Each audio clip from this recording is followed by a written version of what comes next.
Is Professor Peacock ready yet? I think we're going to start. It's all right. Take your time. It's all right.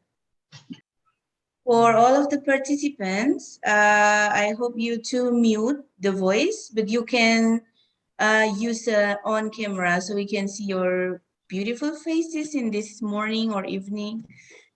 Jadi silahkan kameranya dinyalakan aja ya, tapi suaranya silahkan di-mute, jadi supaya tidak berisik.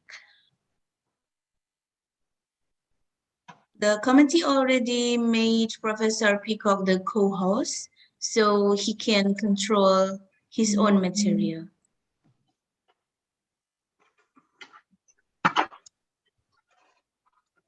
Okay, so are you ready? Yes. Right, okay. Okay, let me open it first. Bismillahirrahmanirrahim. Assalamualaikum warahmatullahi wabarakatuh. Good morning, everyone. Welcome to our second series of international seminar entitled Under the New Normal Challenges and Opportunities. Here, we gather young scholars from the Universitas Muhammadiyah Malang to present their research and also study about the new normal condition related to the science and social science issues. In this morning, we will gather about 5 speakers from abroad and also from Indonesia. And here is already with us. Welcome Professor James Peacock from the USA, and also Chris, and also lovely Mrs. Peacock. Right, so according to the rundown, you are allowed to give your speech first, considering about the time difference between Indonesia and the US. And Dr. Eko Handayanto, as our chief committee, will deliver his opening speech later, right? So the committee already made you the co-host for this opportunity, so you can control your own material. And you will be given about 20 or 25 minutes to talk with the following question and answer session. For the participants, you can ask in English or in Indonesian. The committee will help you to translate. And you can also ask by raising your hand and also writing your questions in the chat feature. Okay. So for Professor Peacock, time is yours. Selamat pagi. Selamat pagi. Selamat pagi. Saya minta maaf, saya berbicara bahasa Inggris sudah 50 tahun sejak saya berbicara bahasa Indonesia. Ya. Kami bisa paham. Bagus sekali.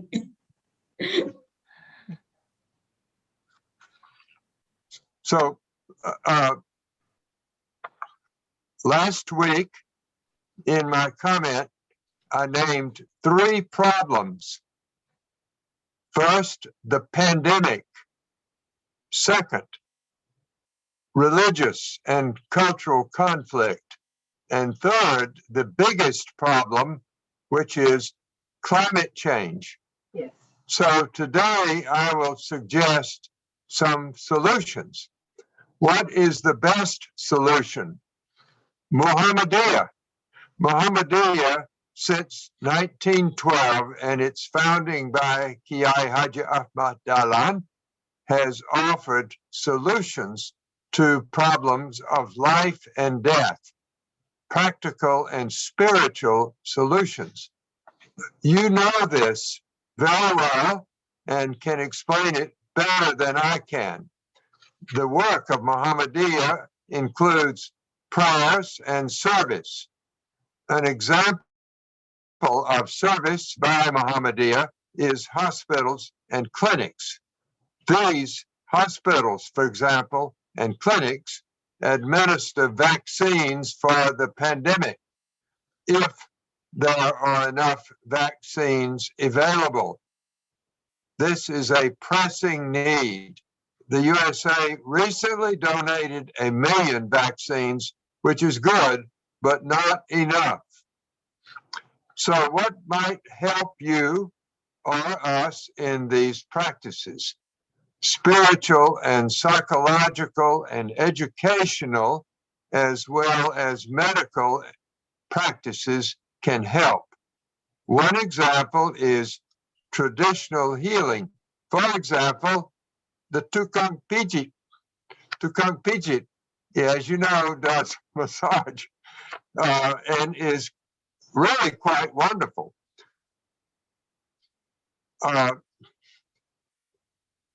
So, in addition to Tukang Pijit, is holistic medicine. This week, on June 25th, is the birthday of Carl Jung. Carl Jung, spelled J-U-N-G, was a Swiss psychiatrist. His father was a pastor. In 1959, Jung was asked if he believed in God. Do you believe in God? And he answered, I do not believe. I know there is God. So Jung's followers practice journey into wholeness. Journey into wholeness. Wholeness entails integrating parts of the self, the conscious as well as the unconscious aspects, to help us in our life and our work. In Java, as you know, kebatinan is similar. Muhammadiyah focuses on the spiritual, but also on work. And all of these, work and spiritual, are part of Agama Jawa, which is Javanese religion in the broad sense.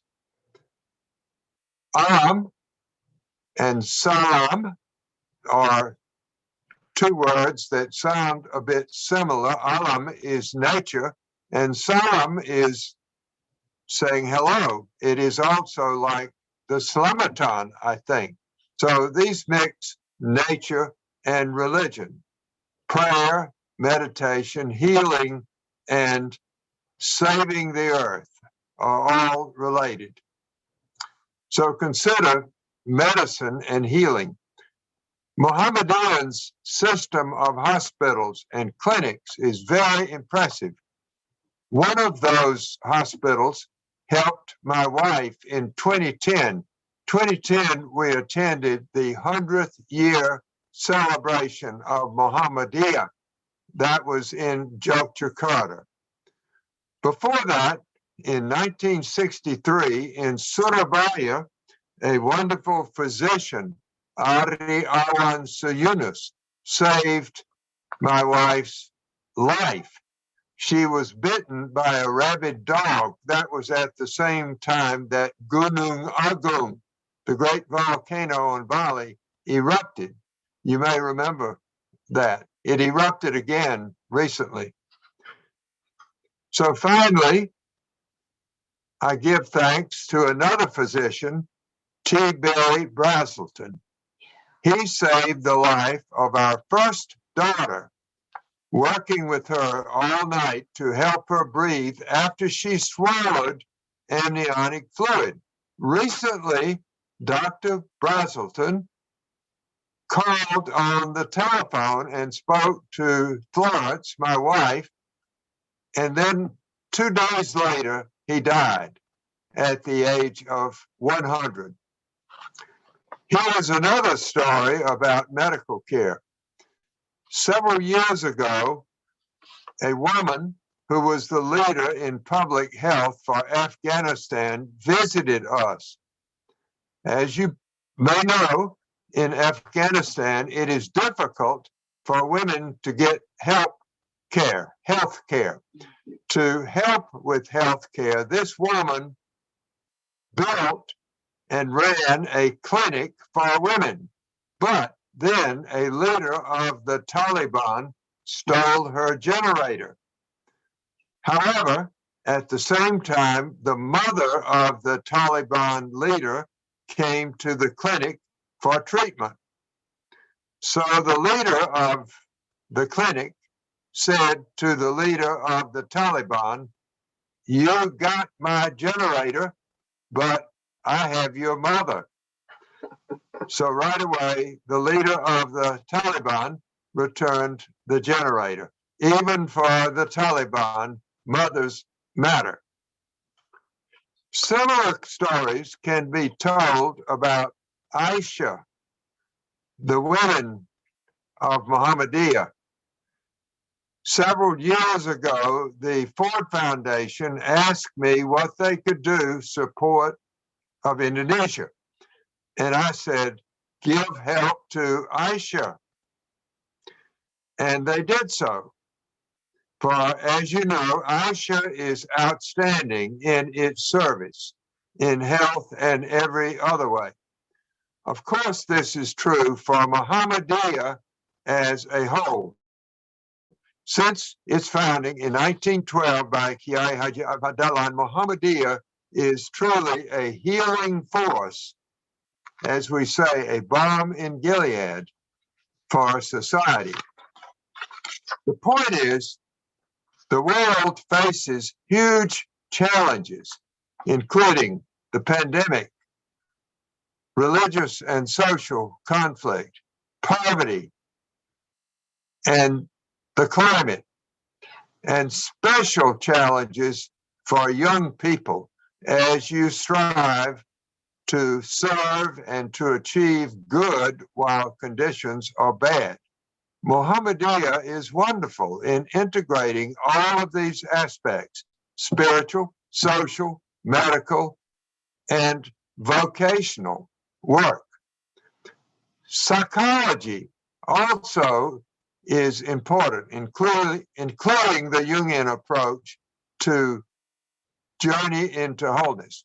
So I salute the achievements and admire the achievements and praise the achievements of Muhammadiyah since its founding in 1912 by Kiai Haji Atalan. And I salute and praise the work by Aisha. I knew a leader of Aisha once, Baroro Barid, who was a great leader and a person. Again, thank you very much for inviting my comment. In conclusion, Florence Peacock will sing a classical Javanese song. Thank you. I'm going to sing saya menyanyi para besang moro bangun. Para besang moro bangun.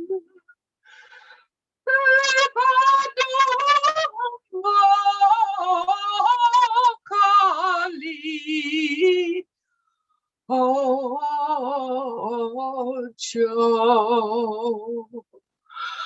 Ojo dolan wang lan wang priya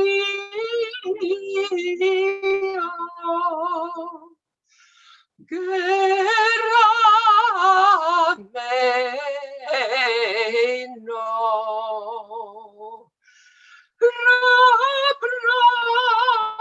sojo.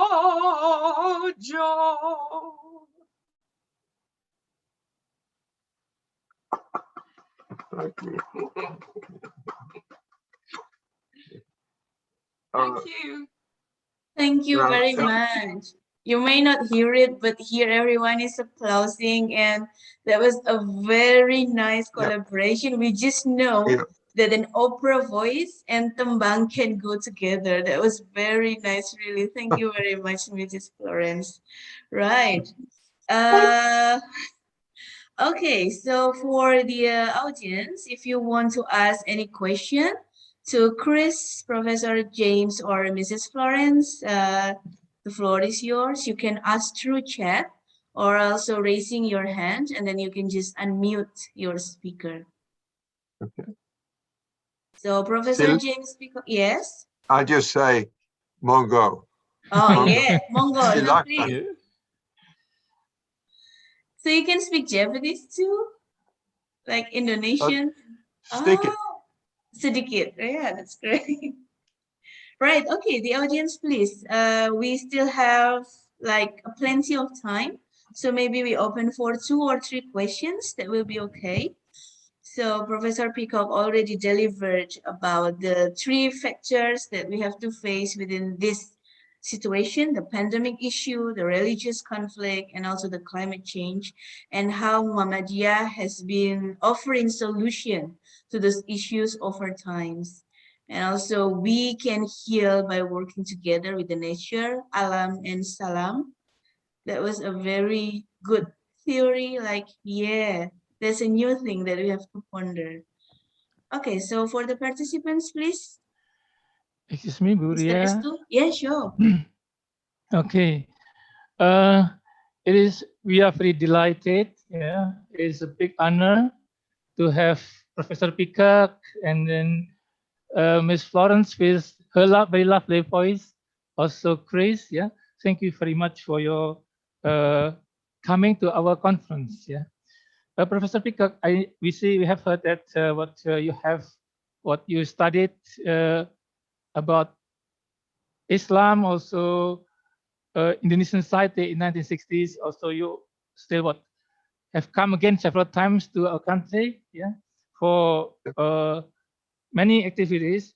Now, I'd like to know how do you see the progress, yeah, of Muhammadiyah itself after you follow the activities of Muhammadiyah? How do you see the progress, also the potential for the future? Thank you. Okay. Progress, great. Potential, even greater. Thank you. So when I first came to meet Muhammadiyah, that was in 1970, and there were 6 million members. Now you have 30 million members. In 1970, there were just beginnings of universities for Muhammadiyah. Now you have excellent universities. In 1970, there were not very many hospitals, and now you have excellent ones. So all of these are examples of the work that Muhammadiyah has done. In my opinion, Muhammadiyah is like having a second country. You have Indonesia, and Indonesia has a government and a president and so forth. And then also you have Muhammadiyah. But Muhammadiyah is more than a second government. It is also a guide to faith and religion and health, even in a time of pandemic and poverty and all of those things. Indonesia and the USA are about the same size of population. And we both face these problems. Muhammadiyah is a huge asset, a huge help in those problems. And it has, since 1912, when it began in Yogyakarta and consisted of only a few students of Kiai Haji Ahmad Dahlan, its progress has been wonderful.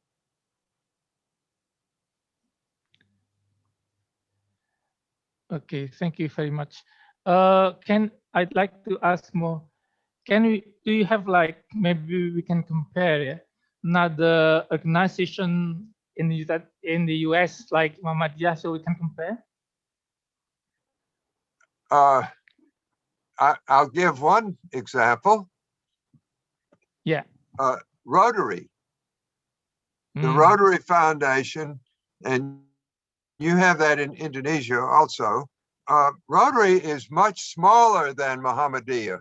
Muhammadiyah has, as you know, many millions. Rotary has, I think, 1 million members. Rotary, like Muhammadiyah, does community work. You have Rotary in Indonesia as well, and it does community work, but it does not have universities. It actually has some units. For example, at our university, we have a Rotary Peace Center, and the Rotary Peace Center educates young people to go out and make peace around the world. And right now we have about 1,000 of those people called Peace Fellows. But that's a very small thing. So they're both Rotary, Muhammadiyah, and I think also Christianity, Buddhism, Islam generally. All of these are saving the world. Without them, what would we do? Wonderful. Thank you very much. Okay. Thank you, Pak Estu and Professor Peacock. Here I got another question. It's a very interesting question from Dr. Fauzik Lendriono, our Secretary of Master of Sociology. So as a very big organization, there's always be a potential of conflict. So how can we deal with conflict? It's the internal conflict of Muhammadiyah. There will always be potential for that. And also the conflict with the external parties, like there are many organizations, they have lots of visions and they have different targets. Yeah, how can we resolve and deal with them? Thank you, Professor Peacock. Well, gotong royong for Indonesia and rukun for Java are ways of dealing with conflict. And you have the Slamatan, you have many practices that are very old in Java, especially, and also Indonesia, that are helpful and can help with conflict. Now, in our country, we have much conflict right now between the Republicans and the Democrats, for example. And we have had a kind of insurrection recently where crowds stormed the Capitol building in Washington. So we are struggling with conflict right now in the USA. And I mentioned that probably the worst conflict in Indonesia that I know of is the murder of 1 million or so people, Gestapo. But after Gestapo, you have come together and made peace in many ways. So I think you're very good at it, and that we can learn from you. If I were to suggest something that we should learn from you, it would be gotong royong. Yeah.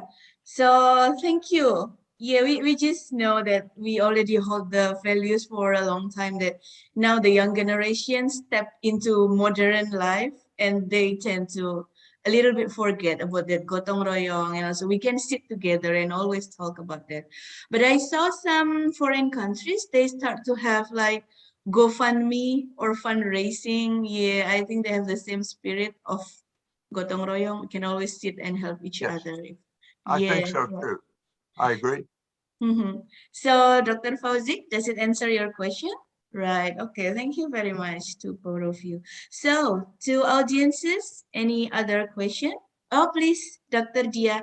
Here is our Vice Director 1 from the Postgraduate Program of UMM. Please, Dr. Dia. Thank you, Bu Ria. Morning, Mr. Peacock and wives and college maybe. I have maybe short questions because I heard that you also have a background in psychology. Is right, Peacock, Mr. Peacock?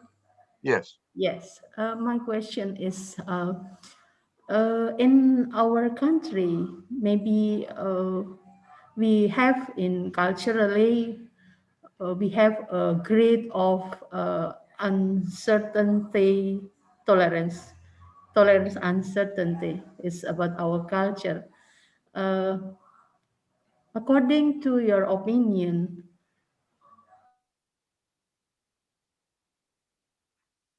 Hello. our tolerance about uncertainty, Mhm. it's helpful for our survival in this pandemic era. Yes. Yes, this is my questions. It's Oh. advantageous for us because we have a big tolerance for uncertainty. Mhm. Yes, because our country is many what is maybe in every place about disasters, about earthquake, about yeah. So we very familiar with uncertainty. So maybe this our advantages to survive in this pandemic era. What's your opinion, Mr. Pico? I agree. I agree. So I mentioned when we were living in Indonesia in '63, we had a volcano, Agung, exploded, and Gunung Agung. And recently, Gunung Agung exploded again. Yes, And in Bali. in Bali, yes. And so there were many other such explosions and disasters. And we have had smaller ones, but also in our country recently, as you may know, many fires, forest fires, and also climate change that has great high temperatures. And then in Germany this week, floods. So I guess the question, all right, so we all have disasters, uncertainties, and the question is how to survive them and how to tolerate. And I think you've got two answers. One is flexibility, and the other is courage. So the flexibility means you endure, and the courage means you prevail. You do your best, and Indonesia is superb in doing that. Muhammadiyah is superb in working to deal with disaster. So I don't know that we have any lessons to teach you, but I think you have some lessons to teach us. And that is putting up with hardship and difficulty. Thank you, Mr. Pico. Yeah, thank you, Professor Peacock and Dr. Dia. So yeah, Indonesians are very resilient because we cannot depend on we cannot depend so much because there is some uncertainties on the governments and stuff. So we tend to tolerate and then strive hard for ourselves because yeah, many disasters that we have to resolve. And yes, you're right. People are doing gotong royong. They help each other together. Even in this pandemic, we do the peer-to-peer subsidy so we can help each other. Yeah. Thank you very much. So any other question from the audience? The students, please. What about for Florence? Questions Oh, yeah. for her? Oh, yeah, for Florence too. Or any question? Or Chris? Oh, critics? I don't know if they have any critics. Right. If I believe that some of you are interested in Japanese culture and also maybe her journey into learning Japanese culture. Is that okay? Question about that? Are you also open? Miss Ria. Tell about studying Yes. Japanese. Yes, Dr. Okay, Nestle. yeah, Miss Ria. Okay, I'd like to ask question to Miss Florence. Yeah, Oh, sure. what we just discussed. Yeah, we just discussed about Asia, this women Muhammadiyah organization. What about the women organization in the USA? Really, what something like Asia like that, Miss Florence? You have the women's organizations. Why don't you tell them about the, Yeah. okay. Yeah, there is an organization to which I belong called the PEO, and I'm not allowed to say what those letters mean, but it's a great organization for women because we try to help a lot of people, and that kind of helps us too. I want to say though that I miss being in Indonesia.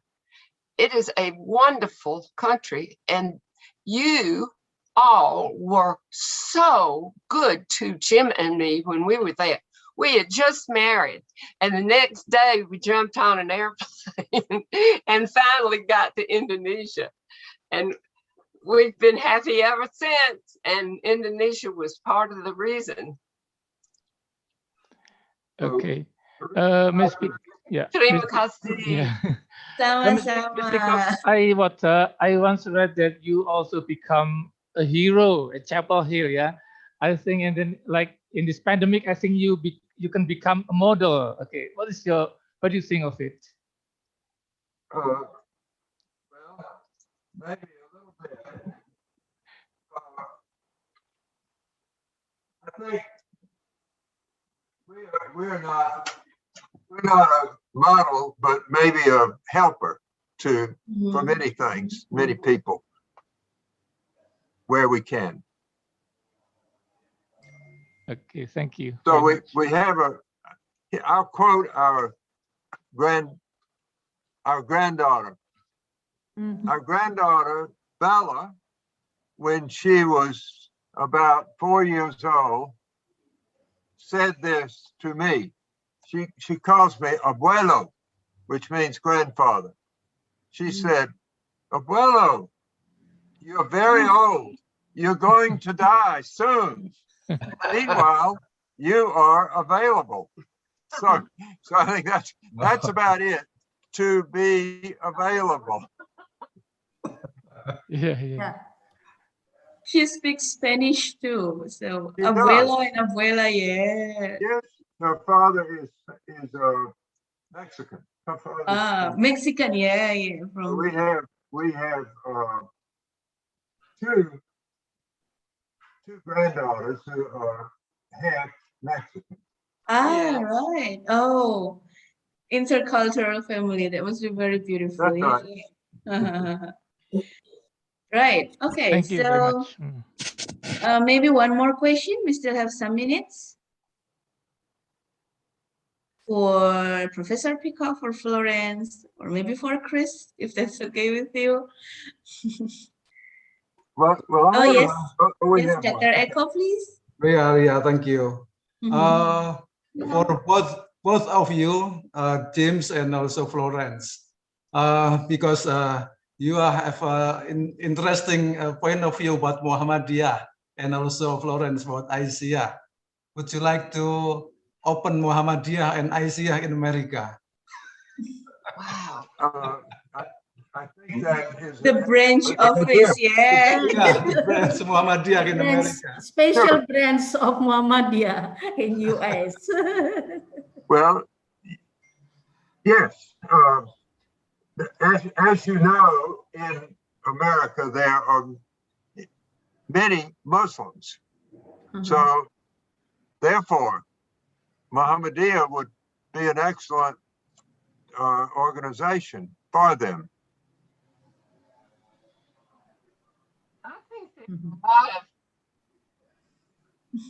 a lot of understanding between, well, the sons of Abraham, that would be Judaism, Islam, and Christianity. And we are pretty much alike in our beliefs. And I just happen to have grown up Christian, but I also am very keen on Islam because it's very much like what we've got. But you all are just terrific, and I wish I were there with you. Thank you very much. Very, Yeah, the Abrahamic religion, you're right. very similar to Christianity. Sometimes they say, well, Christians have the Trinity and Muslims have Tawhid, but those to me are very similar. Yeah. The story is very close. Yeah, thank you for the view. So, Dr. Eko, they agree, I guess. Okay.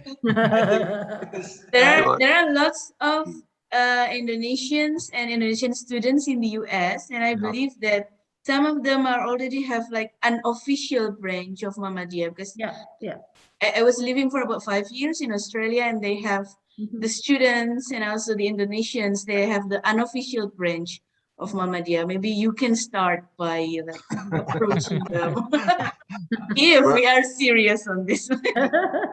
Well, I could be an assistant. Thank you. Thank you. Right. Okay, so I guess no more questions. We already passed the 30 minutes, right? Okay, so thank you very much once again, Professor Peacock, Mrs. Florence, and Chris, for joining with us tonight and also sharing your views about our similarity and what we can do in the future to work in this together, and also sharing how you love Indonesia and also the journey to learn about culture. So the committee allows you to leave the meeting because it's already almost late at night in the US. So we understand. Thank you once again for sparing your time for us. I hope we can meet again and collaborate in the future. I hope so too. Thank you. Thank you very much. Thank you very much. Thank you very much. Selamat pagi, Biko. Selamat malam to us.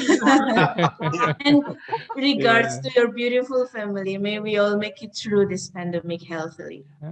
Thank you. So have a wonderful meeting. Thank you. Thank you very much. Thank you for Okay. letting us be involved. Thank you. Right, so now let me go on to the chief of our committee today, Dr. Eko Handayanto MM, from the Master of Management, to open the event for today. Dr. Eko, please, the floor is yours. Thank you very much. Bismillahirrahmanirrahim. Assalamualaikum warahmatullahi wabarakatuh. Alhamdulillah, wa syukurillah, la hawla wa la quwwata illa billah. Asyhadu an la ilaha illallah wa asyhadu anna Muhammadan abduhu wa rasuluh. Rabbi shrahli sadri wa yassirli amri wahlul 'uqdatam min lisani yafqahu qawli. Amma ba'du. Thank you very much for Professor Peacock. You have opening this session with a very interesting discussion, and I hope we can meet you again in next time, and I hope you can also survive in this pandemic era. Keep health, Pak Peacock. Okay, the honorable the director of Program Pasasarjana UMM, also Juli. The vice director of Program Pasasarjana UMM. This morning we will continue our international seminar within a non-academic field, but also here the students from academic fields also following these sessions until closing, because in the end of this seminar, we will announce who is the best presenter, who is the best paper. This is, I think, this is very important, and all of you will be have an certificates for the best party presenters. Yeah, and the second one.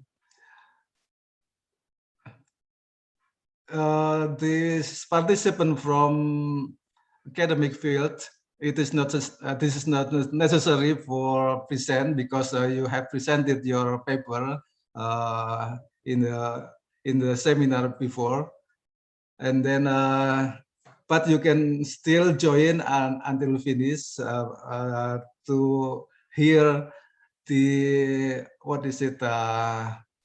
the champions of the best presenters, yeah, and the best papers. All right, ladies and gentlemen, today we have a topic still in a pandemic era, and we will look from the many perspectives. There are from psychology, sociology, economics, and also from another field. In this morning, in this time, I want to say hello to the inviting speakers, Professor Agnes from Philippines, Ibu Dr. Rahayu from UMM, and also other inviting speakers will be present their paper this morning. And I hope all of you enjoy this seminar. And let's open our seminar with say Basmalah, Bismillahirrahmanirrahim. I think enough, and I hope you are happy in this seminar. And from Malang, the committee say thank you for your participation, and also your time to following this seminar. Okay, thank you, Buria. Give it back to you. One again. In addition, the presenter from Poland will come to the seminar at 12, because we have a different time, 5 hours. Yeah, so that's for her. 7 a.m. is very. It is early morning for her, because so that's why we will waiting her until at 12. Yeah, It's okay. Okay, I think it's all. Thank you, Buria, and the audience. Assalamualaikum warahmatullahi wabarakatuh. Waalaikumsalam warahmatullahi wabarakatuh. Right, okay, so now we move on to our next agenda. Just like Dr. Eko said to us that we have about 6 speakers today. So presenting after this is Associate Professor Don Luddy from Thailand. I wonder if she is here with us now. Associate Professor Don Luddy I think she's not here yet. For the participant, while waiting, you may change your name into your number and also the department, because it will decide what room you belong to. Please check the chat room. Jadi sambil menunggu pembicara ya, tolong dilihat di chat paling atas. So there is pembagian paralel session 17 Juli dan lain sebagainya. You see your name there. Please change your name into the room and then following by your name. Suppose that your name is Ria and you are in room 1. So you have to write down O1-Ria, like that. Jadi namanya silakan diganti dengan roomnya di depan, lalu diikuti dengan namanya di belakang. Misalnya masuk ke room 4, jadi 4-Ria. Nah, nama lengkap, sorry. So, roomnya itu diikuti dengan nama lengkapnya. Tolong dilihat di situ. Your name is in pembagian paralel. If you cannot find your name, probably at the height of the pandemic was after all considered a normal reaction to uncertainty and things that may harm us. For many of us, the coronavirus and the COVID-19 illness make for a very uncertain future. Faced with stress, anxiety quickly builds up energy. So either we can fight or run from this danger. But it also, as we can remember, it also gives uncomfortable physical symptoms such as racing heartbeat, inability to concentrate, shakiness, sweating, difficulty swallowing, etc. Now, in the academic setting like ours, the fear of uncertainty that teachers and students alike experience due to the sudden changes in the educational platform, coupled with fear of contacting the virus, all pose a very significant challenge in the academy. The same pandemic has also brought into focus the mental health among our students. School closures, home quarantine, module-based learning, and online classes have caused sudden anxiety among our students and even among our teachers. In the face of the global COVID-19 pandemic, schools have confronted the unprecedented challenges as we move quickly to shift classes from traditional to online classes format, provide equitable access for all students with the hashtag no student left behind. In a study conducted by two of our faculty in the department, this is an initial study among our students. There were about 300 students who participated, and it can be gleaned that from the results, I just give you a summary of what is written. So this one of the students mentioned about the biggest challenges that the pandemic brought, and that is about the financial problems. And then they're worried about the food that they're going to put on their tables. And then, of course, they are worried about how they can cope with this online classes. This is something new to them, and they don't have the gadgets, they don't have the connectivity, the Wi-Fi, etc. And all this bring mental concerns to them. Another student also talked about the challenge, and she mentioned that it poses really a mental health issue on her. And then she even mentioned that there are times that she would cry, and there are times that she would really feel so sad because of what's happening around. And there's always that fear of the uncertainty. So these responses made by our students in the said survey only prove the unprecedented challenges as students face this quick shift to online classes, as well as the financial crisis, as well as some family problems along the way.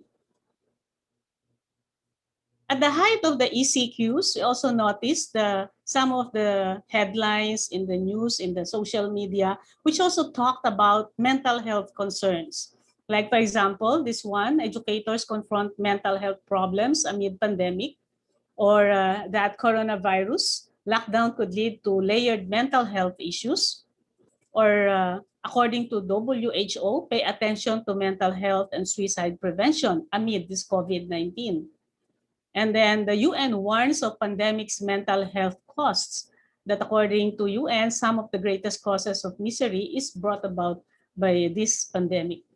And even in the Philippines, it is said that mental health problems become no laughing matter, even for happy, resilient Filipinos.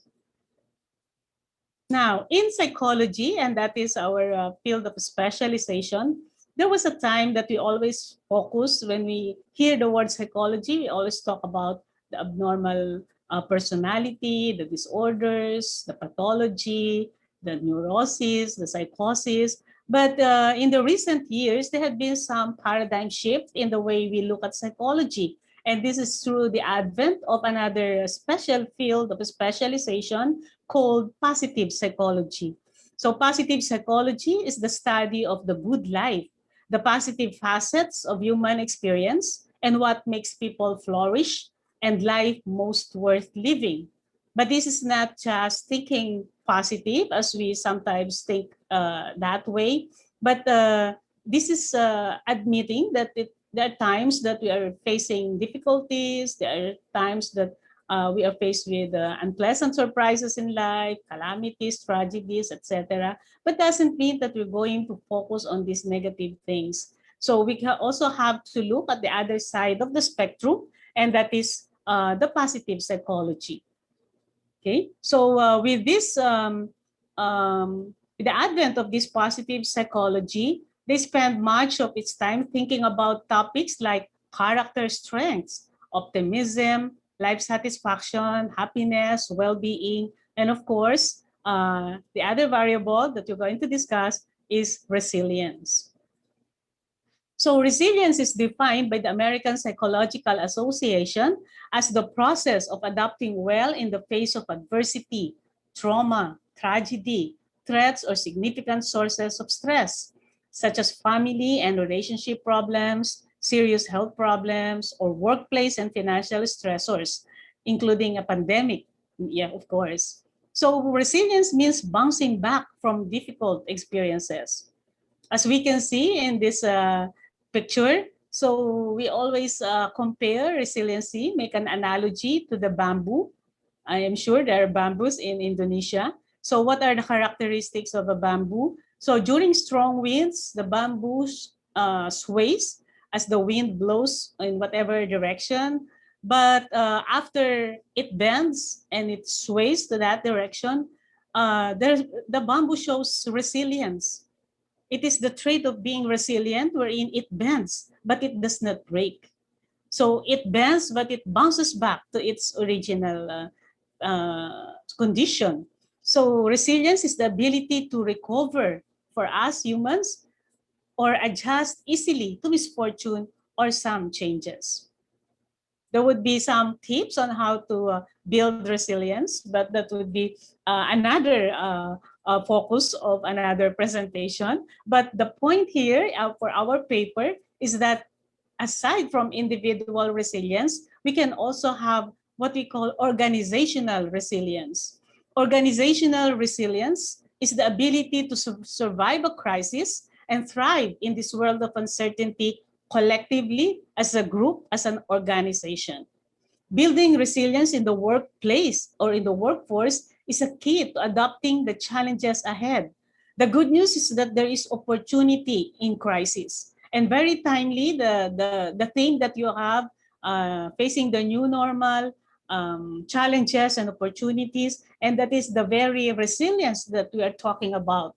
That in each challenge, we can look at it as an opportunity, correct? So this is what we did. This is what we should do. Okay, so building resilience in the workforce is key to adopting the challenges that we are mentioning. The good news is that there is opportunity in crisis. Throughout the history of the human race, times of crisis have always heightened the opportunity for bringing out the best in us. So for the next part of our presentation, Dr. Pariñas will talk about the organizational resilience adopted by our university, and that's why we have here Bulsu rising above the pandemic. Thank you very much.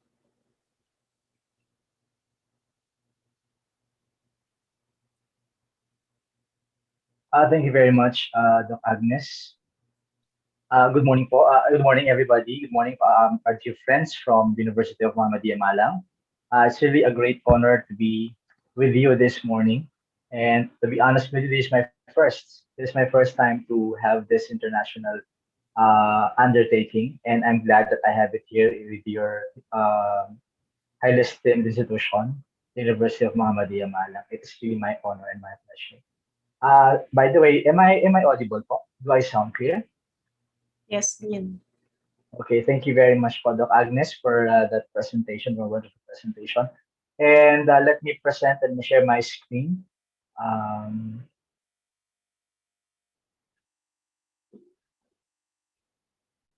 So this is our modest, should I say modest,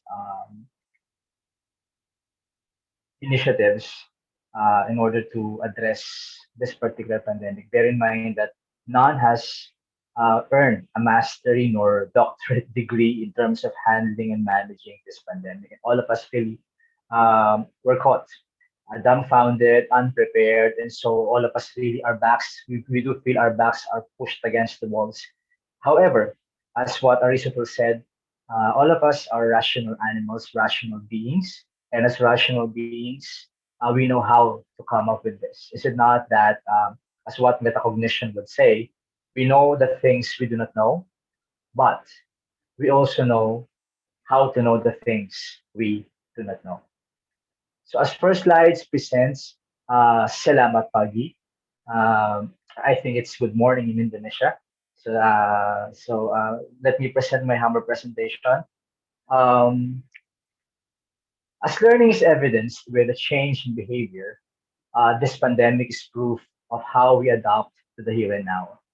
Consequential to man's existence is the encounter of fluid-like varying situations that he or she must learn to adapt, not only to survive a day, but a lifetime.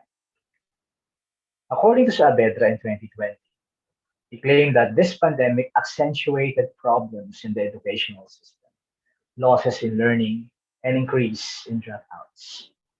However, these two predicaments are already prevalent conditions, but are amplified and magnified by this pandemic.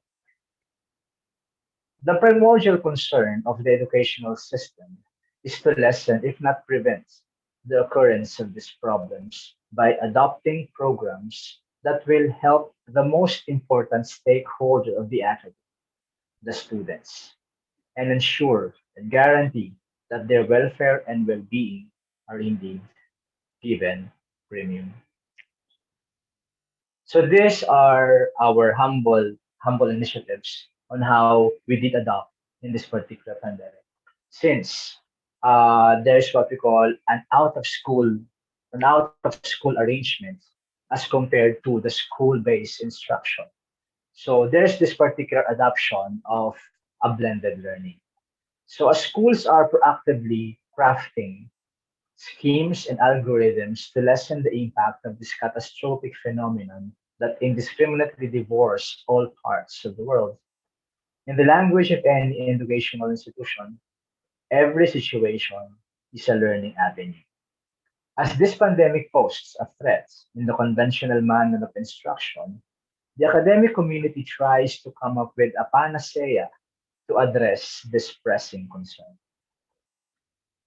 As face-to-face is discouraged due to the possible spread of the virus, the university, as her major pandemic response, espouses this blended learning, not only to heed the call of the Commission on Higher Education, but the initiative of the institution to make learning opportunities accessible to the students. I believe this is the common language of all HEIs, that since education is imperative, it has to be delivered. So this scheme intends to cater the preferential mode of learning of students relative to their capacity in terms of the gadget at hand, like internet connectivity and the economic status. And this learning modalities are as follows: synchronous learning or SL, asynchronous learning or AL, and the remote printed learning or it's RPL. So the learning modalities are hereby categorized based on the following conditions. So if a student has a stable internet connection and with smart gadgets like computer or smartphone, the students are advised to adopt the synchronous learning, or they have that capacity. However, if there is an unstable internet connectivity, though a student has a possession of a smart gadget, asynchronous learning is advised. And asynchronous learning has a prearrangement in terms of the number of meetings or how the instruction will be conducted. Like in synchronous learning, the students are expected to make themselves present in the classroom, Google Classroom, on a weekly basis, relative to the meeting. But then in our case, we only have one meeting per week. So therefore, the students are requested or required rather to present themselves in the classroom on a weekly basis. However, on the asynchronous learning, since the students don't have an internet or an unstable, or should I say, they have an unstable internet connection, they are advised to have this asynchronous, and all the materials, including the recorded videos of the lecture, are all uploaded in the Google Classroom. However, they are given a separate meeting, and that is twice a week, wherein they can use that to clarify things in terms of the activities and projects required after a certain discussion. And the third modality of learning is the remote printed learning. So these are students which I believe come from families with lesser means, the marginalized, the indigent individuals, especially those students whose parents were displaced from work. Is it not that one of the effects of this pandemic is that a number of businesses did close? And because of that, consequential to the closure of these businesses is the displacement of employees. And unfortunately, there are a number of our students whose parents are one of those displaced individuals. And the same thing with the asynchronous learning, the remote printed learning resorted to um, maximizing other possible means such as phone calls and even messengers, or should I say, messenger and Facebook. So anything that could ensure that there is a communication between the students and the faculty or the professor concerned. So as this pandemic blatantly exposes the widening gap of economic and digital divide, this scheme is anchored in the philosophy that no student must be left behind and to make education accessible to all. And this is one particular difference since we are from a state university, hence therefore our resources basically are dependent on the appropriation given to us by the states. Furthermore, the university encourages the stakeholders to be resourceful and creative in utilizing different means to ensure that teaching learning occurs. So the success of any undertaking lies not only on the hand of one person, but on the harmonious collaboration of all the members of the academic community. And this has in consonance with what has been discussed earlier by Dr. Agnes Crisostomo when it comes to organizational resilience. Meaning, the success of an institution will be based primordially on the collaboration of each of the members of the structure. The second approach that we did apply is the so-called I did consider the so-called upscaling is upskilling. That has something to do with the integration of technology since education is imperative. It is even made more apparent due to this global pandemic crisis. But to make the blended learning the more pragmatic option, the faculty needs to undergo training to guarantee the readiness traversing the unfamiliar territory.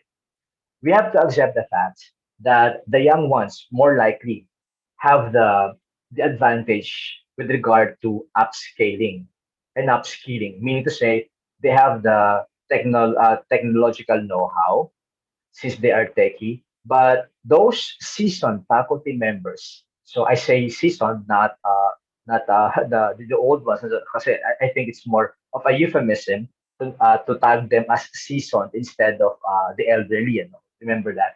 So the seasoned faculty members more likely will have a difficulty, and that's the reason why um, it was really a leap of faith, meaning to say, as there is no assurance that it would be an effective scheme to realize learning, because basically it is something new to us. All of us are new to this. So it was a sudden 360-degree turn, a shift from a school-based, classroom-confined instruction to a virtual and technology-aided teaching learning course. They had to have a grasp of the simplest virtual platform that would be the computer-generated classroom far from the conventional physical room. In our experience, uh, our institution, Bulacan State University, utilized the Google Classroom. Why? Well, first and foremost, it's free. It's an open source. And if we can have a mastery of that, then learning can take place. The university conducted a massive training on different applications that may be used in online hybrid blended modalities. Consequently, the institution was able to deliver the curricular offerings for the past academic year 2020-2021. Hence, a full proof that the training paid off and a feat of the institution. And I emphasize it is everybody's involvement and collaboration. Thirdly, in connection with our mental health preservation, is it not that some may be directly affected by the infected by the virus, while others have been disturbed mentally? So our department through the college, sorry, our college, the College of Social Science and Philosophy, through the psychology department rather, manned by, of course, Dr. Agnes Crisostomo, had launched two programs, and these are telecounseling and stress management webinar. So the evident impact of pandemic is it exposes the vulnerability of our being. A great number of the world population are infected by this virus, but the greater majority experiences various mental disturbances such as anxiety, panic attacks, and triggered psychological disorders. So the academic community was not spared from this eventuality. It was in this light that the psychology department put up a telecounseling program tagged as in Filipino, hashtag Tara, Usap Tayo. So in English, simply put, let's talk. So that intended to listen and provide virtual breathing space for those who were experiencing grave consequential impacts of this hostile phenomenon. Remember that we did confine ourselves due to the declared enhanced community quarantine, where people are discouraged to get out, and there is only one member of the family who's given an ID, seemingly a gate pass or a pass, to run some errands and buy some commodities, some groceries to survive for a day or a week or a week or two. Okay, so let's say, for example, in my case, so being the father of the family, head of the family, so I have the gate I have the pass, and I'm the only one allowed to go out during the initial heat of this pandemic, and that I believe is during the first quarter of 2020. So that was March, and so there was this enhanced community quarantine. So we were discouraged to go out, and if you would notice, were also limited, and that you only have a certain scheduled date to do marketing, to go to visit the market, go to the market and buy some stuffs. Okay, so that was how difficult life then was. Not to mention that aside from that burden of attending to the needs of the family, is of course to ensure that the deliverables are being delivered, like being for example, in my case, I happen to be the dean of the college, and so therefore there are expected deliverables that I really have to do. So there's such thing as a juggling, a juggling of roles. So a stress management webinar was also facilitated in the academic community. By the way, before I forget, this telecounseling, a number of faculty members did volunteer. In fact, calls did come even 12 midnight and during the wee hours in the morning, and yet they volunteered themselves to listen to the stories of the callers. Why? Because that's one way for them to seemingly appease and, of course, provide consolation and counseling to the callers. The numbers that you see in this particular slide are the personal numbers of these faculty members. We just need to meet the names so as to adhere to ethical considerations. So the volunteers were registered psychologists, registered guidance counselor, and registered social workers. The second one is the webinar on stress management. A stress management webinar was also facilitated among the academic community, and the invite was also extended to different school teachers from neighboring towns. The attendees were more or less 800 individuals, and it intended to provide help on how to handle work-related stress aggravated by the pandemic stress. As employees juggle various roles, like being head of the family, and I did mention this earlier, work from home arrangements and deliverables, they end up stressed. So thus, the activity was found relevant and helpful by the attendees, for it did provide tips and ways on how to distress and manage stress. The student also undergone series of webinars to prepare them for the new normal and help them brave the challenges of this pandemic. As I have mentioned earlier, education is imperative and instruction must proceed despite and in spite of this pandemic.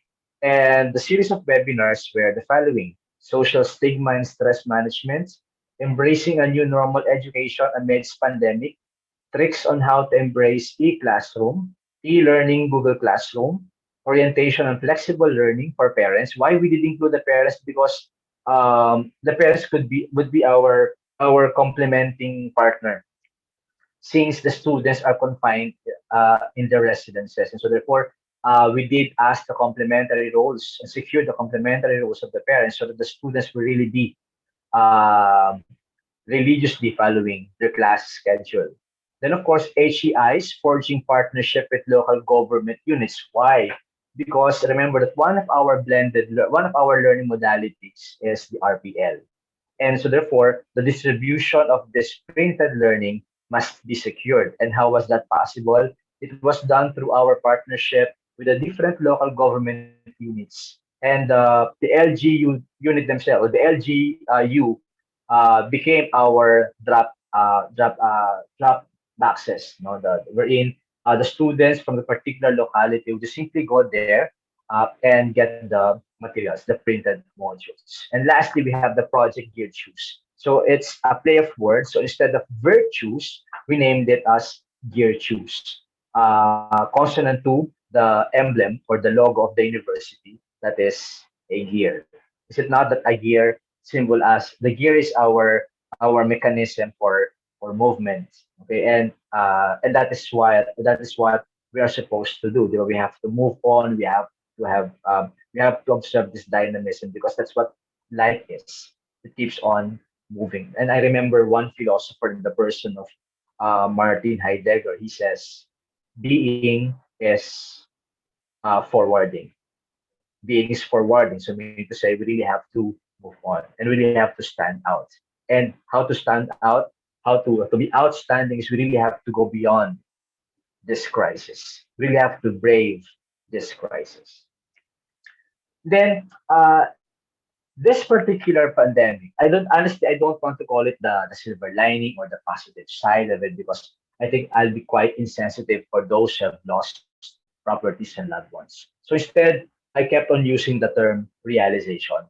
So this pandemic led to a number of realizations, and one of which is that this pandemic showcased acts of altruism.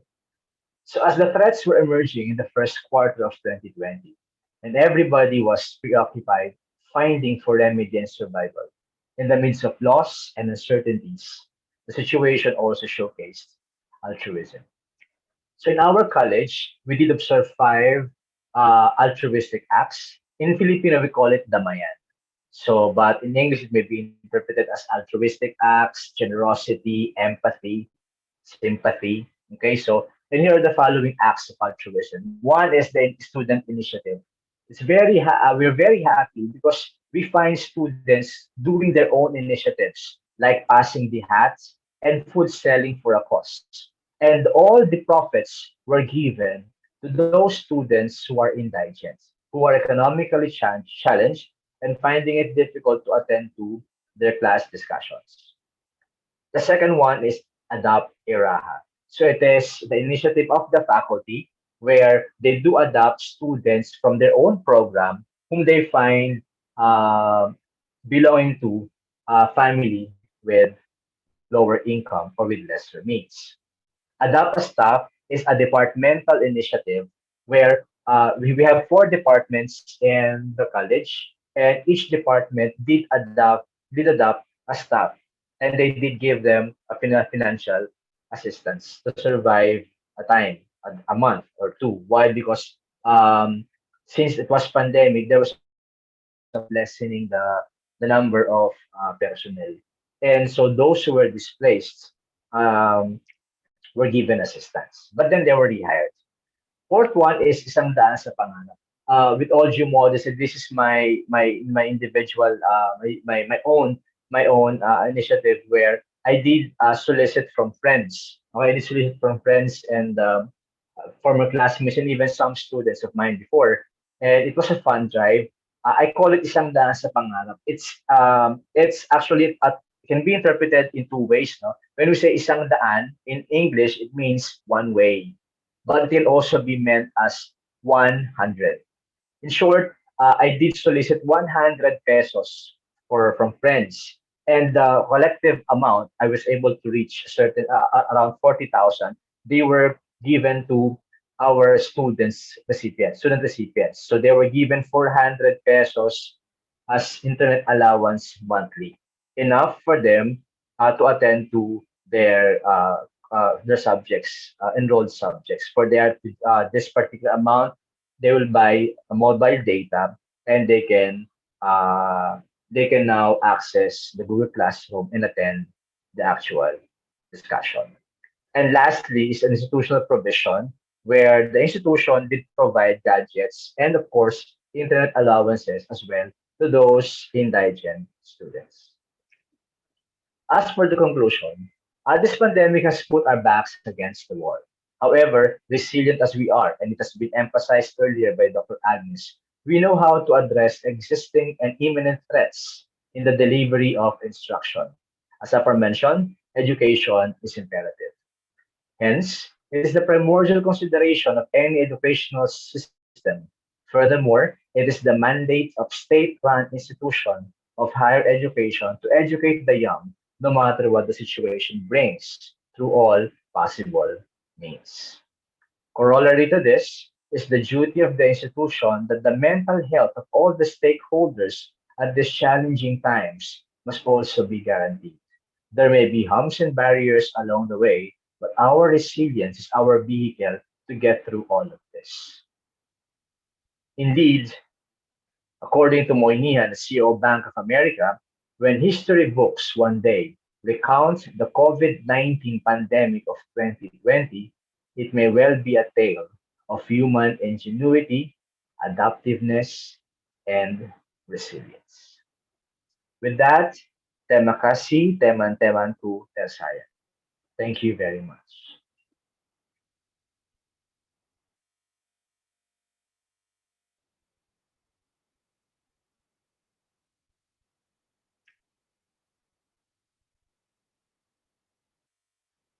Pandemic world to the psychology of resilience, and we especially like your analogy of bamboo, how we can always bounce back, and how you scope. Your voice, please. Oh, Surya, yes. unmute. Can you hear me?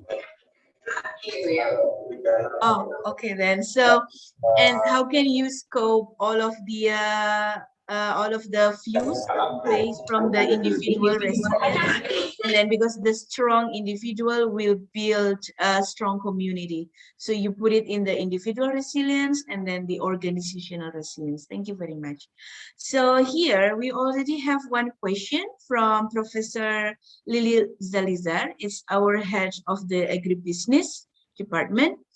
She asked, how is the students' response to the tele-counseling that you designed to stress management to face the pandemic effect? So we know that we already provide everything to support the students, and then how do they respond to that? So please, Dr. Agnes and Dr. Sherwin. Maybe I can answer that. So being personally involved in the tele-counseling, so there were 4 of us faculty in the department who were involved in this, and so far, the last time we checked, we always consult with each other about the number of counselees. So far, we already have around 250 students divided among the four of us, because our local student council would share the PubMat, our publication material, to other social media. So students kept on coming and we really have to accommodate them. And there was a time that even students who are not from Bulacan State University, and they would tell us that we've heard about this and we saw this in Facebook and we decided to text you or message you or call you. And there are basically the problems are all there's some common, they have common denominator, which is of course about this anxiety. They're having depression, having trouble to sleeping, and having trouble to focus on their academics.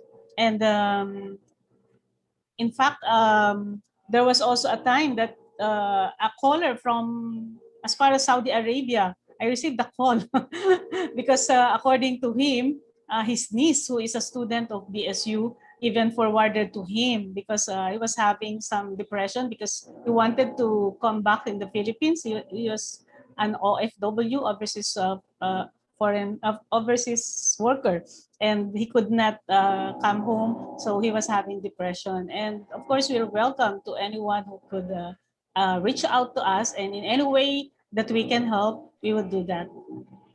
Right. Thank you, Dr. Agnes. That was a very exemplary best practice. I mean, like in our community, in a struggling community of developing country, sometimes we always focus on the visible, real things. We put aside the issues of mental health that actually it's very important and it's fundamental to support our life. And I hope you can extend this service that now you reach Saudi Arabia, and yeah, I hope that that will be going in a long run, because that's very helpful and free to the students. And here's the second question from our head of psychology department, Dr. Cahyaning Suryaningrum. So she asked about the positive. Oh, sorry. Let me check in the chat. Oh, I lost it. So which kind of positive personality that have strong prediction to be resilient? Yes, it is a very psychological question. There are some indicators and items to a factor of personality. So which kind of positive personality that can be the strong prediction to be resilient? Maybe Dr. Agnes and Dr. Sherwin, please. Okay, maybe I will answer that. So when you say positive psychology, positive personality, this is different from just saying that, come on, let's think positive, and yet you're not doing anything. So positive psychology should be combined with being proactive and having the intentionality of really overcoming the crisis. So what we do, what we say to our counselors, let's say, for example, first you have to attend to your physical health, because if you're not physically healthy, then you will also have that mental health issue. So it's always important that we are physically healthy by adopting a healthy lifestyle, having exercise and going out, having and adopting a good healthy diet, and even of course avoiding the unhealthy vices like maybe turning to drugs or turning to alcohol. And then of course we always emphasize the self-care approach, which is in this time it's important that we, let's say for example, we as teachers, we as mothers, we as family women, and then what we do, we always want to take care of our students, we always want to take care of the family, but what about us? So it's always important that we put ourselves first, because it's not being selfish, but it's also being it's recognizing the chances that if you take care of yourself, then you are better off, and you can now take care of the members of the family, because you cannot pour. If you have a cup, you cannot pour what you do not have in the cup. So what we push and what we are telling them is that it's okay to take care of yourself first, and then the rest would follow. You can now extend the positive emotions to the rest of your family, to the rest of your students. Right. Okay. Ms. Thank you very Ria. much. Yes, Dr. Sherwin, you want to add? May I just add, no, may I just add, Sure. just a backgrounder, because here in the Philippines, we have this particular culture which I think has to be broken, has to stop. They tend to trivialize mental health. Mhm. They tend to trivialize mental health, and they were not so serious about the mental. And we're just very happy because the government has was able to turn into a law, the so-called mental health law. And this particular act would somehow create and propels our thrust to give importance to our mental health. And that's the reason why our students are really conducting mental health awareness, because there are some people, they say they look happy and they are not stressed because they do look happy. But remember, stress or mental disorders are Mm. indiscriminately affecting people. So it doesn't necessarily follow that if a person is so happy, he isn't stressed or he isn't not angry or having psychological disorders. So there's really a need for us to Mm. give premium to mental health, and that's the reason why I really have to seek professional help. And mental health awareness will be a big boost to ensure this thing. Thank you very much. Right. Okay. Thank you, Dr. Sherwin, for adding the views to the answers. So we have a new question of it's from Dr. Rahayu Relawati. It's from another guest speakers today. So how we should build a positive psychology among us lecturers. The victims of pandemic is not only students. On the other hand, the lecturers and also teachers, they have to adapt with the blended learning, and also it also put them on stress, just like Dr. Agnes has highlighted before. We're not only have one role in this situation, we also the mothers, we teach, we situate the family. So how can we cope with a double role like that, and how we build the positive psychology among those who have multiple roles? So please. Okay, so we know that stress is part of our life. There's no life which is not having stress. And there's a good stress and there's a bad stress. And this stress, somehow this makes us challenged. When we are out of the comfort zone, it makes us challenged and we produce more, we become more productive in that comfort zone. But of course, we experience stress along the way. Now, with this stress, what is important, if we cannot control the stress, then we can control on how we think and how we deal about the stress. And that is what we do in stress management. So if, let's say, for example, we ask our participants to do the journaling. And this is also something that I can advise to everyone. So when you journal, having everyday journal, you just jot down your thoughts. It could be good thoughts, could be negative thoughts, but that is something which is cathartic. And when you write it down, and it's also good that you write it in hand, in longhand, or without using the gadget. Your voice. Doc A, please unmute. Sorry. Sorry. Okay. So I will repeat that. Okay. So my idea is that stress is part of our everyday life. There's no escape from stress, and this stress also is the one which keeps us alive. This is the one which keeps us moving and which keeps us reaching our goal. So if there's no stress, there's no challenge at all. But if this stress cannot be controlled, then there's one way that we can control on how we deal with the stress, on how we look at the stress. Okay, so there are a lot of things that we can do. Let's say, for example, if stress is present, then if you think that everything that is happening is a disaster, or everything that is happening is negative, then we can also do journaling. When you write down the thoughts. So this is something that I can advise to everyone. This is something that we forget to do nowadays, especially if you're always holding the gadgets and you're just always swiping, typing, because the art of writing it down would be cathartic. So that your thoughts, your negative thoughts, your positive thoughts, randomly, you just put it there. But what is also important is the gratitude journal, that we always look at the what is something that I am thankful for this day? And when you write it down, then you realize that there are a lot of things that I still have to be thankful for, instead of just crying, or instead of just lurking in the corner and you say that life is bad.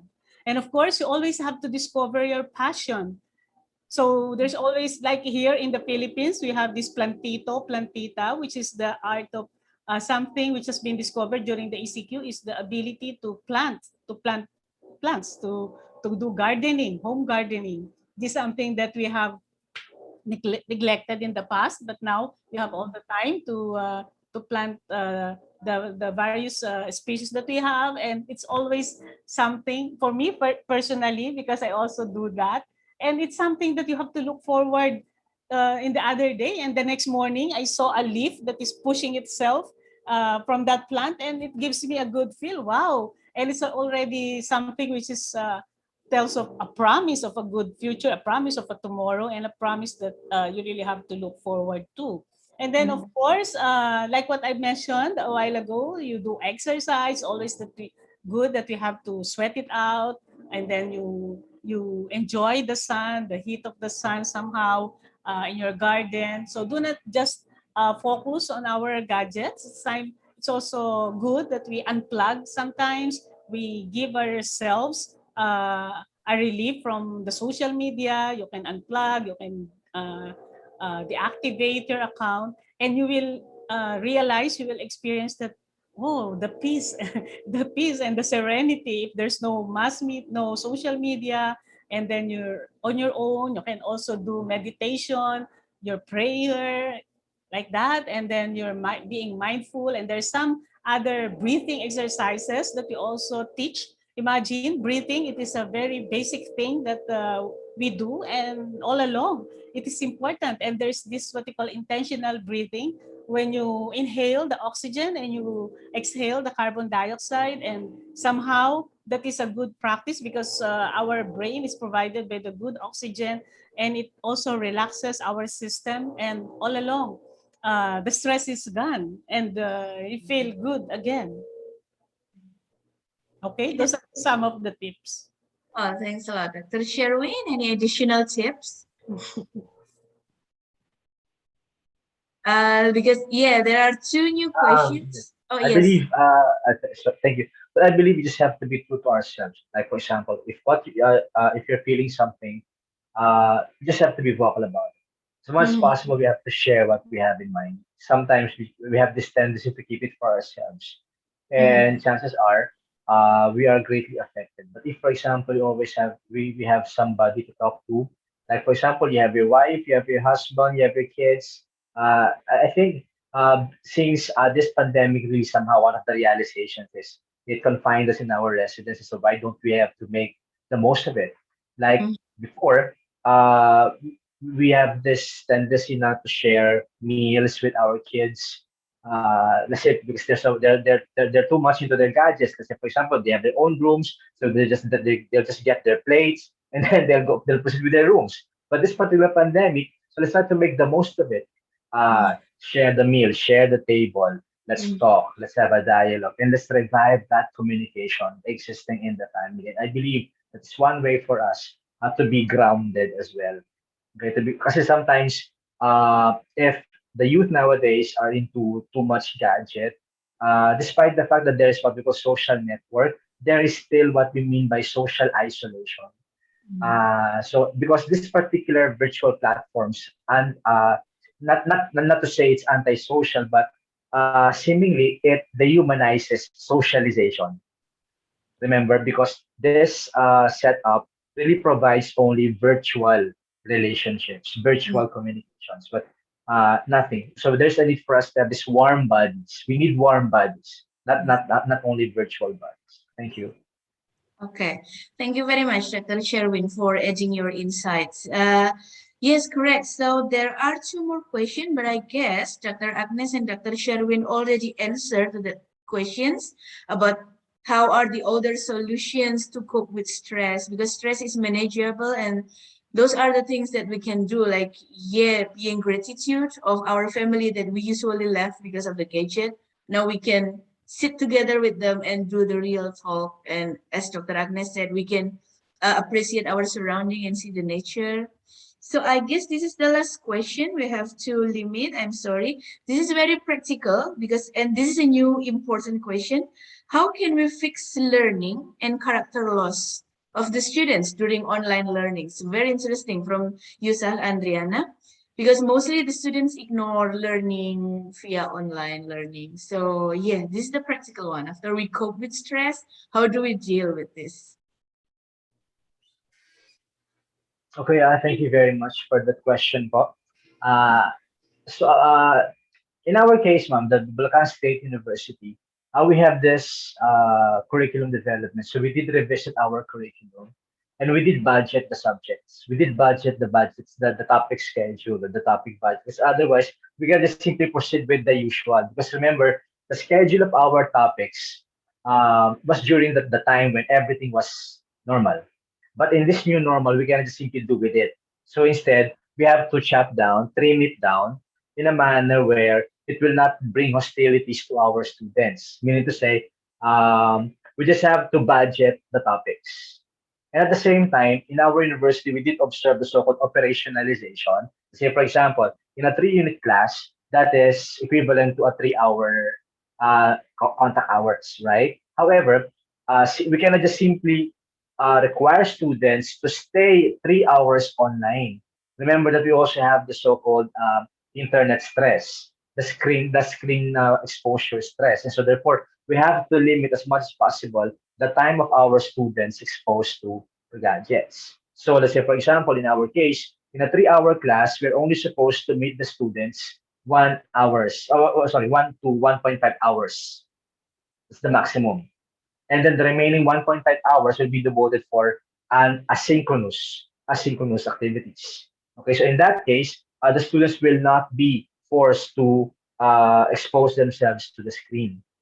Okay, and of course, it's also vital that as I appeal to my colleagues in the college that we also have to extend our consideration to our students. Yes, it's true.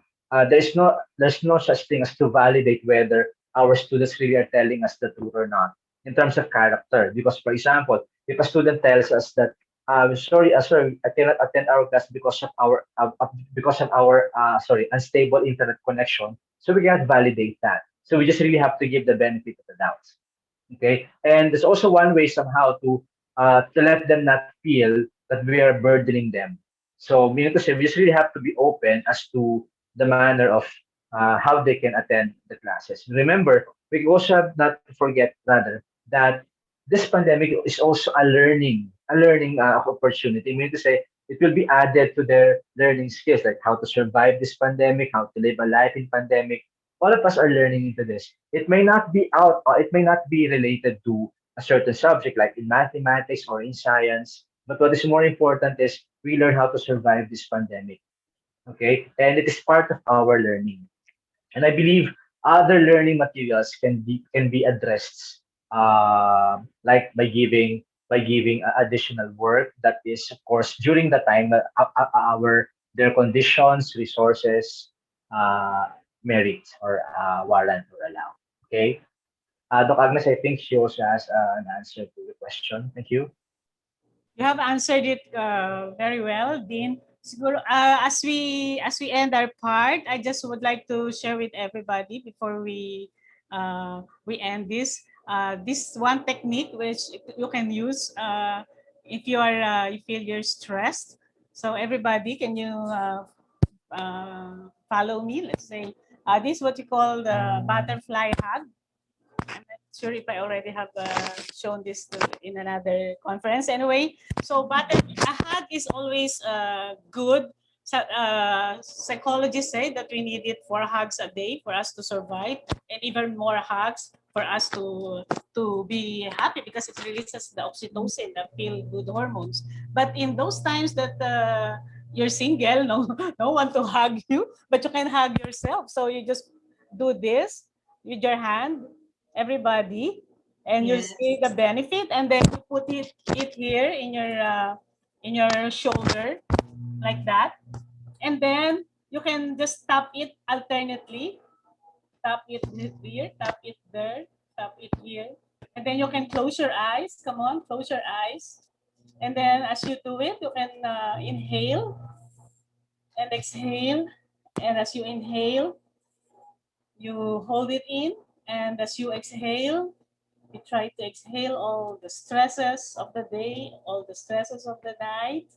And then just keep on doing it. It also it could also make us feel validated, as if what you feel is okay, what you feel is correct, and what you feel is just right at this moment. If you're not okay, it's okay not to be okay sometimes, but you'll get through it and you'll be okay.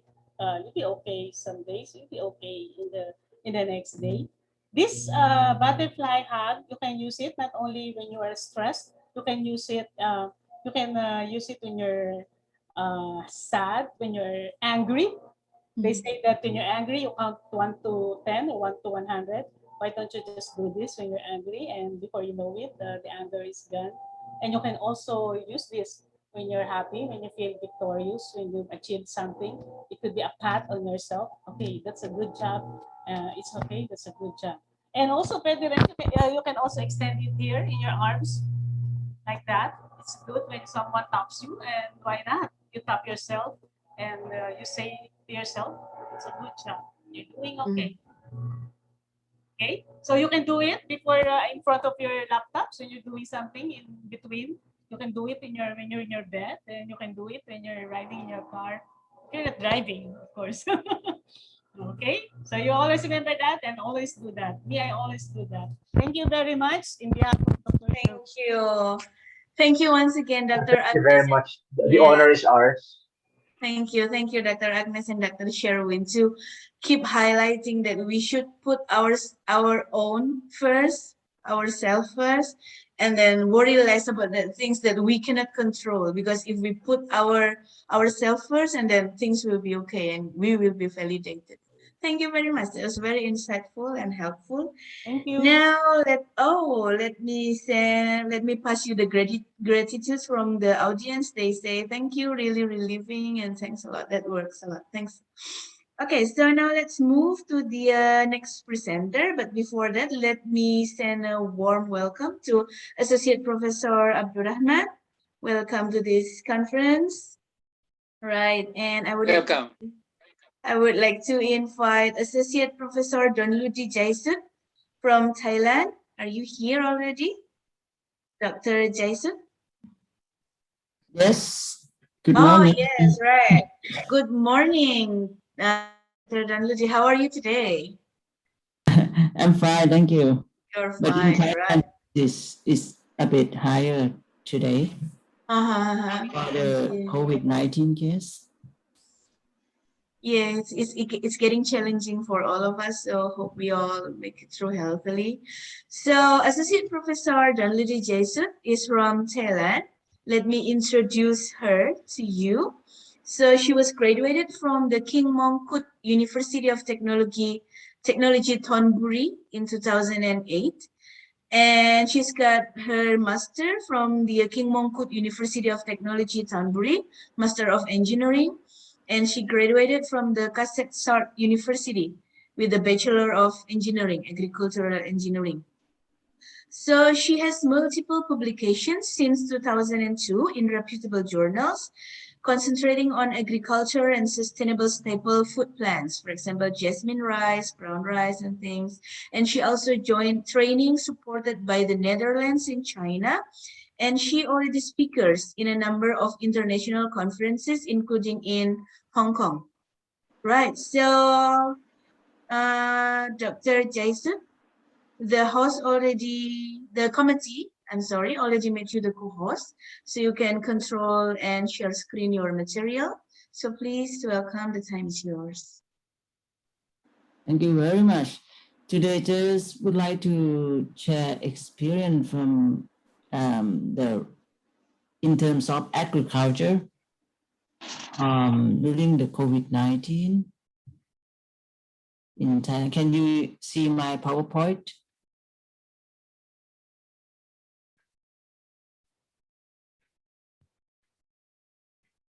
Can you see my PowerPoint?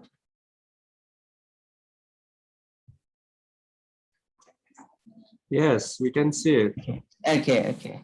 Actually, for the COVID-19, I think for every country found at the moment, every country confront this kind of situation, included of Thailand.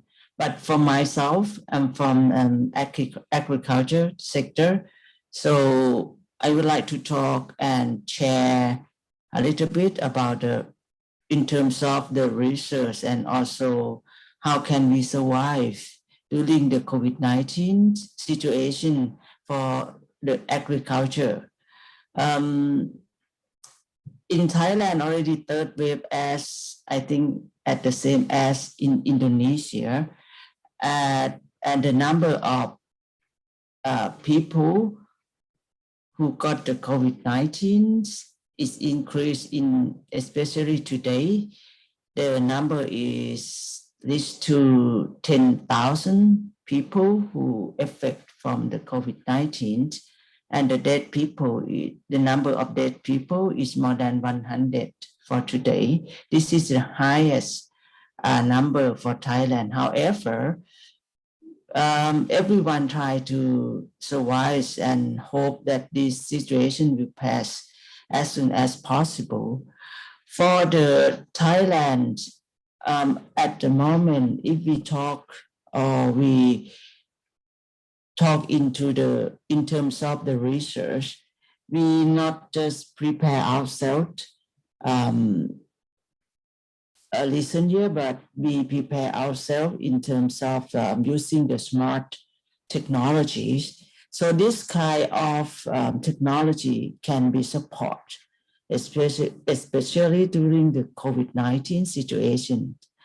It can help quite a lot especially for the farmer. I will just give you an example that we got the big project and we work together with the government and not only Kasetsat University. Myself, I'm from Kasetsat University, and every year we accept the student from UMM every year in our campus before COVID-19. And I hope that after COVID-19, the student can come and visit to Kasetsat University again. And we have alumni from Kasetsat and work at UMM also. If you think about smartphone, I think in Indonesia also adapt this kind of technology into your agriculture sector as well. But for Thailand, when we talk about smartphone, one very important thing is we call big data. If you don't have any data, you cannot work for the smart technology route. So big data is very important. How can we collect it? How can we adapt this kind of big data into the agriculture sector? So as you know,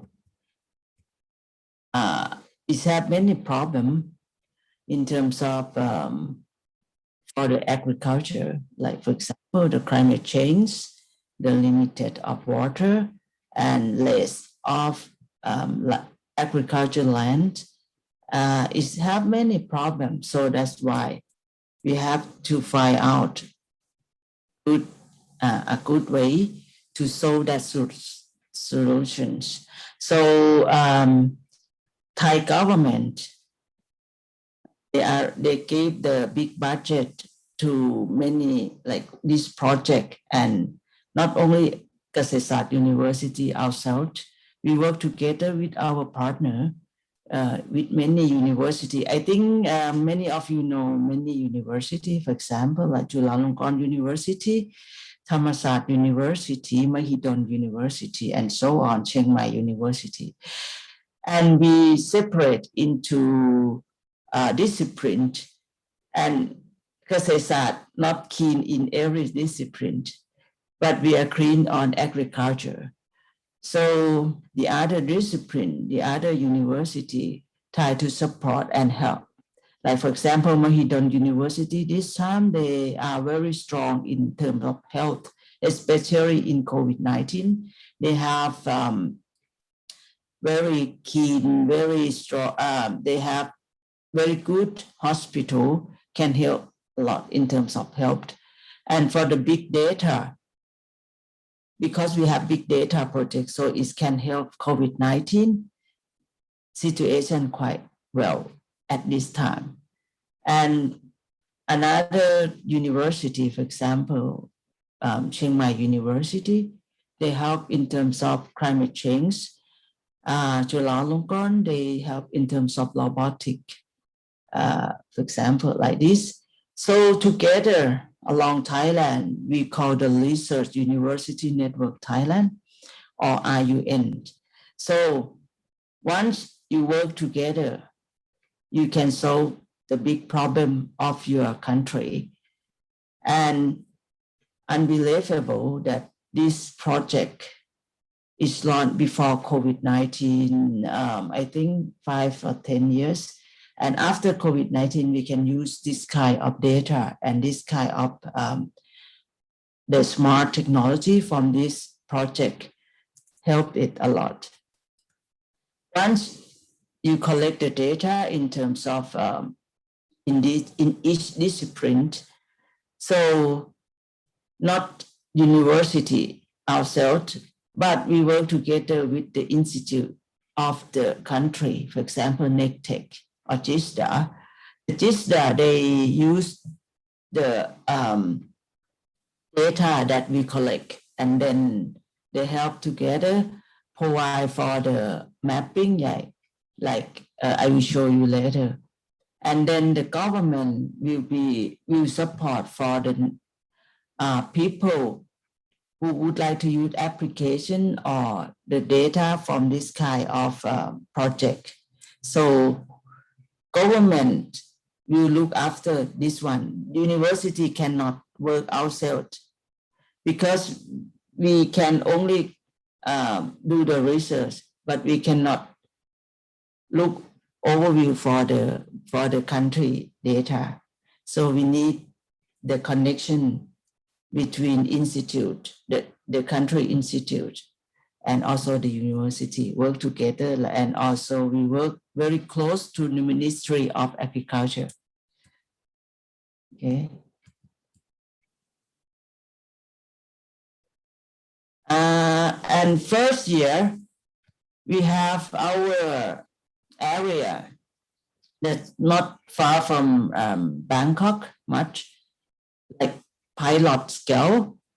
So the first year we collect the data from pilot scale, and also in each discipline, they have their own pilot scale at first year, and collect the data from that area and then pull together. Okay, and the second year, from at first we start from the central area, from not far from Bangkok, and then the second year we expand from Bangkok and close to Bangkok, from the central to the south of Thailand. For example, in Surat Thani, Krabi. Maybe some of you had ever visited South Thailand.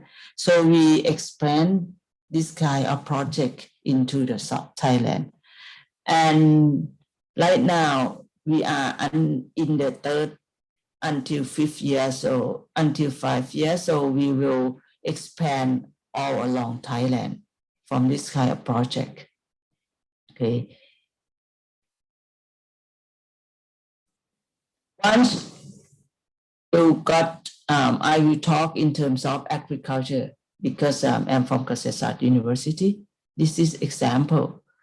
Not only one kind of plant, but we have to collect in many kinds. For example, rice, oil palm, ornamental crop, for example. And we also work together with the other faculty, for example, fishery.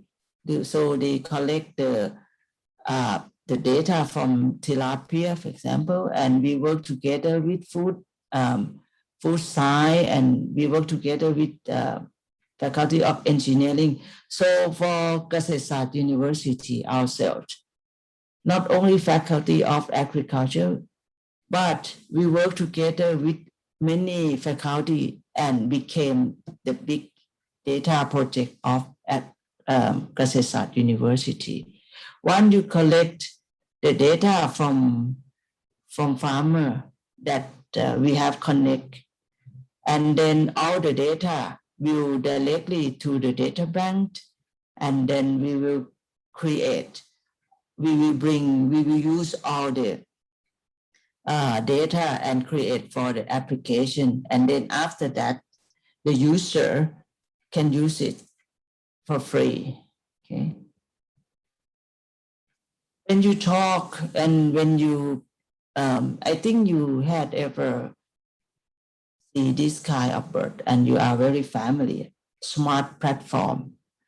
In Indonesia also have, because I have friends a lot in Indonesia as well, and work together with friends in Indonesia in many universities. But when you talk about the smart platform, what kind of smart? The first one is from satellite map data. Like you have to combine together, like S from satellite, M for methodological, A for application, on smartphone, and R for robotic, and so on. E for terminal for data visualization. So I will give you the picture of each collector. So the first one, satellite map data. So we use both the satellite map for GISDA. As I told you, we connect with the Institute of Thailand. So the GISDA provide the map satellite, and together we use the drone to collect the data in our pilot scale. This is the oil palm. This is the oil palm. As you know, the oil palm is very large scale. How do you know which one is have the problem or which one is damaged? So if without any technology or smart technology, how can you know? So you have to walk. You have to walk, and then you have to drive. You have to walk or drive into your field, the oil palm field, and you have to do by yourself. But for satellite map data together with the picture or the image analysis system from the drone, so you can see, for example, in this picture, you can see this one is damaged via your mobile phone. Okay, so it's very easy. That's why the data very, very important to produce the application. And during COVID-19, especially this time, you don't need to go into the field. You don't need to face with the people, but you can notify via your mobile from your application. And also we can make the contour from the data all together, so you know the contour in your field as well. Okay. The other thing from M, very important as well, because of the climate change, is affect all the area, all the, I think it's global issue for the climate change. So we have to collect the information of the weather using the weather station. So we set up the weather station around Thailand and then collect the data. The weather station will send automatically all the weather data into the center. what kind of the weather data that we collect. For example, the temperature, of course, the raining, the wind speed, the shade of the light, the humidity, relative humidity, something like that. So this is very important for the agriculture. So using the smart weather station, you don't need to collect by yourself. So everything will automatically send to the center, okay? And then we can collect all the weather real time. The next one is from application. So when you use this one for the application, and mark your field area, very easy. Okay, you can know how much the total exactly of your field area. Okay, using the application, that's I will show you later. This application produced by Universitas University. Okay. And for the robotic, we work together with the Faculty of Engineering together with my department. I'm from the Department of Farm Mechanics. So we work together in terms of robotic. For example, the planter, we have our own planter that suit with the Thai farmer. And we launched a lot of the technology, especially in robotic, to the Thai farmer.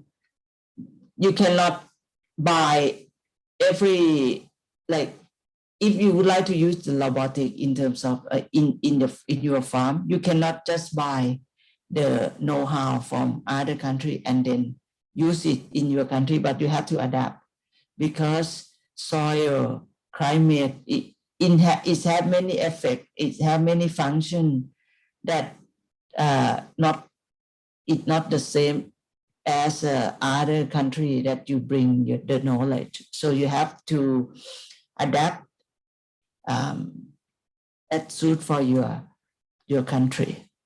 So we, at the moment, we have many kind of the technology for this one. And for the terminal for data visualization via the dashboard, and then it can be report this system into the dashboard, and they can use and they can see our, we have one project we call Rice Big Farm. As in Thailand, maybe in Indonesia also the same. For the rice planting, we don't have the very large scale as some country, for example, in America, in USA, they have the large scale. But for ASEAN country, normally you have the small scale. But once you have the small scale, the weak one is if you like to sell your product into the market, you cannot sell in a good price because you are very small. So one big project that government launched to Thailand is we call Rice Big Farm. So every small scale will come together and then collect the data together and became the big farm. And the government subsidized the machinery into the big group. Okay, they're not subsidized in each family, but they subsidize into like when you became one group. So they subsidize the machinery, they subsidize for the money, something like that. And because they would like you to go together and became one group of the farmer. And this one is good because why? Because we can collect the data from each group And then we work together with faculties of economics. So this one can predict the price. If you like, for example, next year, you would like to plant this, for example, next year you would like to plant rice, will you get the benefit? Will you get the benefit or not? So you can predict even price, you can know the price for real time, you can know is it good for you or not if you would like to plant this kind of crop next year. If not, you can change. It can also predict the raining, like the amount of the water next year is will. So using the application from the collected data, so it's very helpful for the farmer.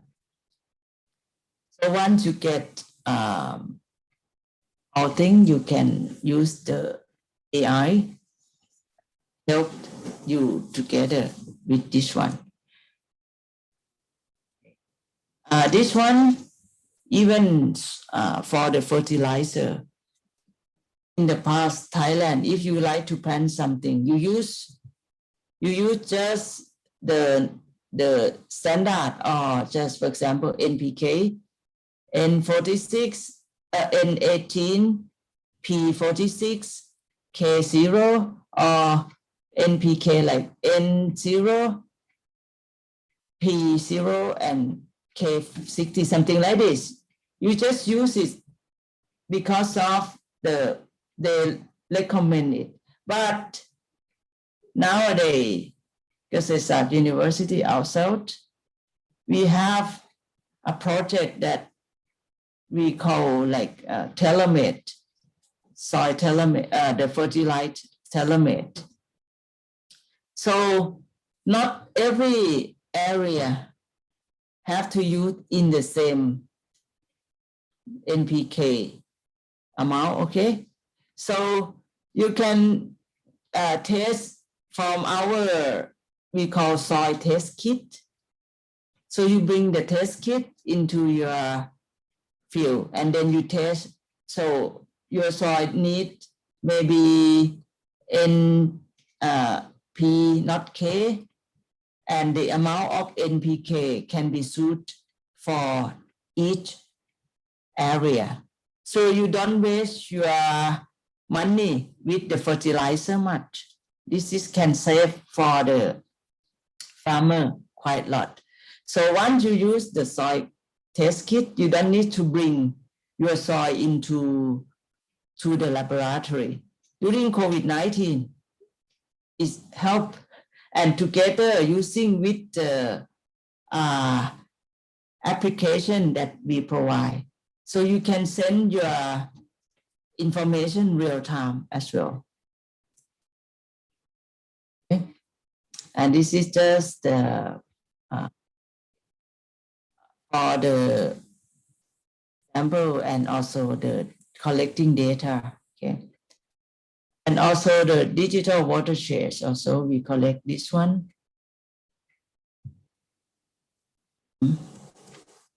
And this is the picture that we have we collect, and then we know the amount of water during the rainy season along Thailand. So we have the data. This is very important as well. Okay. And then altogether became the application. So we produce many applications that suit for the farmer that can use, both used by via Android, if you use Android system, so you can download it for free. For example, for corn, for cassava, for aquaculture, for sugarcane, and then even GAP check. So you can use it, GMP check. So we provide a lot of application for free to the farmer. And if you use Apple, don't worry. We also provide for the iOS system. You can also download for iOS system as well. And one application that very useful at the moment, we call a Gripo. In your country also, I think have some kind of this application. In Thailand, we call a Gripo. This one can help the farmer. They can choose which one they plant, and then they can send the data, and then together, if they have their own group, so can share the information among that group as well. And also can do the testability.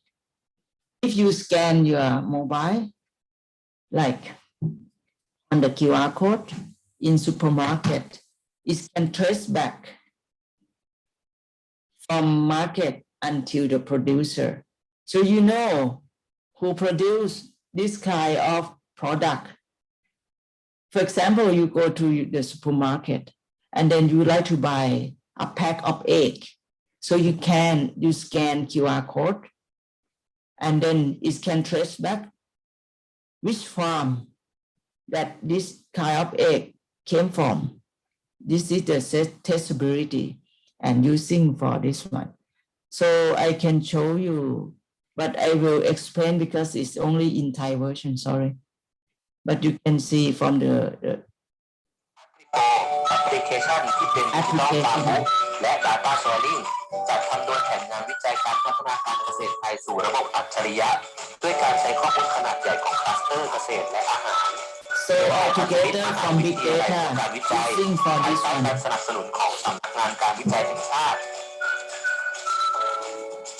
อังกฤษโปรเปรียบเสมือนสมุดทะเบียนเกษตรกรดิจิทัลโดยเป็นแอปพลิเคชันที่ใช้บันทึก So ข้อมูลการเพาะ first, ป the ลูก farmer has to ประมาณ fill in for ที่ the สามารถกำหนดขอบเข data. ตแปลงหรือฟาร์มเพื่อคำนวณเป็นพื้นที่จริงได้สร้างแผนการเพาะปลูก And ยืนยัน then สัตว์บันทึกรายละเอียด they การปฏิบัติกิจกรรม can ต่าง estimate ๆบันทึกรายรับราย from จ่าย their ที่ own แยกเป็นค่าปัจ data จัยการผ via ลิต the ค่าจ้าง application. แรงงานและค่าจ้างเหมาที่เกิดขึ้นตลอดระยะเวลาการเพาะปลูกหรือเลี้ยงสัตว์แล้วนำข้อมูลที่บันทึกมาสรุปเป็นภาพโปรไฟล์ของการเพาะปลูกหรือเลี้ย They งสัต can ว์ know their own เพื่อ profile ให้เห็นภาพของรายรับรายจ่ายที่เกิด from ขึ้น this ว่ามี application, ผลกำไรหรือไม่อย่างไร income, ข้อมูลการ outcome, เพาะปลูกหรือเลี้ยงสัตว์แต่ละครั้งนี้ and สามารถใส่ all เป็น the QR data.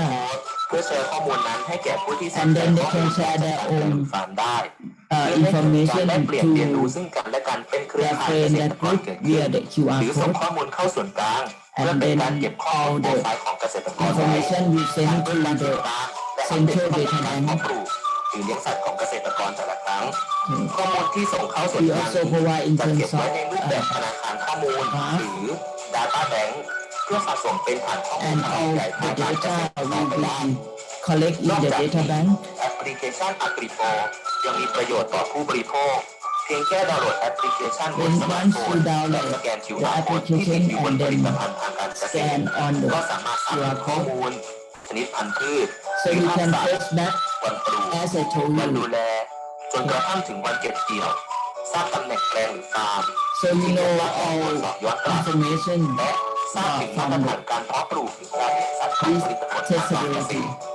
ตรดังนั้นแอปพลิเคชัน Agripo จึงเป็นแอปพลิเคชันที่มีประโยชน์ต่อเกษตรกรและผู้บริโภคสมัยใหม่ที่ใช้สมาร์ทโฟนในการใช้ชีวิตเป็นหลักเพราะง่ายต่อการเก็บข้อมูลและการเข้าถึงรายละเอียดต่างๆเพิ่มความสะดวกรวดเร็วและไม่ต้องกลัวว่าข้อมูลจะสูญหายอีกด้วย Okay.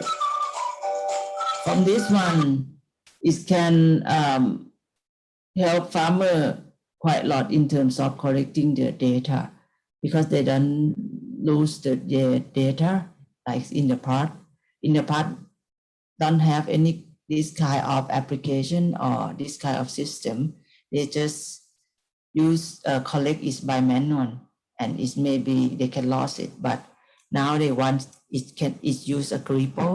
They don't need to worry about that anymore because they always have their own data in the data bank. Okay. This is the Gripo. Okay, that's one for the smart technology, but nowadays we also use the smart technology. I will go very quick, okay, because the time is quite. We also use for the kind of charcoal furnace.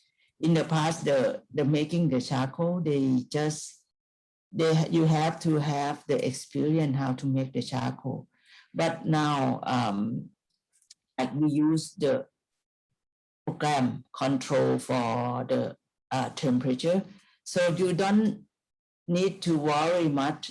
You just burn it, and then you can get all the real-time information from your mobile. Okay, this is launched already, and then this is the application that we use it, and then you know the real time. And once is the process finished, it will have the sign on your mobile, so it can be beep beep, so you can have the sound, and then you can come back to the furnace and take it out. The good thing that if in the past, if you without this kind of system, you have to be with your furnace all the time. Once you smell it, it can be case of the cancer. So this is very safe from that kind of thing. Okay, this is just example that we produce and we use smart technology, and it can also help, as I told you, in terms of COVID-19. So we use a lot. And also in terms of rice, because rice is staple food for Thailand, and even in Indonesia also is staple food for Indonesia as well. So in terms of rice, we also use many kind of machinery in terms of rice. And also this one is we just help the farmer, because in Thailand, farmer has very strong, very serious problem about the moisture content. So they have their own rice barn.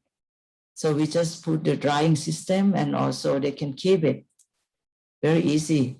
And from the field, don't need the area to shade dry. They just harvest and then put it in this barn and dry, and then keep it until they sell it. And also now we have the version that using, they can see all the temperature and also moisture content via the application. Okay, and also we work together with Kyoto University in Japan, using the fluorescent techniques to see for this kind of thing. Like, for example, this is orange. If you see by your eye, you cannot see any latent part, but using the fluorescent techniques, you can see it. And this one also apply to other crop, and also in aquaculture. You know, if you eat raw fish like sashimi from Japan, so this one can see even the worm inside the sashimi is also launched into the Japanese market for this kind of. We work together. In terms of Kasetsart University, we work with rice. So once you use this kind of technique, you can even see the protein inside. You can estimate for the degree of milling. You can see how much the protein inside.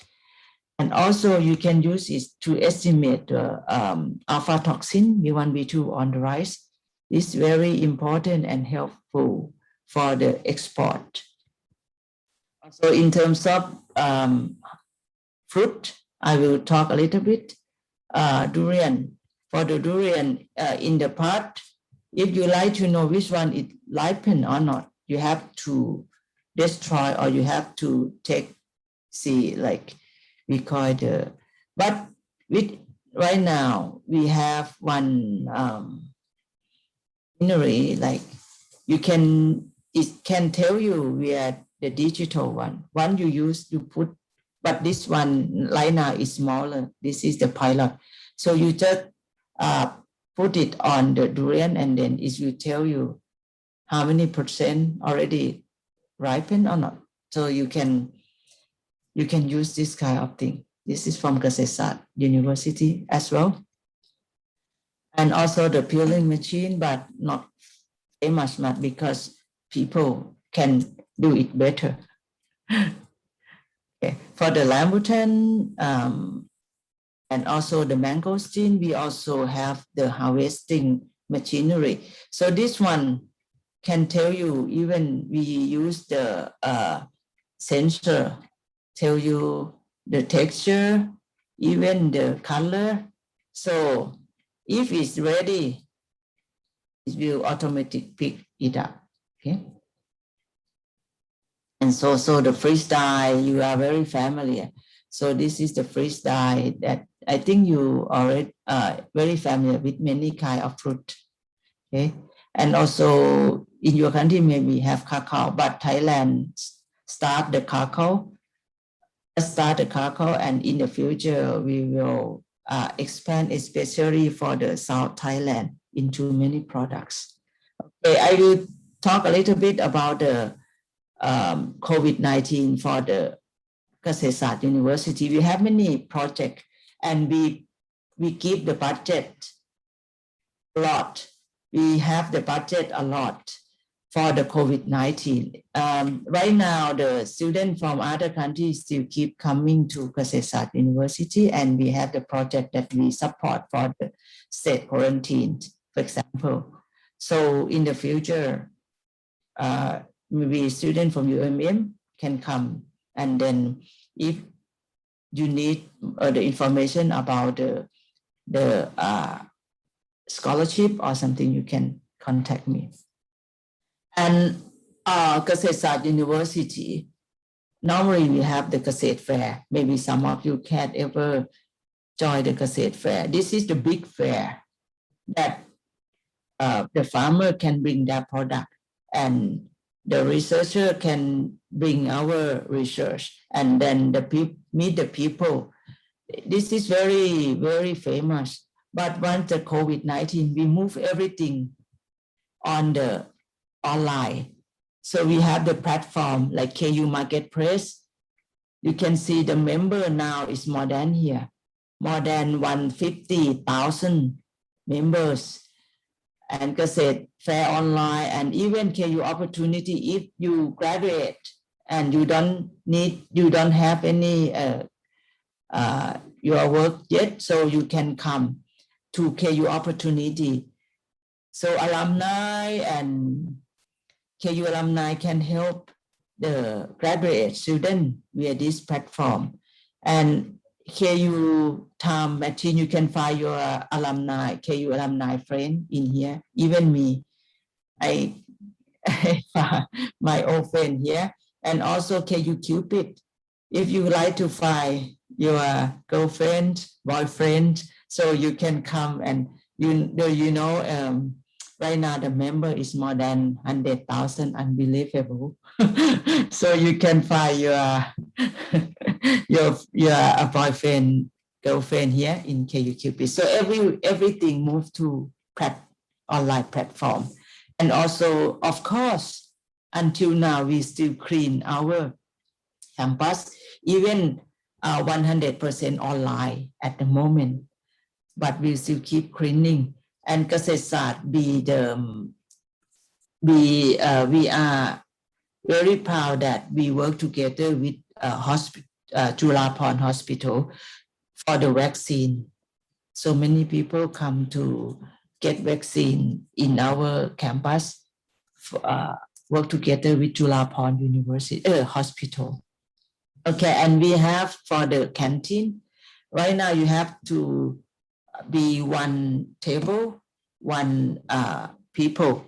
And during COVID-19, not many people, students from other countries, for example, international students, they still have They have to stay inside the campus. But if they don't, we found that many people that lose their job, something like that, they don't have money. So we have the project we call the free coupon. So we put the coupon in each restaurant inside the canteen, and then this one donate from other who would like to donate. For example, I would like to donate, so we are this coupon. So you just pick the coupon up and then bring the coupon to the restaurant, and you get it for free. Okay, get food for free. And also this one, we serve the food because we have food institute. We serve food for the hospital, for the nurse and also the doctor who work for us. And we have our own masks. We produce masks, we produce alcohol, something like that. And also we have the online class that everyone can come, even me. I also bring my research, and then every day, like 5 days a week, we will have many topics online, so they can learn from this channel. And also, Kasesat, we have our own research, so we all together and use the research and help COVID-19. Okay, that's all the information in terms of agriculture under the COVID-19. I hope it can help and can share for everyone. Thank you very much. Share.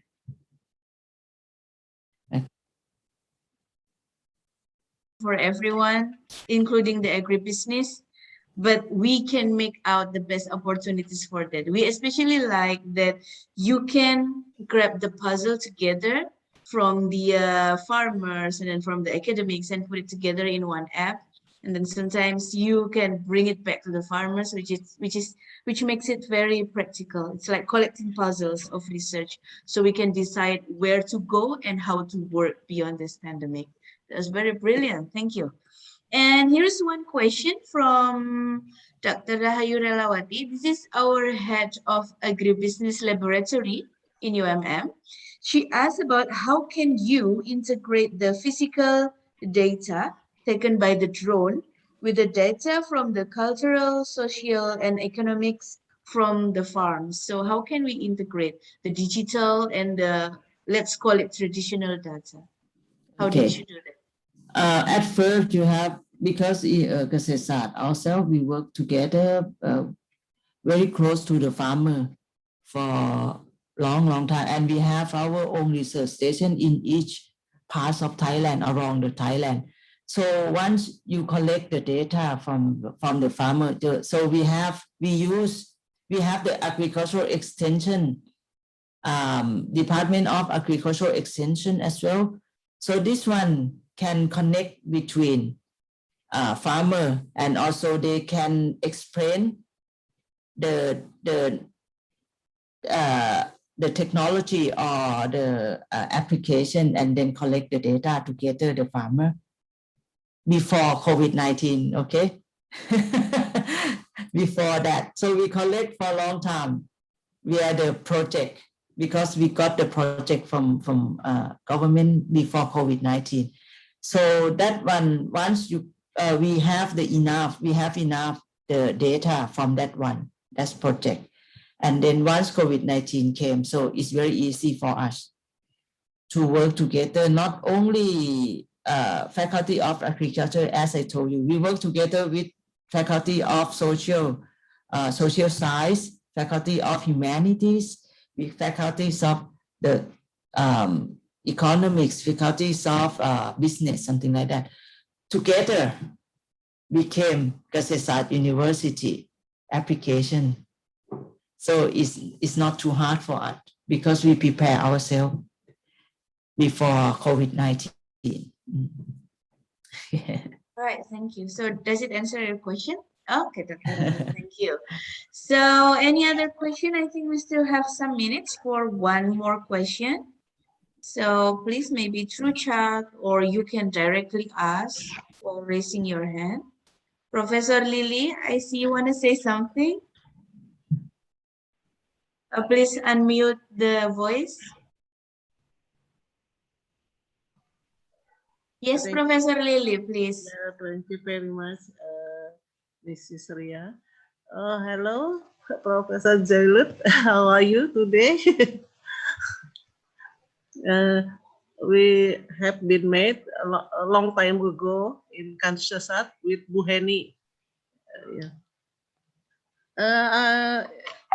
Your information very interesting for us about smart farmer in your country. It's very interesting, very informative for us. I wanted to ask about soil clinic that you use. Yeah. Can we access the tool about soil clinic that can calculate the fertilizer requirement in farm? Yes. Okay.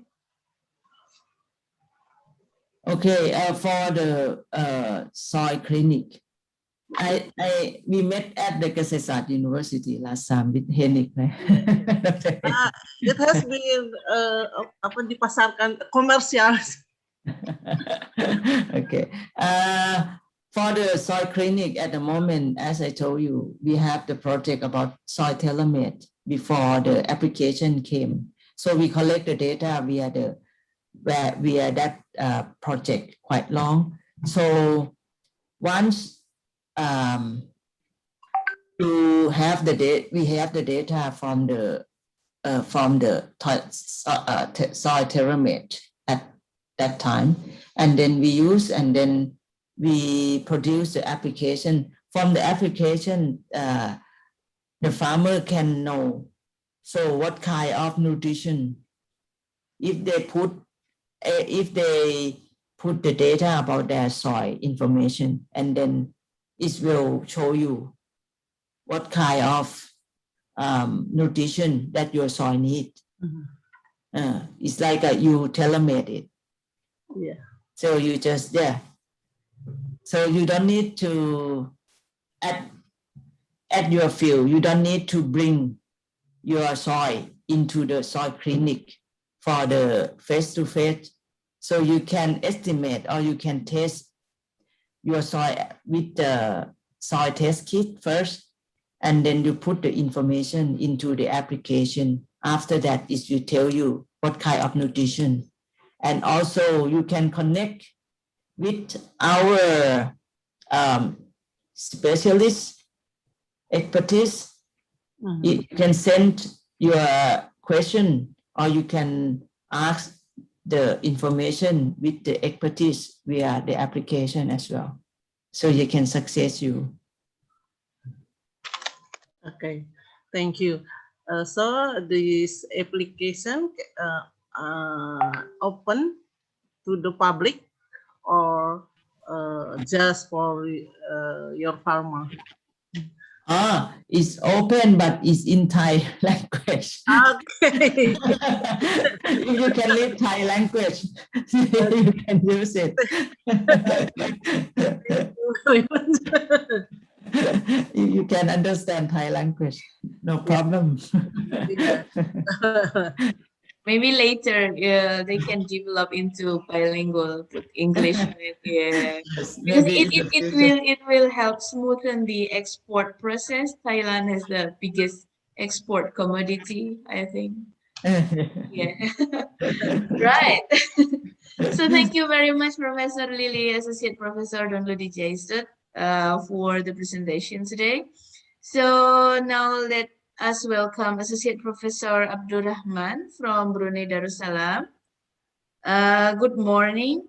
Selamat pagi, Pak. Assalamualaikum. Right, so now it's your time to present. But before that, let me introduce Associate Professor Dr. Abdul Rahman Raden Aji Haki, LCMCL. Now he is working in the University Islam Sultan Sharif Ali as the Associate Professor. He was graduated from Fiqh and Usul, Kuwait University, Kuwait, and he obtained his MCL and PhD in Law, Kuliah of Law, International Islamic University in Malaysia. He has the work experience in Kuliah of Law, IIUM, as the assistant professor, and the University Brunei Darussalam as a senior lecturer. And currently, he is in the Faculty of Sharia and Law, UNISA, as the associate professor and previous deputy dean.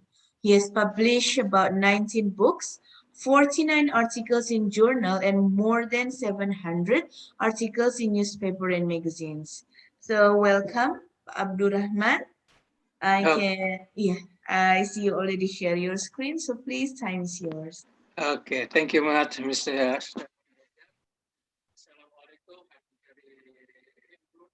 It's not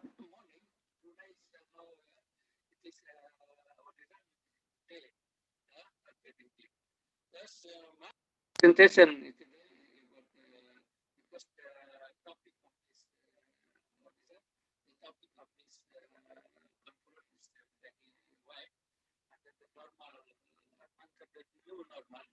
Challenges and opportunities. So I want to confine me why do you heard me? This my voice there. Okay. So under the new normal challenge and opportunity in Brunei Darussalam. If our sisters and brothers from Philippines, if our sister from Thailand, they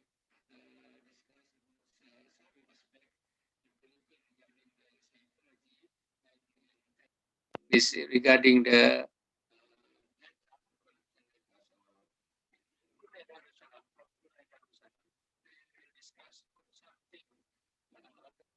what is that?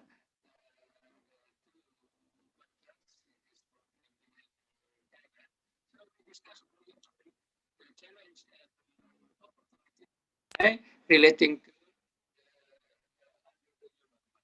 so if we discuss here, we will discuss about the new normal as and also we will discuss about the new normal in Vietnam. We discuss the new yes, yes, Mr. Yes.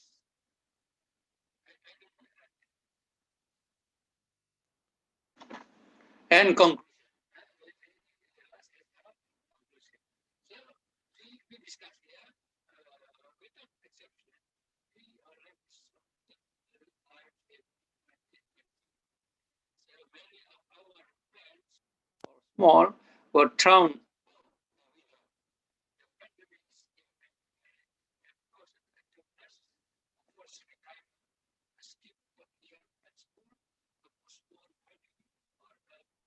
overseas holiday.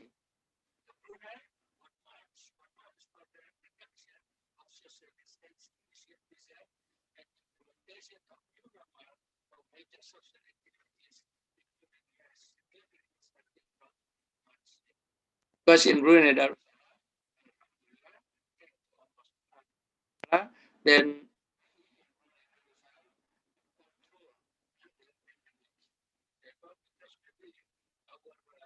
regulation and also the implementation of the regulation is very strict. Therefore, we can pass the pandemic era that we have 2020. 20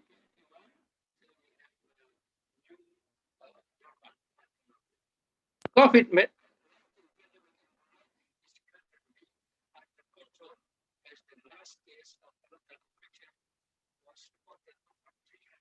days.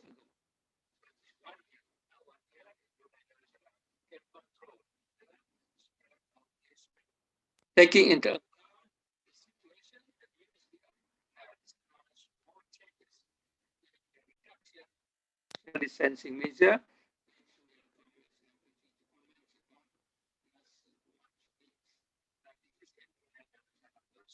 From March 8th,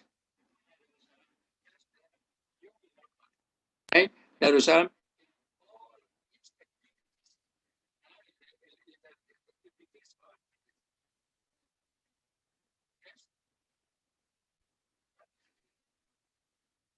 Yes, Dr.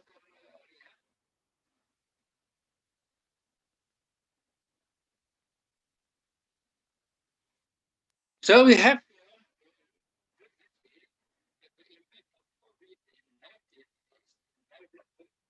ASEAN.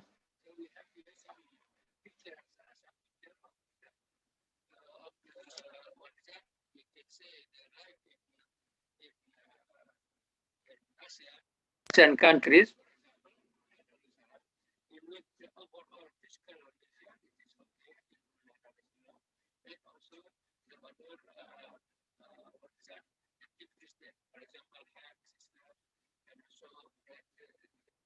So the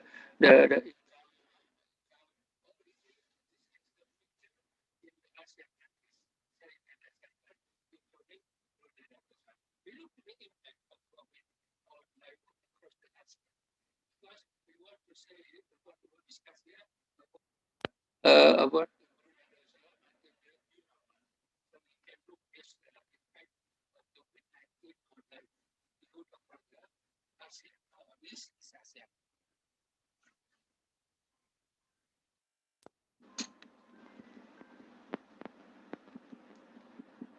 okay, then after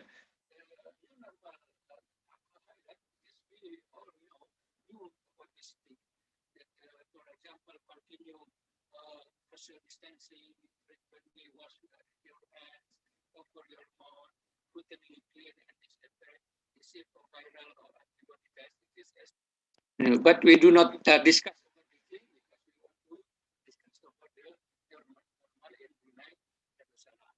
So in Brunei Darussalam, the change include the implementation of new normal in places such as mosques, schools, museums, sport facilities, restaurants, cinemas, stores, and other catering limitation will also be expanded from 330 people to 1,000.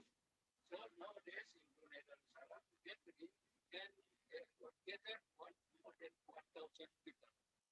Previously, before the new normal, it is only 350, and before it is very limited. Nowadays, as we have a new normal, so we can gather 1,000 people.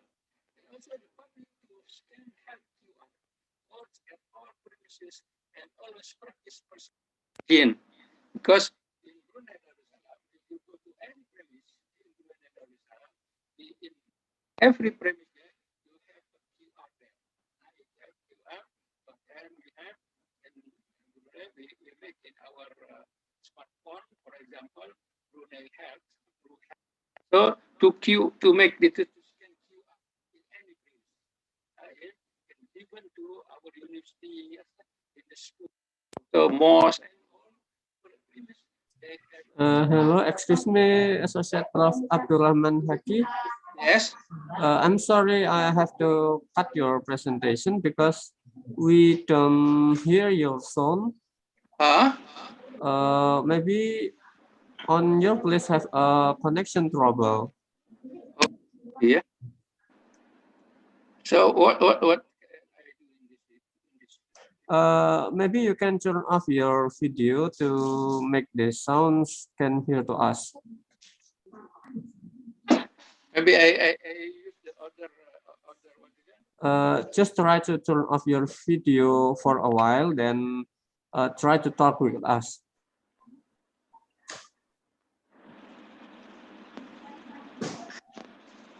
No, how about no? No, how about no? I can. No, we don't hear clearly. You hear from us? Okay, let's try again. Maybe I should this one.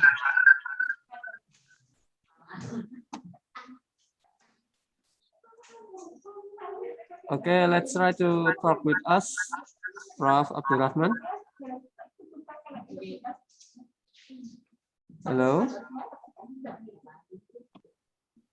Hello. Hello. Yes, organizer. Yes. Do you hear me? Yes, we can hear you clearly now. Do you hear me? Yes. It is now okay? Yeah, it's okay, Pak Abdurrahman. It's okay. Oh, sekarang bisa? Ya, iya, bagus, bagus.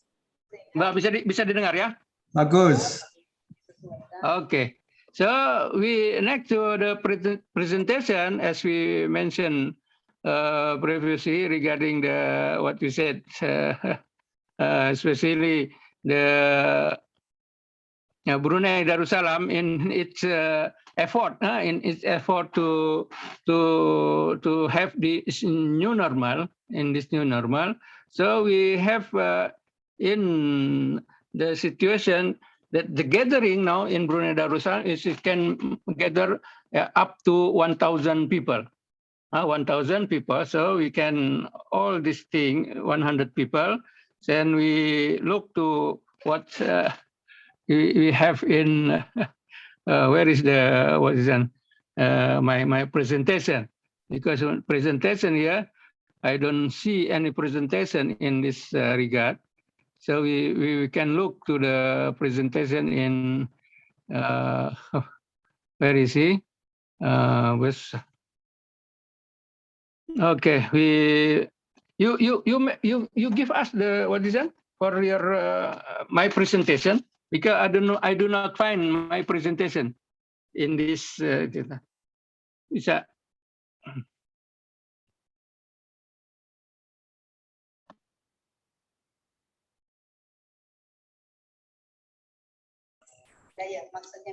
Excuse me, Bu Ria. Bu Ria. Antar variabel.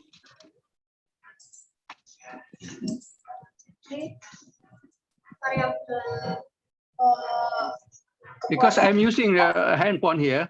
I see. I do not. Where is the what is that? The preview of my presentation in this.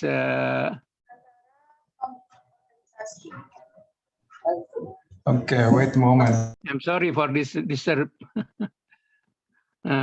this disturbing of the reason.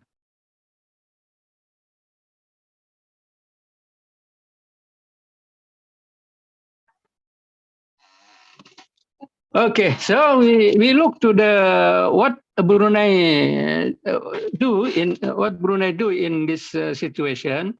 That according to the government of Brunei Darussalam, we can choose the way in the next in future regarding the implementation of new normal in Brunei Darussalam. New normal in Brunei Darussalam. As we saw in previously regarding the way the change in Brunei Darussalam, it is that the public to scan the health QR. Then the change also are for activities, carrying the activities carried in within all premises and always practice personal hygiene. The change are for activities carried out within the country only, by maintaining the current cross-border travel restriction to strictly control the possibility of reoccurrence of COVID-19 infection in the country. Brunei will continue to monitor the situation of outbreak at national, regional, and global levels, and carry out ongoing risk assessment to consider further measurement and de-escalation measures. For example, in Brunei Darussalam, you can see that there are guidelines for mass gathering, there are also guidelines for outdoor sports facilities, and also we can say a guideline for driving school. It is next, next slide. Then also guideline for golf courses. So these guidelines, it is made by the Ministry of Health, is in charge of the facing the COVID-19 pandemic here. Then under the new normal, this is new normal of Brunei Darussalam, that the challenge here, the priority, the challenge and opportunities in Brunei. Brunei's priority this year is to ensure its people receive urgent relief from the pandemic's devastating impact on lives and life and livelihood. Brunei Darussalam announced the year's theme of "We Care, We Prepare, and We Prosper." This theme, it is not only for Brunei Darussalam, but it is only for the ASEAN country. So we care, we prepare, and we prosper. We care, we prepare.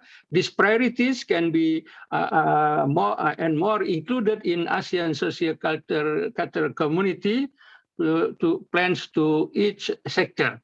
These issues details the sectoral plans for health, labor, civil services, education, youth, sport, disaster and humanitarian assistance, culture, information, and the environment. So this thing, as we mentioned in the previous that we can see what is Brunei Darussalam government made in this situation. And in facing this new normal, we can look that according to the milestone or to the we can say the planning of Brunei Darussalam here, that we have in the first thing about the health, and we also the education, and also the gender equality, labor and civil service, and disaster management. So, for example, in Brunei Darussalam, regarding the health, COVID-19 recovery, balancing regional decisions. So we have in Brunei Darussalam making the balancing between Brunei and its neighbor countries in ASEAN. So make it is balancing regional decision. And also the cascading disaster of COVID-19 renewed calls for a more robust regional coordination system. Relating to education, youth, and sport, so Brunei Darussalam, as it is also preparing for the ASEANs, in Brunei Darussalam itself, we have what the so-called Brunei Darussalam in 2035, education in 2030, meaning that Brunei Darussalam, all learners for the future, learning for the future, as in the 2035, that Brunei Darussalam will become a learning learned countries. We can and also moving forward together, maybe for good together. As with that, we have the theme here. We are better together with sport. We are better together with sport. Relating to gender equality, we also rethinking what care work, advancing gender equality in times and in pandemic. Labor and civil services also putting worker first. Then we have disaster management. We have also regarding the forging ahead, the new admire.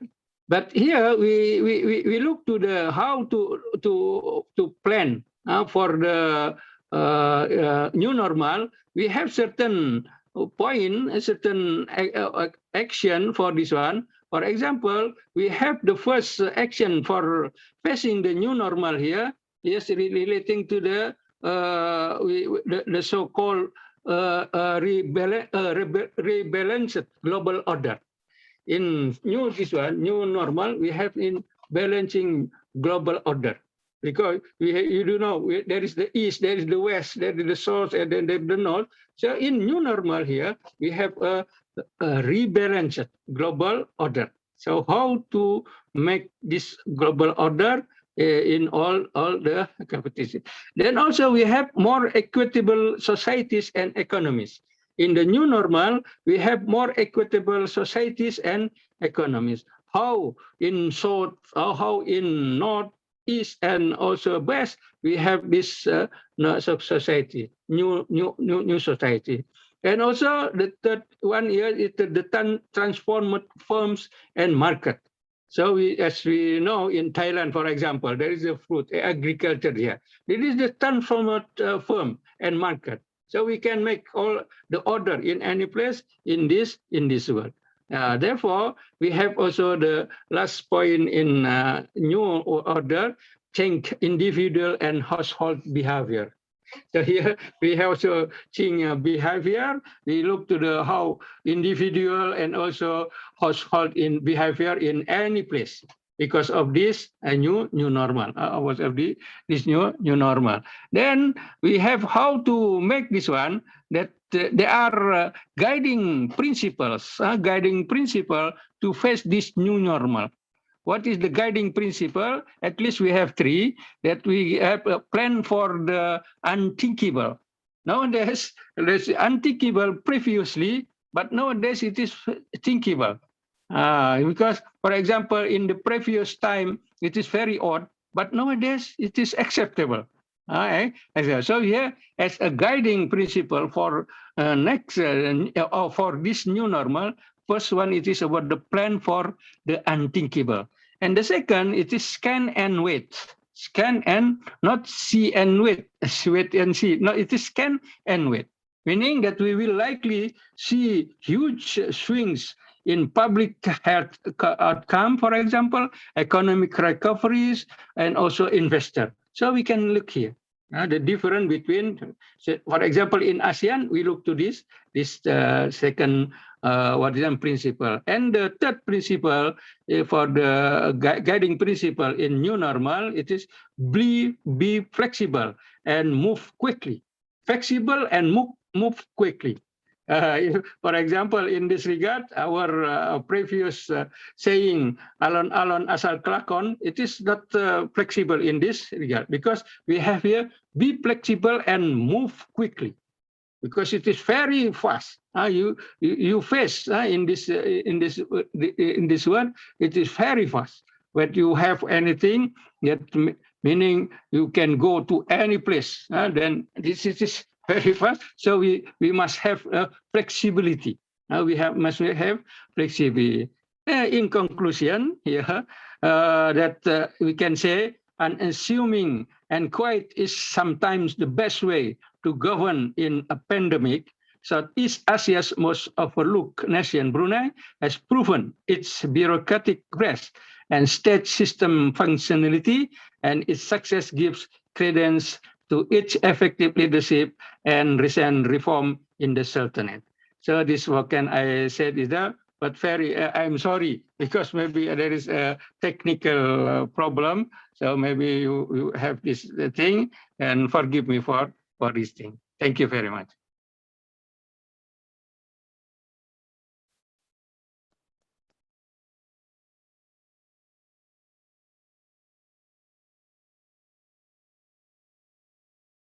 Later.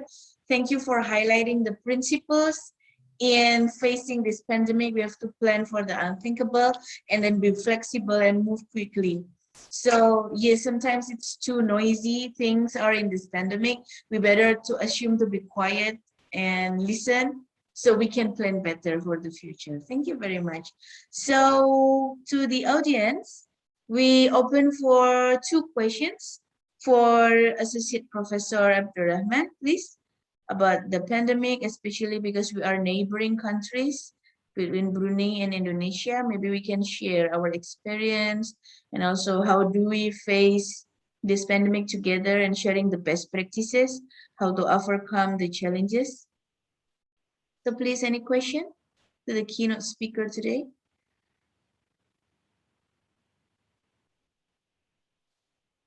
We have around 148 participants. So there must be 2 or 3 questions regarding the pandemic, especially in the Southeast Asian countries.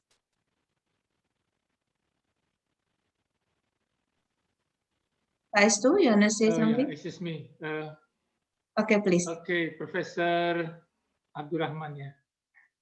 Professor Abdurrahman, I know that Brunei is maybe the most prosperous nation in the world. Yeah, it has been for several decades. Now, in our country, the impact of COVID-19 is very serious. Yeah, so even until now. What about in your country? How serious? Or maybe because in the light of the prosperity of your country? Thank you. Yeah. I answer the moderator. I answer. Okay. As we mentioned in our presentation, that Brunei Darussalam, it is under control regarding the COVID-19. It is since 1 year ago. Since 1 year ago, Brunei Darussalam only has three victims of this COVID, of this. So, because in the first step, or in the first day of this COVID-19 last year, Brunei Darussalam make the very strict rules regarding the COVID-19. Yeah. Then they have the guideline, as I mentioned in the presentation. It is 70 days. It is Brunei Darussalam in lockdown. So nobody can out from their house. It is even school, even mosque, they all close. School closed. But school, after the first escalation, they can study daring. They can study daring at home. They say at home, meaning all the student and also the teacher, they work of home. So study in the making the daring. But it is in the previous one, the first step. Then after 70 days, Brunei Alhamdulillah open this, but very gradually. For example, last month we can gather 1,000. Previously it is under 100. Gradually, 100 we can gather, then we can after that 350 people. Then open all the the restaurant, any premise, hotel, cinema, this is open, but gradually. Nowadays it is like normal. This is like normal today. We can make any gathering. We can any gathering. But the important here, it is regarding the strict regulation and also the implementation of this regulation. And people of Brunei implement this one. They follow what the government said. They do not contradict. They do not reject what the government. They very follow this one. Okay, thank you. Thank you very much. Yeah, thank you very much. So here are, I guess, 3 more questions. So I guess the first one's already answered. Like, is it true that Brunei has made their people free from mask? Since you already say that now things are getting better there. So are they still using mask in Brunei, or they're going free now? Yes, it is, as I mentioned, free in the country. For example, if we want to go outside from Brunei, it is very difficult because we must go to Prime Minister office, and we ask the permission, all these things. Oh, very long journey for exams. Therefore, no Bruneian, they do not go outside the country. But in the country, it is very alhamdulillah. In country, you can go to any place. And you study, for example, in university, I just have my final examination. It is in the hall. It is open, face to face, school face to face, university face to face. Alhamdulillah, all these things. Therefore, we can say that after 1 years of under control, so Brunei, it is like normal. But only in Brunei Darussalam, as I mentioned previously, only in the country. Nobody from outside come Brunei, very difficult. And also Brunei people go outside, it is very difficult. You must follow the strict regulation, all this. Yeah, we are very envious about that. Like, and so there are 2 more questions. I guess, yeah, it is relatable. So can we assume that the new variant in this pandemic doesn't enter Brunei, since you're very strict about keeping all of your citizens at home? So is the variant does the variant not enter Brunei or something? Because there's a question about that. Or are the trials still going on? How about the education, especially law education? Yes, we Alhamdulillah in Brunei. It is very practice all these things. And citizen of Brunei, people of Brunei, they follow all instruction for the government. They do not breach the instruction by the government. All this. Yeah, that bears a very fruitful results. And here's the last question, I guess. So, based on your experience, how can you suggest Indonesian government to cope situation regarding the spiking cases of COVID here? Maybe yay. As you know, that Indonesia is 250 million people there. In Brunei Darussalam, we only 400,000. Now 400,000 people there. So it is very small, but we can manage. But if Indonesia, as in our presentation, that Brunei Darussalam team relating to the neighborhood, to ASEAN countries, is our team is we care, and we prepare, and we prospect. Yes. We care, we prepare, and we prospect.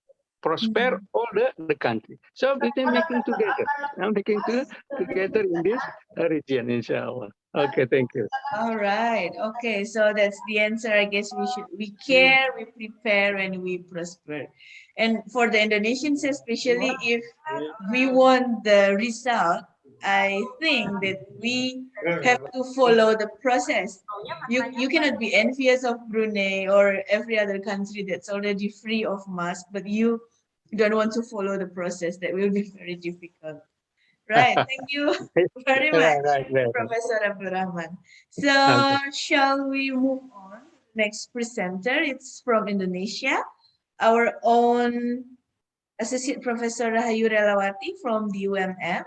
So let me introduce her to the audience. So Dr. in Senior Rahayu Relawati, MM, she obtained her doctorate degree from the Agriculture Science in the Agribusiness Management from the Universitas Gadjah Mada, Yogyakarta in 2018. And then she obtained the Master of Management from the Universitas Muhammadiyah Malang, Indonesia in 1997. And she graduated from the Social Economic of Agribusiness from the University of Jenderal Sudirman, Purwokerto. And now she is the Associate Professor in Agribusiness Department in the Faculty of Agriculture and Animal Husbandry, Universitas Muhammadiyah Malang. And she is the head of Agribusiness Laboratory and also the chief editor of the Journal of Agricultural, Socioeconomics and Business. The name is Agri-Ecobiz. She has about 18 publications and 3 manuscripts in review. So welcome, Dr. Rahayu Relawati. Thank you. Good morning, Ms. Ria, and all participants here, and also the speakers. Good morning. Okay, so please talk about your material for about 20 or 25 minutes, and then you will be given around 10 minutes for the question and answer session. Thank you very much. Okay, thank you. Okay, I'll share my screen first.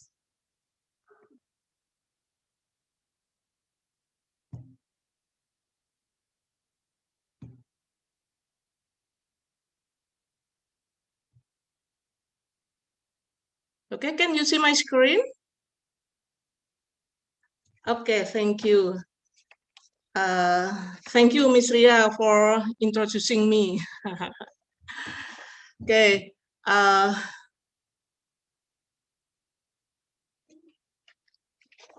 Okay, good morning. Assalamualaikum warahmatullahi wabarakatuh. Okay, the honorable ladies and gentlemen, all speakers and all participants in this conference. It's really interesting and beneficial for me following this conference still in the morning. Yeah, so I can take wide knowledge, yeah, from other country. And also I can share my small knowledge maybe here, yeah, related with agribusiness. Maybe this is slightly related with the presentation from Dr. Jaisut, but it's different insight, I think. Yeah. So according to my background here, I will focus on the topic of agribusiness in a new normal situation.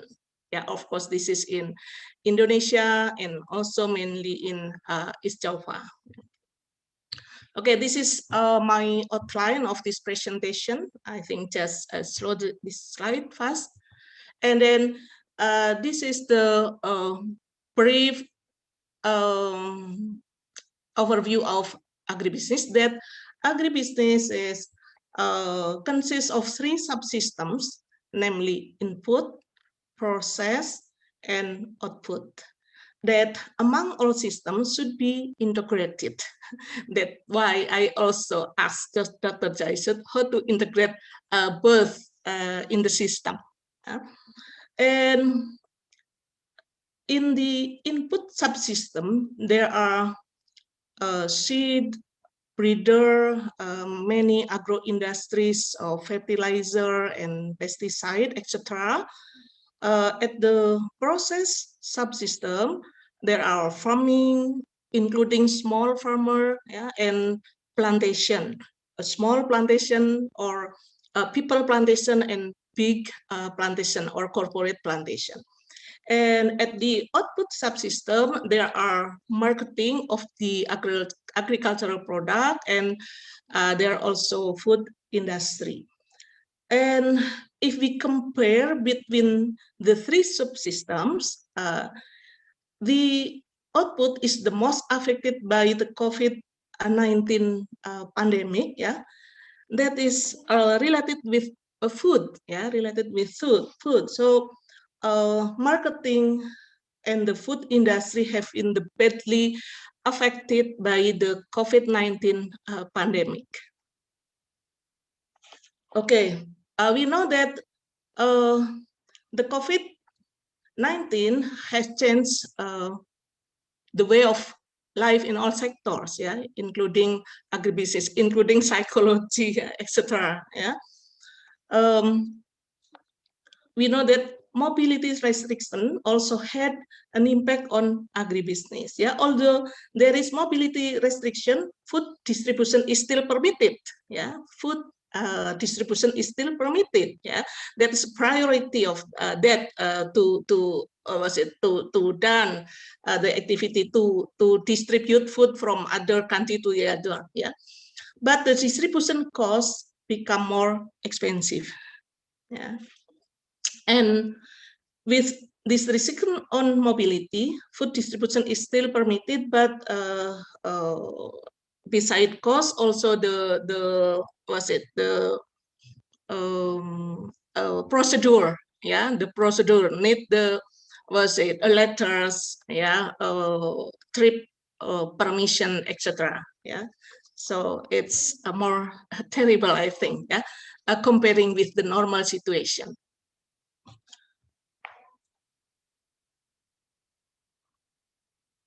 Okay, let's we take a look for some policy here. Sorry, I have to move the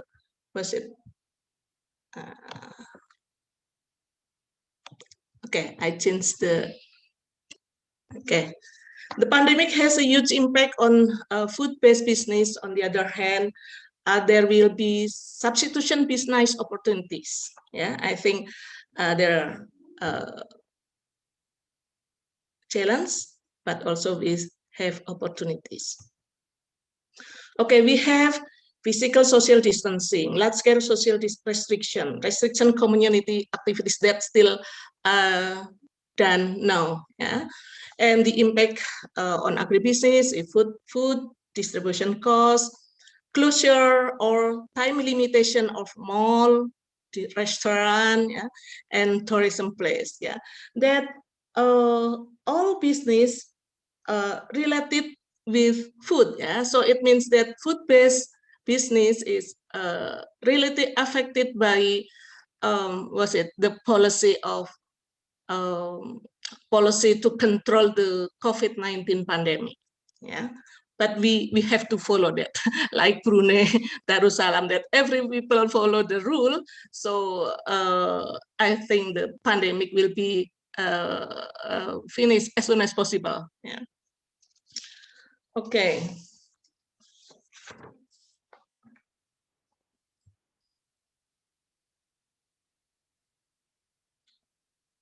Okay, that is the main agribusiness. Yeah, you know that agribusiness is not only food business, but at this conference, I want to focus on food business. Yeah, that restaurant, food stalls, and snack stalls. Yeah, that most of them are small and medium enterprise, even family business. Yeah. Okay, and also biscuit and cookies industries. You know that during the Eid Fitri, yeah, their sale is really decreased. Yeah, it's different with the previous Idul Fitri. Yeah, really different. Yeah.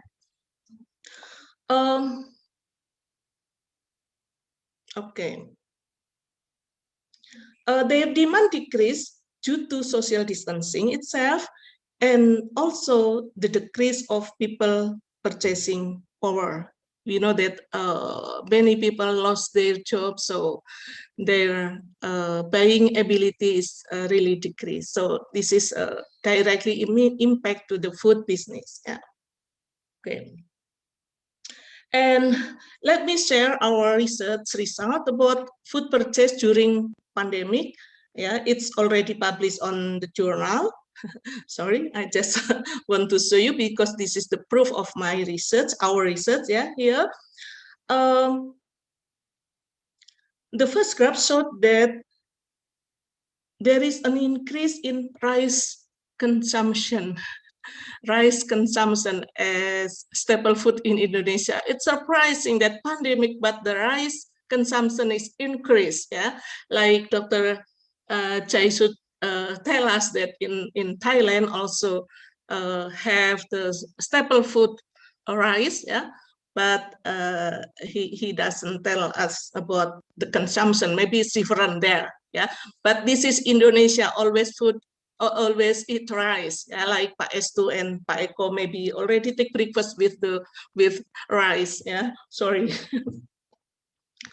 And the first here, this is for the household average, and the other chart here is for the what's it, per capita, the average of per capita. Yeah. Okay, and the answer, why? Yeah, the answer is because people just stay at home. Yeah, and Indonesian people always eat rice. Yeah. Okay, and the second paragraph shows that there is increase in all food purchase. Yeah, all food purchase is increased. So sorry, but this because this is research is only in East Java.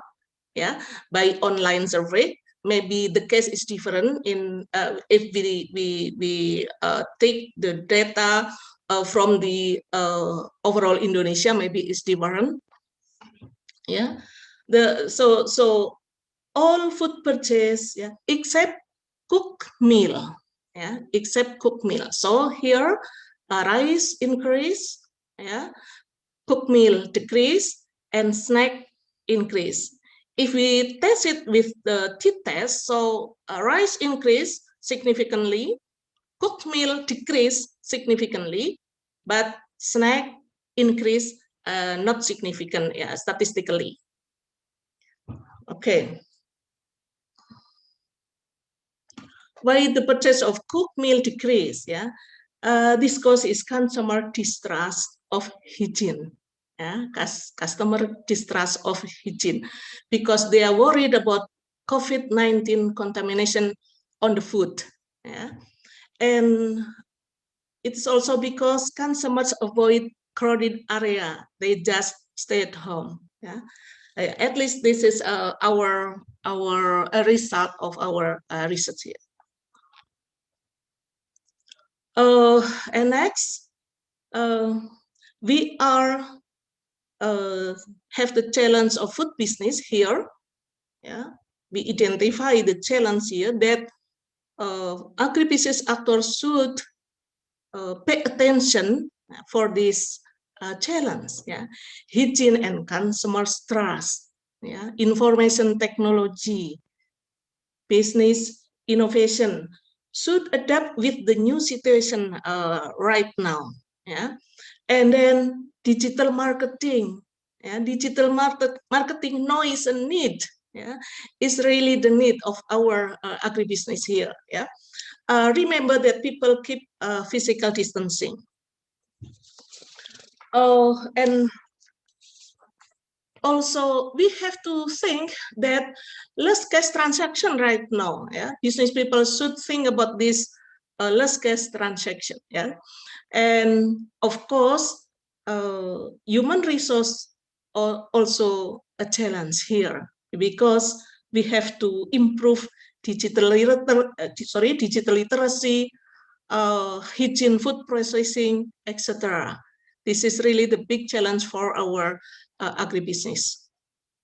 And then, yeah, also we have opportunities. Yeah, they're challenge, but we have also the opportunities.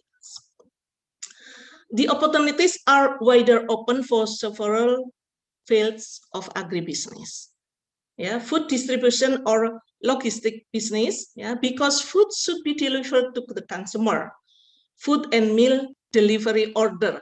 Yeah, and in the previous maybe we know about meal delivery order, but right now also food. Let me explain you about food and meal. Yeah, food is the raw material. The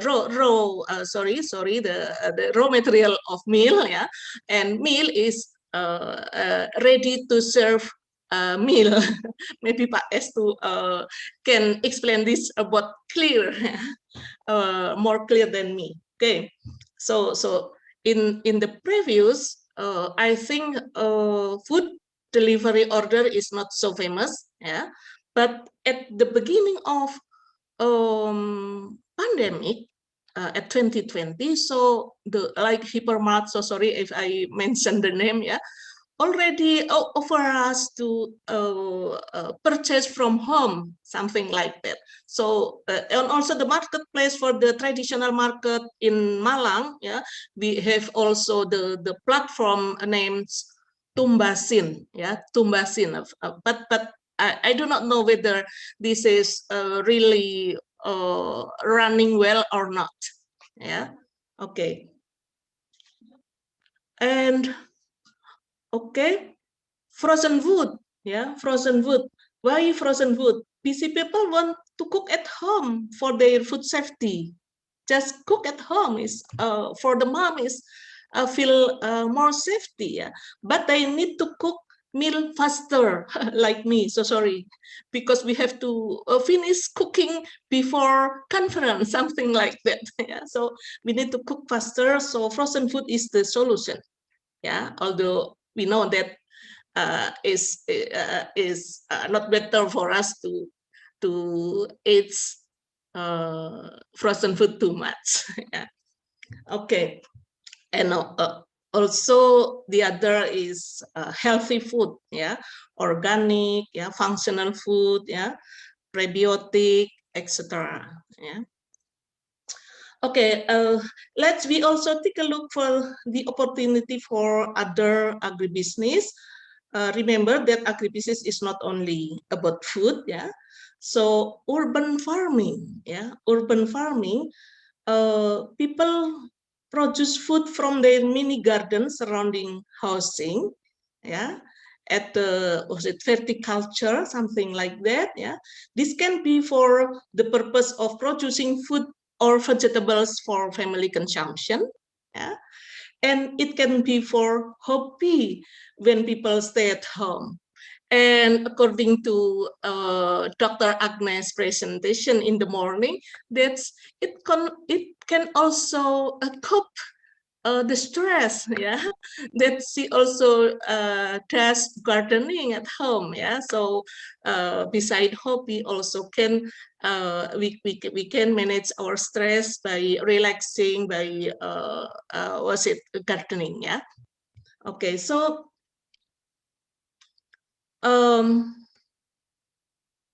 so in line with this urban farming, business of urban farming equipment, yeah, has more open opportunities right now, like the seed, yeah, the seed at the small packaging, not at the huge packaging for the farmers, but at the small packaging for family need, yeah, to plant at the pot, yeah, at the how to say pralon in English. So sorry, yeah, they can arrange the viticulture, yeah, or hydroponic at home, yeah. So this equipment is become the new business or old business, but have wider opportunities right now. And okay, and many others, yeah. Okay, so in the conclusion here, I want to mention that agribusiness actors have to adapt to the normal situation in order to survive, yeah, and even take an opportunity to improve their business performance. I think that's all. Thank you. Yeah, back to Ms. Ria.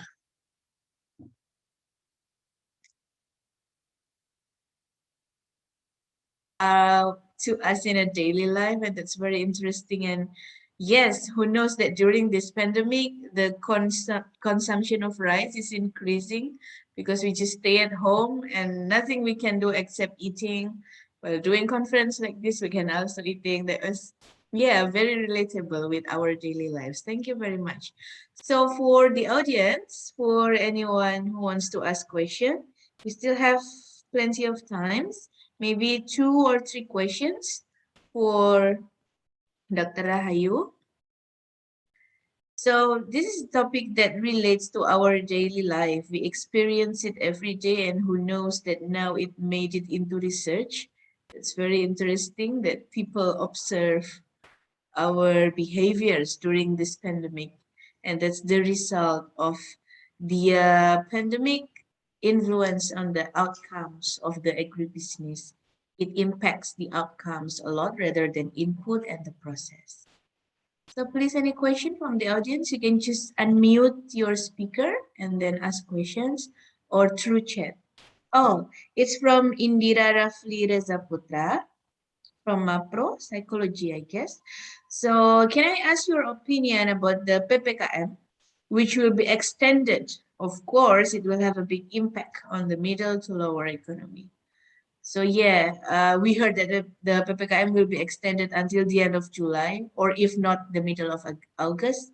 So how would you will view that, Dr. Rahayu, please? Yeah, yes, okay, thank you. PPKM, yeah. Of course, the most, if I can tell you that most actors of food business are SMA, yeah, small business, family business, yeah, micro, yeah, even micro business that the workers less than 10, yeah. So the PPKM is very limit their activity. Their actually they can do the production, but to sell the product is really hard for them, yeah, for us, yeah, because the people or consumer power of purchasing food is really decrease, yeah, really decrease. If I do not want to say bankrupt, yeah, so sorry, yeah. So if the PPKM is extended, I can say nothing, yeah, because we have to do that to save our people, to save our life. Yeah, maybe here we need the support from government, from everyone, for a donation. Yeah, we have to work together. We share the rich people, help the poor. Yeah, so we can survive together at the difficulty situation like this. Yeah, I think that's all.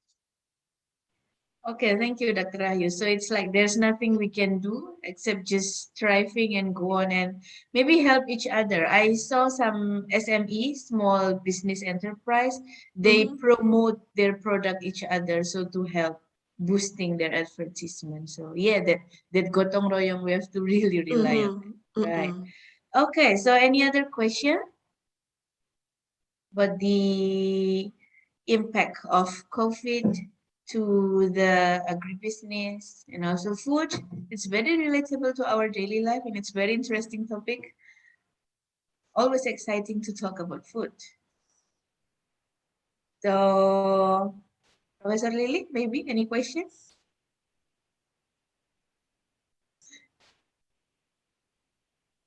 Or from the audience?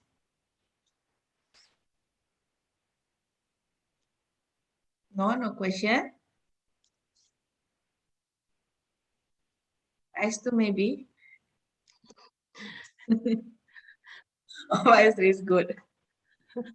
Right. Okay, Dr. Rahayu. Since there is no question. Okay. Maybe the student participant want to ask the question in the class, not here. Yes. More personally, right? Yes. Okay. Right. Thank you very much, Dr. Rahayu. So You're welcome. That's the conclusion of your session today. So that's very insightful and very relatable.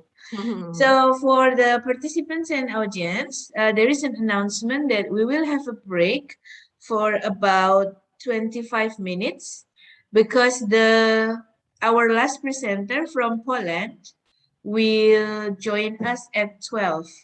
That will be 7 a.m. in the morning in Poland. And to make it easier for her, she can join us at 12. Ya, jadi nanti yang dari Polandia pembicara terakhir baru bisa datang jam 12. Meanwhile, from Christine Nuraini. Right. Okay, so after I give the announcement, are you keen to answer one more question? Dr. Rahayu? Okay, I'm still here. Oh, yes. Right, so here is the question. Related to PPKM, the food consumption will also be affected. How would you think the role of delivery ready meal, you say? Cooked food is ready meal to be helpful, especially for those who have to be in the independent isolation. Okay. That's really the recent problem, yeah, in nowadays, yeah. Okay, food delivery is okay, but every people here, every actors of food delivery should be a responsibility, yeah, to keep their health protocol, wearing mask, wash hand, yeah, pack the food really safe, yeah, and also for example the GoFood or Gojek or GrabFood, yeah, really safe in bring the food, yeah. I think every people should take a responsibility of this situation. So the consumer who want to order cooked meal from outside, yeah, so the cooker there do it safety, and the transportation service also bring it safety, yeah, every people. But if one of the chain, this is a chain, yeah, food chain, not responsible to this situation, I think, yeah, I don't know. Wallahu alam bisawab. I just can say like that, yeah. And also when we want to share. We want to keep our relative, our neighbor, our colleagues who just stayed home for self isolation in English, isolasi mandiri. Yeah, I do not know. Yeah, what's it, Buria? Yeah, self-isolation. Yes, correct. Oh, self-isolation. Okay, okay. So people who bring the food there also should keep the keep the hygiene. Yeah. Okay. So the keyword is hygiene of this food. Yeah, this meal to bring to the home. Yeah, the victim home. I think there was unhealth people there. Yeah, and also the sickness people also have to realize that other people could not come there closely. So like when I send fruits to my friends, my colleagues at our department who positive in COVID. So sorry, I do not mention the name. Yeah. So I bring the fruits and I put it in front of the door, and she just opened the door there and hi like that. Yeah. So I just wait her just about 10 meters there and then say hello and I go home after this. Yeah, so that's the difficult situation, I think. So if we do it together, I think that when the teamwork the donation, yeah, to serve the meal for the people who are positive in COVID-19, I think should do like that. I think we can work together. Yeah. Okay. Okay. Yes, that's it. Thank you very much, Dr. Rahayu. So we are all should be responsible, and especially if we give the free delivery fee, that will be very helpful too to those. Yeah, it should be managed, I think. Yeah. Like in Philippines, yeah, like when they do the surveys for related with psychology, yeah, but we can do also related with this, related with food, yeah, the basic need for every human every day, but even 3 times every day. Yes. Yes, correct. Thank you very much, Dr. Rahayu, for strengthening the insight for today. So there is a last question, but I'm so sorry. Maybe Bustopia can approach Dr. Rahayu personally because it's time for a break while waiting for the presenter from the Poland. So you can do off camera and on mute, but make sure that you are going to be back at 12 p.m. because the speaker from the Poland will join us at the time. And after that, we will have another break for lunch and praying, and then you can join the parallel room after that, right? Okay, so thank you so much for our guest speakers, Dr. Rahayu, Associate Professor Abdul Rahman, Dr. Sherwin, Dr. Agnes, Dr. Don Luddy Jason, and also Professor James Peacock. Oh, he already left. Okay, so let us have a break for now. So I'll see you at 12. Thank you very much.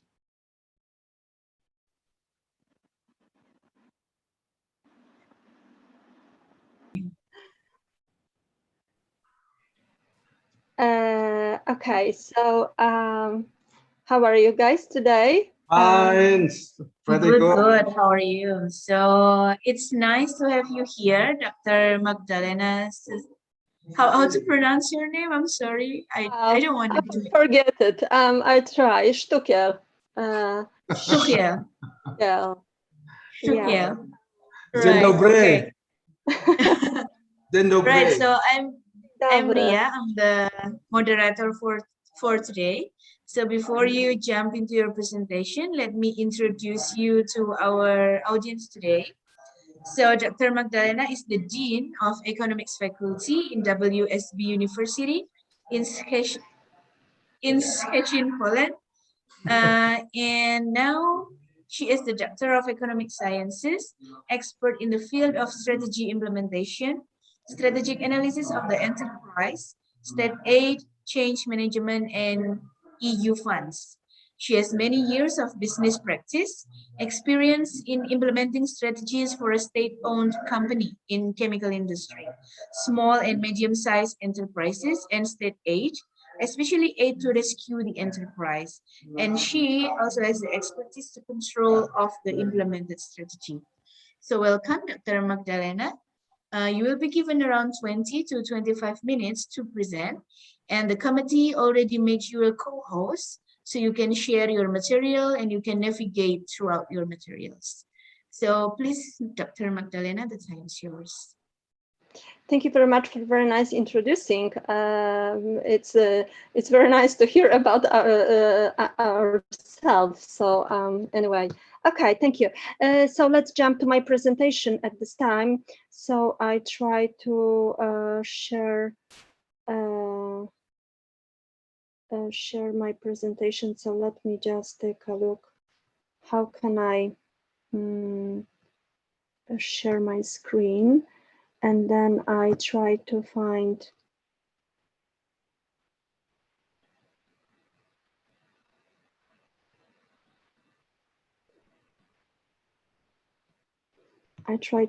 how can I in Europe it's unusual Zoom for us. We use Teams. That's why I need a few seconds to find how can I if you can move your cursor to the button, there is a button of share screen near record reactions and stuff. Okay, can you then find it? Yes, I have it. And then I have a whiteboard, iPhone, what's something, Zoom lunch meeting. Let's see what does it mean, this one.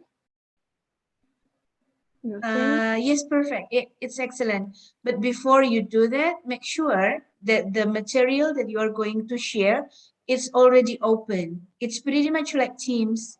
Yeah, when it's active, you can just click on that. Otherwise, we only see your desktop. All right. So how about right now I'm opening this presentation. Can you see this presentation at this time? No, not yet. You have to stop sharing first.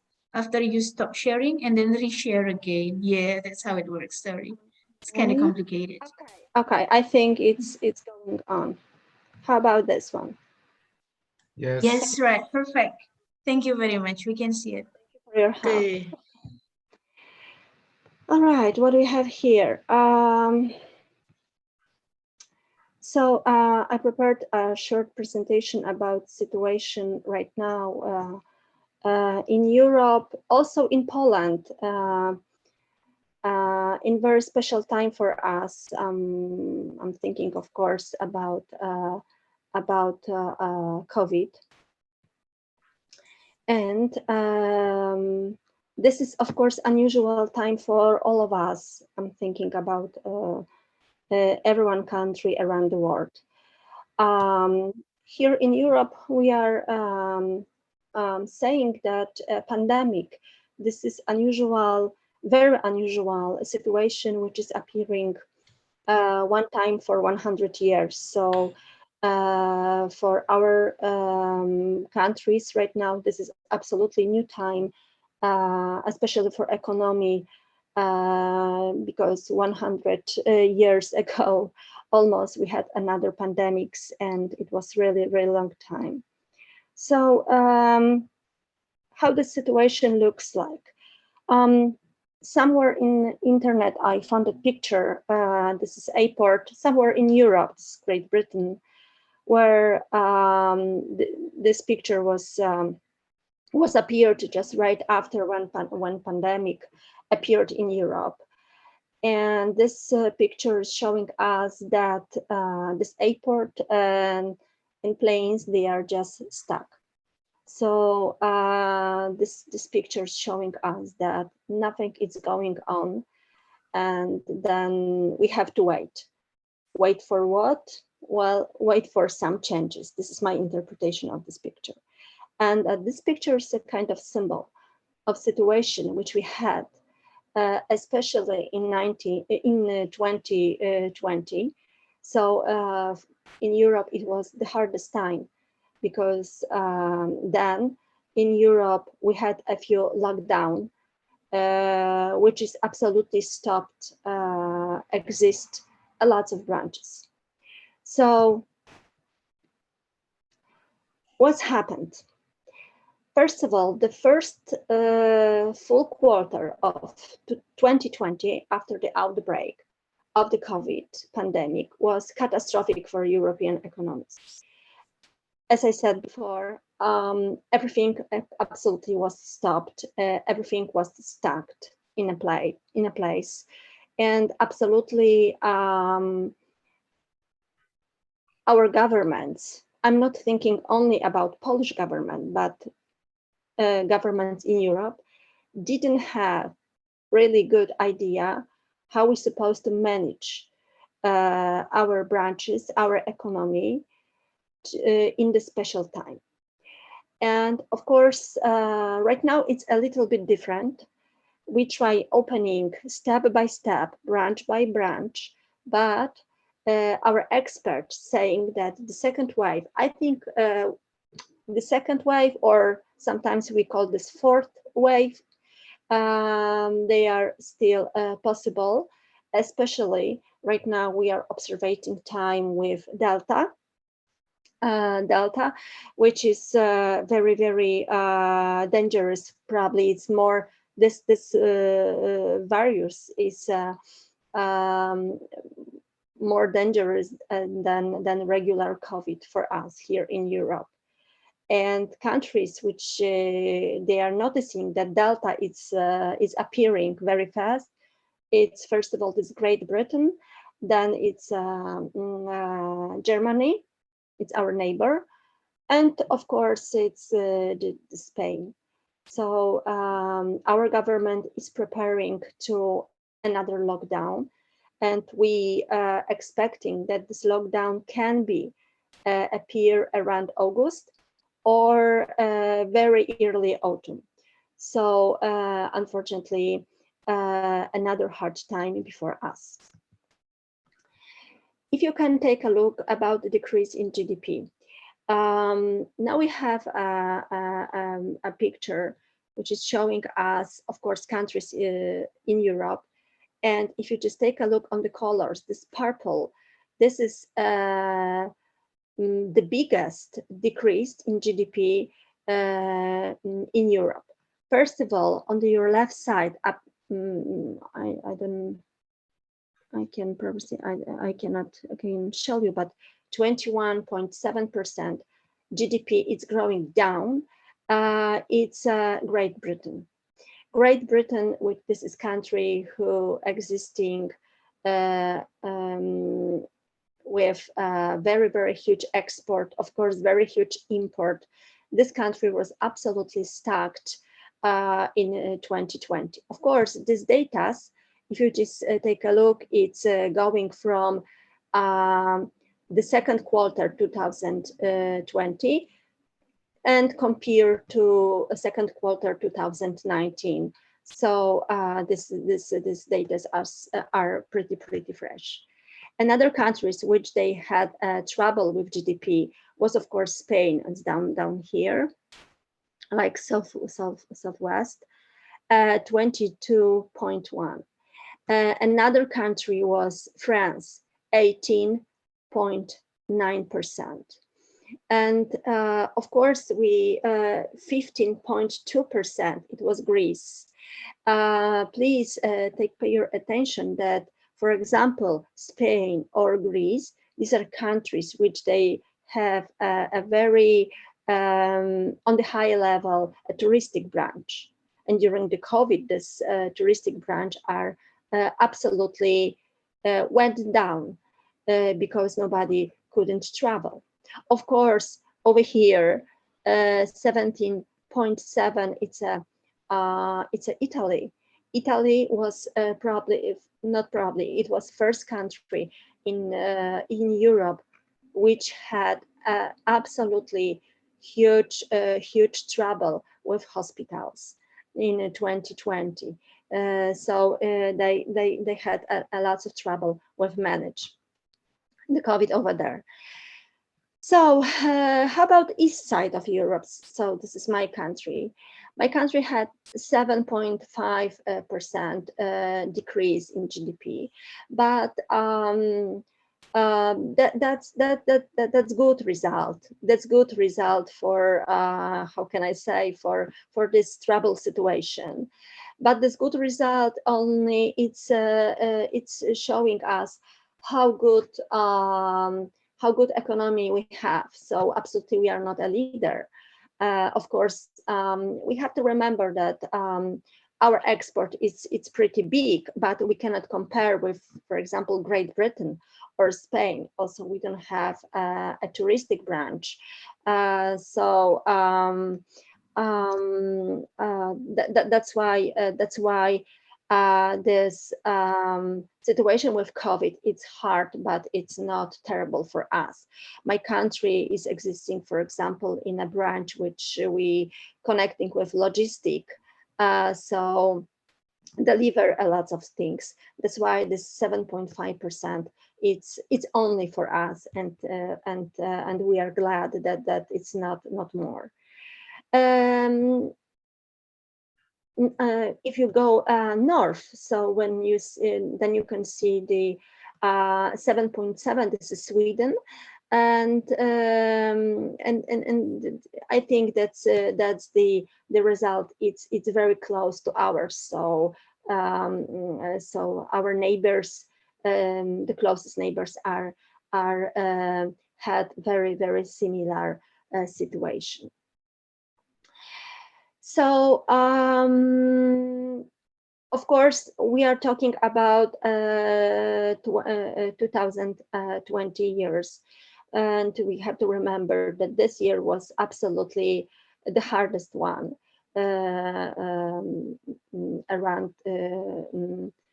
around years. So, how supposed to look our expectation about GDPs around the world? I founded this presentation. If you just take a look, you can see that the forecast for GDP is quite, I would say, quite optimistic, but very gently. We are not too optimistic. Of course, my government is very optimistic, but people here in the east side of Europe, we are saying that we are step by step, very slowly, very gently, we are looking for the future. At this time, we are absolutely, we are not sure what will be happen around the early autumn. Early autumn for us, it's September. So if you just take a look, where's your country? I see that your GDP is supposed to go up between 2 to 4%, and my country, I would say that my GDP is on the same almost level. Of course, the highest growth of GDP it's China. Well, we understand this, but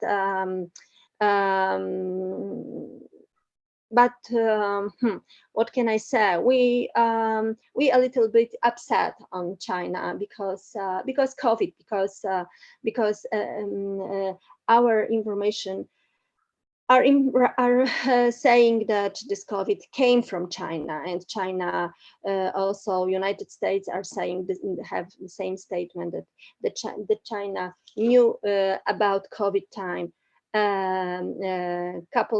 at least couple months before then COVID appeared in Europe. So, but China also, this is a center. This is the first country, the biggest country who collecting production. So that's why this GDP it's huge.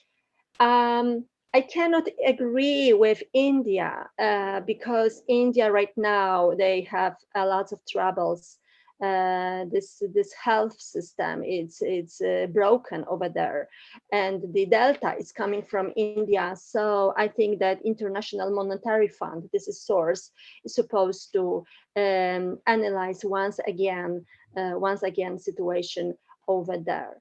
So when you the good information, of course, is also that the below zero, it's not too many countries, and these countries in economy, they are not a leader. So we can understand that below zero, it's of course it's a bad result, bad forecast, but this forecast, it's not connecting with growth GDP around the world. And of course, the nice GDP rise up will be, of course, also in United States. How this GDP it looks, if we can compare it, please take a look on these 3 lines around 2021. So first of all, of course, the highest growth we notice in China, and we see and understand why supposed to this GDP will be grow up so fast. And also we have to remember that this country, China, is also, like I said, they are a leader in production, but also China, this is a leader, a first country, which found idea how they supposed to working with COVID, because like I said, Europe didn't know nothing about COVID when COVID appeared. The situation around December 2019 and early 2020 was absolutely dramatically, lots of people was dead, and our sciences in medicine, they didn't know nothing about COVID. So we understand that China was this country who very fast figured out how COVID is existing, how supposed to fight with this virus. That's why they managed this situation faster than in other countries. That's why this GDP is going very fast up.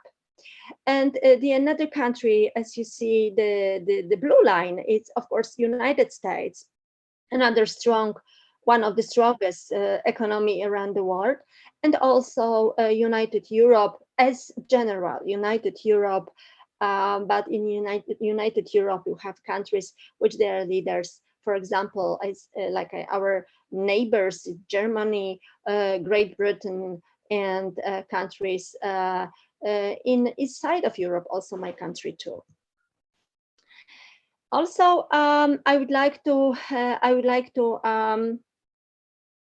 just say something about inflation, because this is another indicator who is very dangerous for us.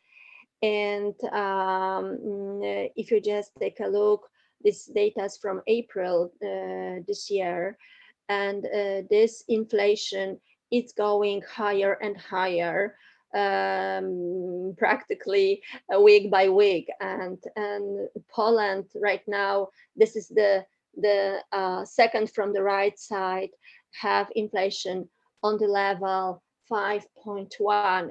It's really high. We see this situation, and the prices are going up right now. Our market, if I can say, not in economic way, it's absolutely crazy. But how looks inflation in China? In China, inflation, I just put over there information that in July, inflation in China will be on the 1.9%, and the closed forecast saying that inflation in this country during the next 3 months will be on the level 1.3%. Also, one of the indicators who is responsible for inflation around the world is oil. And right now we are seeing, you can take a look this situation with price of this oil from 17. This is July 17, July 18, July 19. So July 20 was absolutely decreased. It was absolutely stopped. If you can see, the price for the barrel was the lowest from long time. But at this time, the price of the barrel crude oil is going absolutely up, and right now it's around almost $80 per barrel, and the price is going absolutely up. I'm saying about this because this is one of the indicators who's responsible for creating high inflation. The another absolutely for us strange situation, very hard, it's steel and price of the steel. And again, if you just take a look, you can see that again, 2020, the price was pretty low, and in 2021 the price are going absolutely high, and it's almost 151% compared to 2020. So 2020 was absolutely stuck. This situation also is creating inflation in our country, especially in my country. 5.1% inflation. It means for us that right now in my country we have a lot of investors, and we are building a lot of things, and companies which they are building a lot of objects over here, they need some steel. So so situation with the price is absolutely very hard. And we have situation like, for example, builders, when they are try order steel, they pay for steel just in the same moment when they order, because the price can be changed next day. So as you see, 151%, it's absolutely huge problem for us. And very fast, I would like to skip also to unemployment. And situation with unemployment in Europe, it's quite good.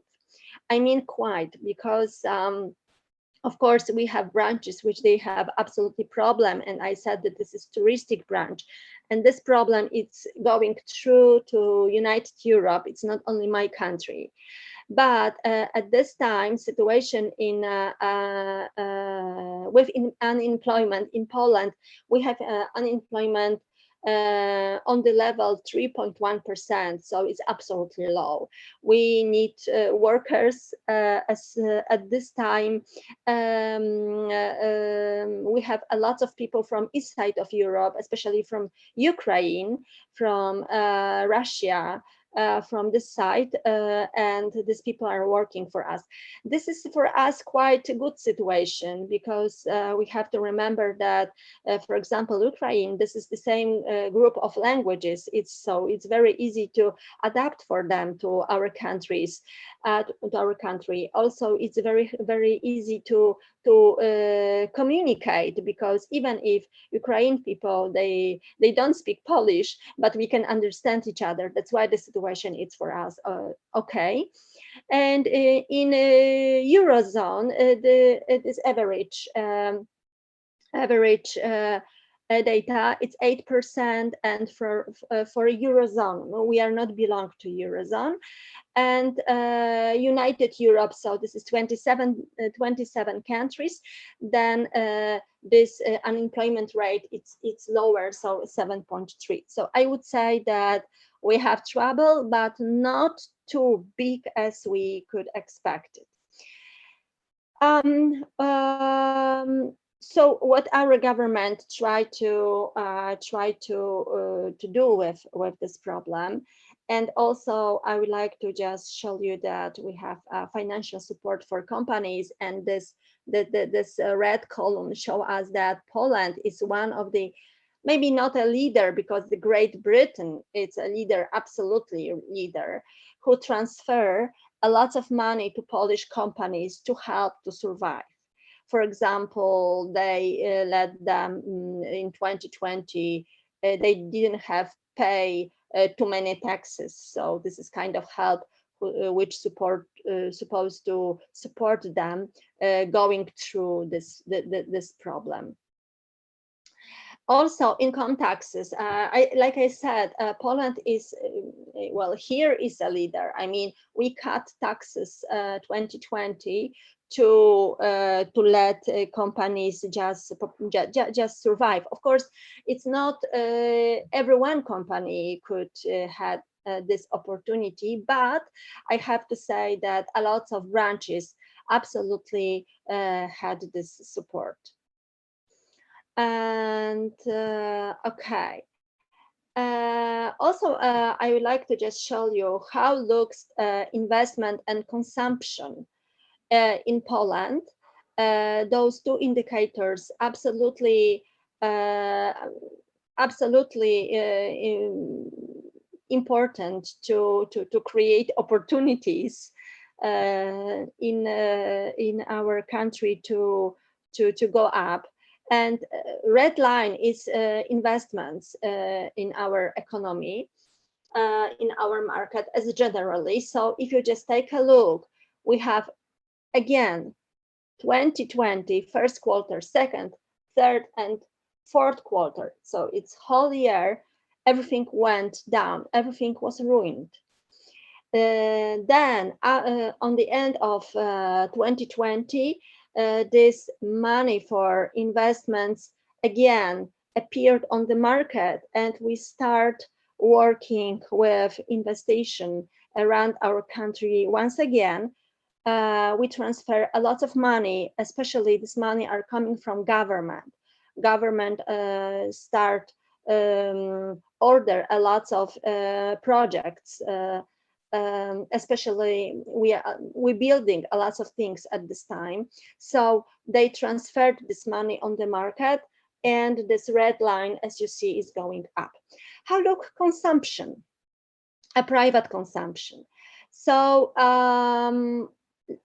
again, we cannot, this situation it's for us absolutely amazing, because when you see during the 2020, this consumption was pretty good, and this is mean that our customers, they were optimistic, kind of optimistic or crazy, to buy a lot of things.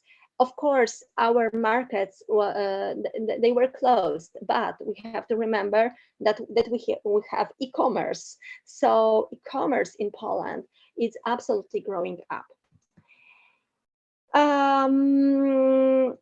Also, one of the most important indicator to create our growth is, of course, export. And one of the biggest place where we exporting our goods, it's of course Germany. This is 27.59%. Also, Czech Republic. This is South, our neighbor from South Europe. Then it's Great Britain and France. So if you can take a look, these countries were also one of the biggest problem in 2020. So our export a little bit went down. And then we have a slide which is showing us a couple indicators which we put together to interpret interpret what's happened. Again, when you take a look at 2020, that's the situation when everything went down and was below this line. But also at this time, and public consumption and change in inventories and private consumption. I said private consumption and investment and new export in my country, but also in Europe didn't exist. So that's why we have this gap between 20 and 21. 21, it's like a new area, new time for us to start exist. And I tried to find some conclusion, like compared to the topic of our conference, some opportunities, some advantages, which maybe they can appear during this hard situation. And my conclusion is that we have three things which they are important and they can be really advantages for our companies. First of all, it's mergers and acquisition. As you know, mergers and acquisition, this is an opportunity, this is a chance for a bad time, because then another companies which they're collecting money, as usually they are depositing money in a banking accounts in this time. So when we have a crisis, can have a very good opportunity to buy another companies, which their price are on the level like on the sale. So it's absolutely cheaper than regular price. So right now, our companies, especially private sector, as private branches, see that if you have a money, you can invest in another companies. Of course, we are expecting that recovery will be highly asymmetric across regions and sectors. Companies will need to decide the direction of their strategy, identify the new capabilities required, and prioritize the markets where they need to operate in order to drive growth and profitability. I think it's nothing new. Economy understand, management understand that mergers and acquisition, this is, if I can say, kind of tools which we can use to manage our companies. But the most important information is that these mergers will go highly asymmetric across regions and sectors. This is mean that if companies will be ready to buy something in occasionally way, so they will do this. They are not concentrating on the branch. Sometimes they will buying companies absolutely in different branches, also in different countries. So it looks to me like globalization. E-commerce. E-commerce, this is a branch which is absolutely have very good time. What I'm trying to tell is that if you can see year 2019, 2020, this growth was absolutely high. I would say extremely high. What people were buying in that time? This orange things on the lowest level, it's electronical and media products. Then one level up, it's products from home and garden. So equipment to home and equipment which is collecting with manage of the garden. Then the yellow, it's our clothes and shoes. Then very gently gray, it's stuff for kids and toys, and then cosmetics, and then grocery, and the black thing, this is cars and car branch. And this is true. We see in Poland that first of all, Polish consumers are buying a lot of things. We are buying very products which they pretty advanced in technology. Right now, Polish people are buying a lot of cars, in very, very good and very expensive cars. So when you see this e-commerce, it's absolutely, it's going up, and forecast it's showing at least 2026 that absolutely is going up to still. So when we just when we make step back to mergers and acquisition, we can compare those data together, and maybe when company would like to buy somebody on the market, maybe supposed to invest money on e-commerce branch in a branch, or for example logistic channels. Right now, this situation showing us that these branches are absolutely helpful for exist. And the last thing is, for me, robotization and production process. I'm not going to say too much, because especially Asia and China know everything, or know more than we understand here in Europe about robotization and production. But I would say that in Europe also, but United States, this is a leader in thinking in that way, that we are try to figure out how we can again reorganize production and transfer this production system from Asia to Europe or to United States. Because right now, as I said at the beginning my speech, this is China is collecting whole production around the world.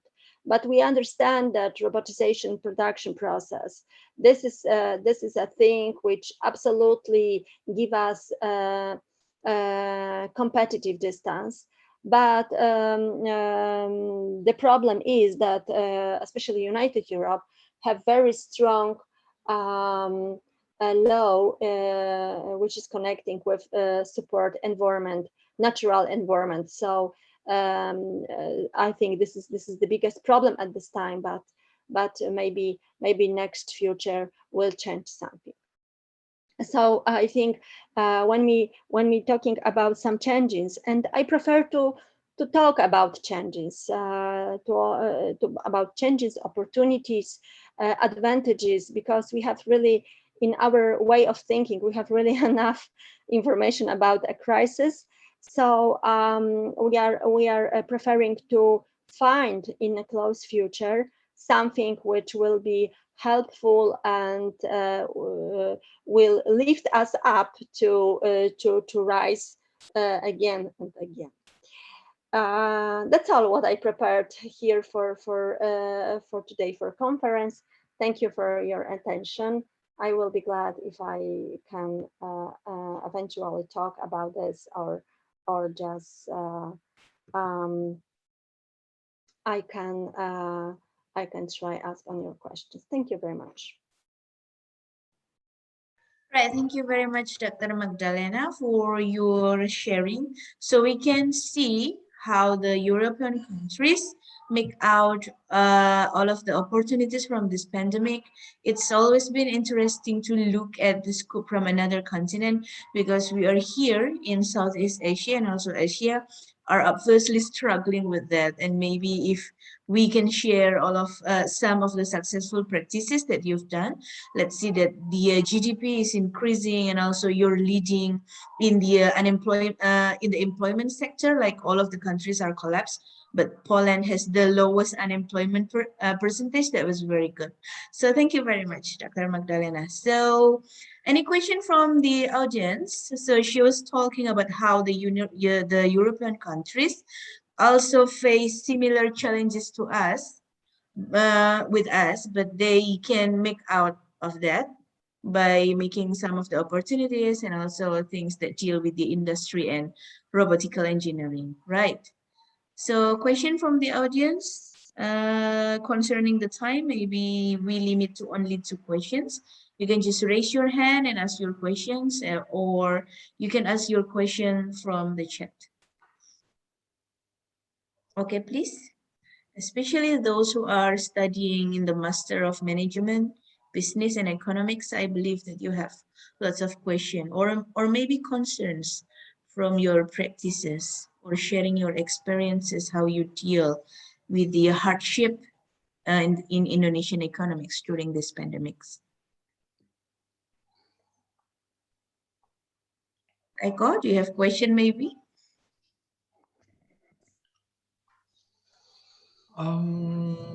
Yes, no. Oh, yes, no. Yes or no? Nothing to comment because data are pretty, it's hard to comment these data, right? These indicators. Yes, yes. Oh, it's from Dr. Rahayu. It's the head of the agribusiness laboratory in our university. So how is the strategy done by Poland, especially, to keep decreasing of GDP that lower than other countries in Europe? Well, as I said during my presentation,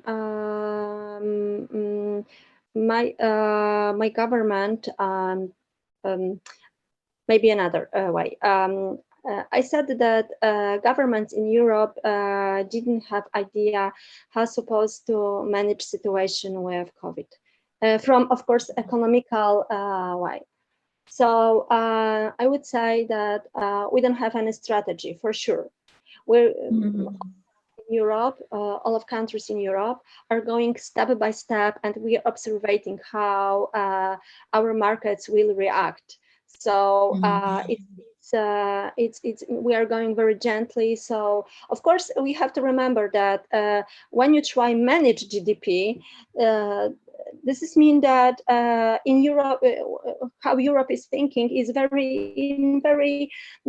this is a basic economy. First of all, you have to transfer money on the market, and this is the first step. Who giving you something even like a fresh air, right? So transfer money on the market, give money for companies, and these companies start working with this money. So they start invest. This is the one indicator. And this is a very, very important for us also in Poland. That's why our government, and this money is supposed to come from government, because government is responsible for keep this GDP on a good level. And another indicator we are very care about this indicator is consumption. So we have to let people buy goods, especially buy expensive goods. Right now in Europe, we have absolutely crazy situation with properties. People are buying at this time almost everything, even a hole in the ground they can buy, because it's our banking. They are not giving opportunities to save money over there, because the percent of I'm sorry, I don't know how can I explain the percent which give you bank for save your money on the account, it's very, very low. So this is another indicator. And also this low unemployment. So this is mean that all of these indicators are going together. So if you transfer money to the companies, you're giving companies opportunity to work. To work, it means to give people also job. If you give people jobs, this means these people will more optimistic to to buy products. So this is kind of like economical cycle, right? And this is, I wouldn't say that this is strategy, but I say that this is a basic economy. I'm glad that my government, because my government right now, they have a lot of strange ideas, but on the way with COVID, they are really going step by step, like another countries. Also, we have to remember that we have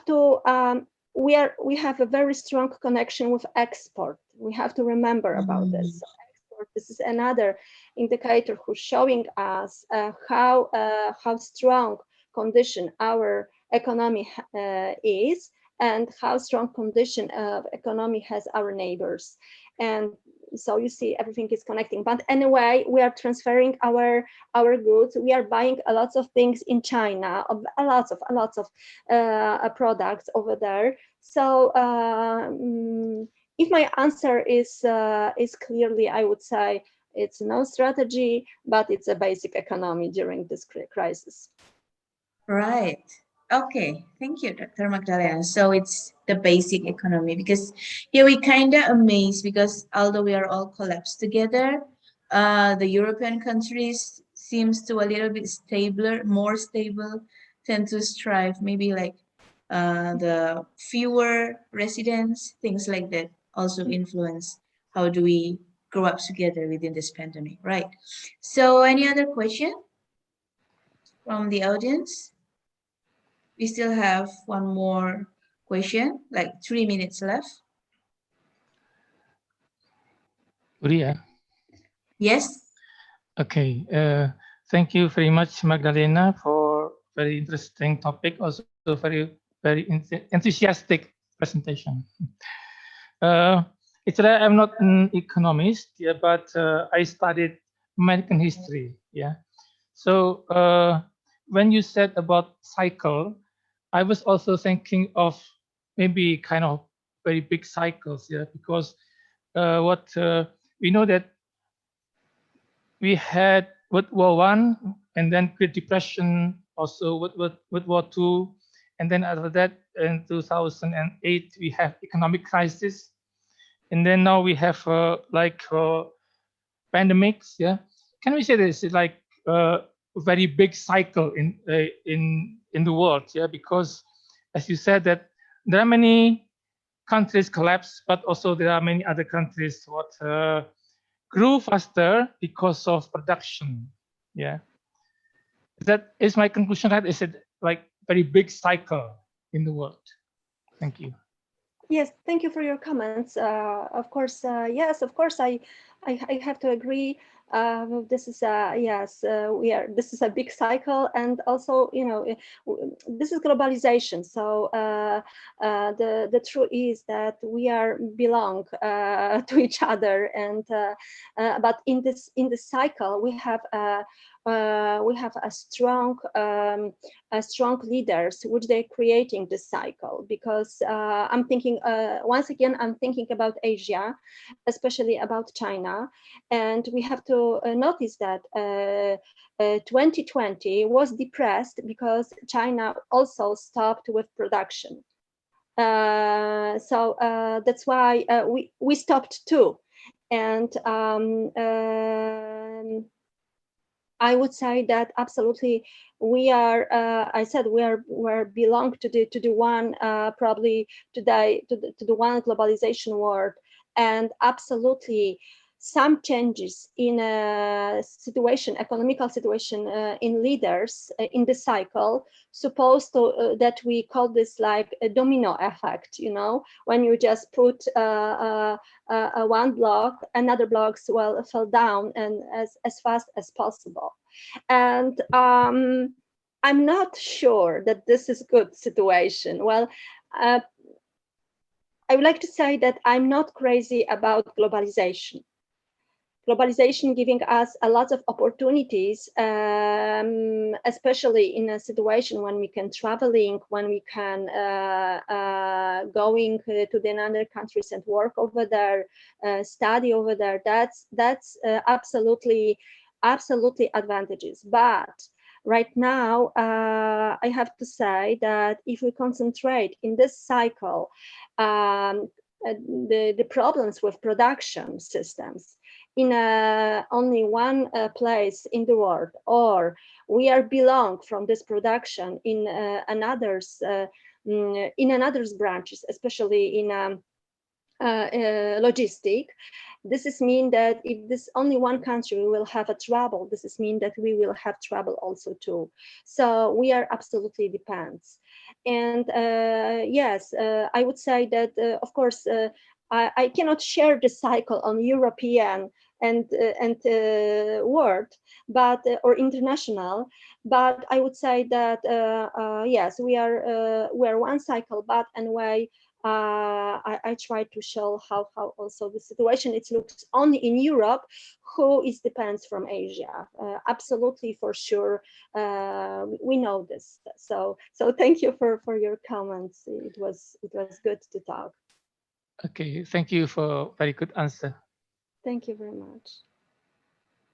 Right, thank you everyone, Dr. Estu, Dr. Magdalena, and also Dr. Rahayu for the questions and answers. So I think there is no time anymore for this session, so we shall conclude. Thank you very much again, Magdalena. That was a very enthusiastic presentation. Yeah. Oh, yes. One question for Magda. Oh, one question, please. Yeah. But it is not Are you okay with that? So please not say related yes. to the topic. Oh, okay. About the Poland flags, is it still white and red, white in at above and red in what is it? Bottom. Below bottom. Yeah. Hello.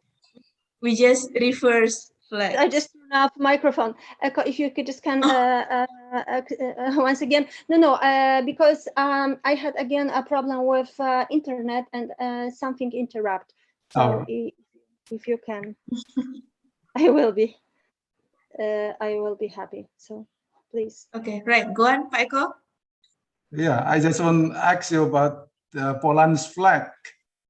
Polish. Is it still white and red, or red white? Means that the opposite of Indonesian flag.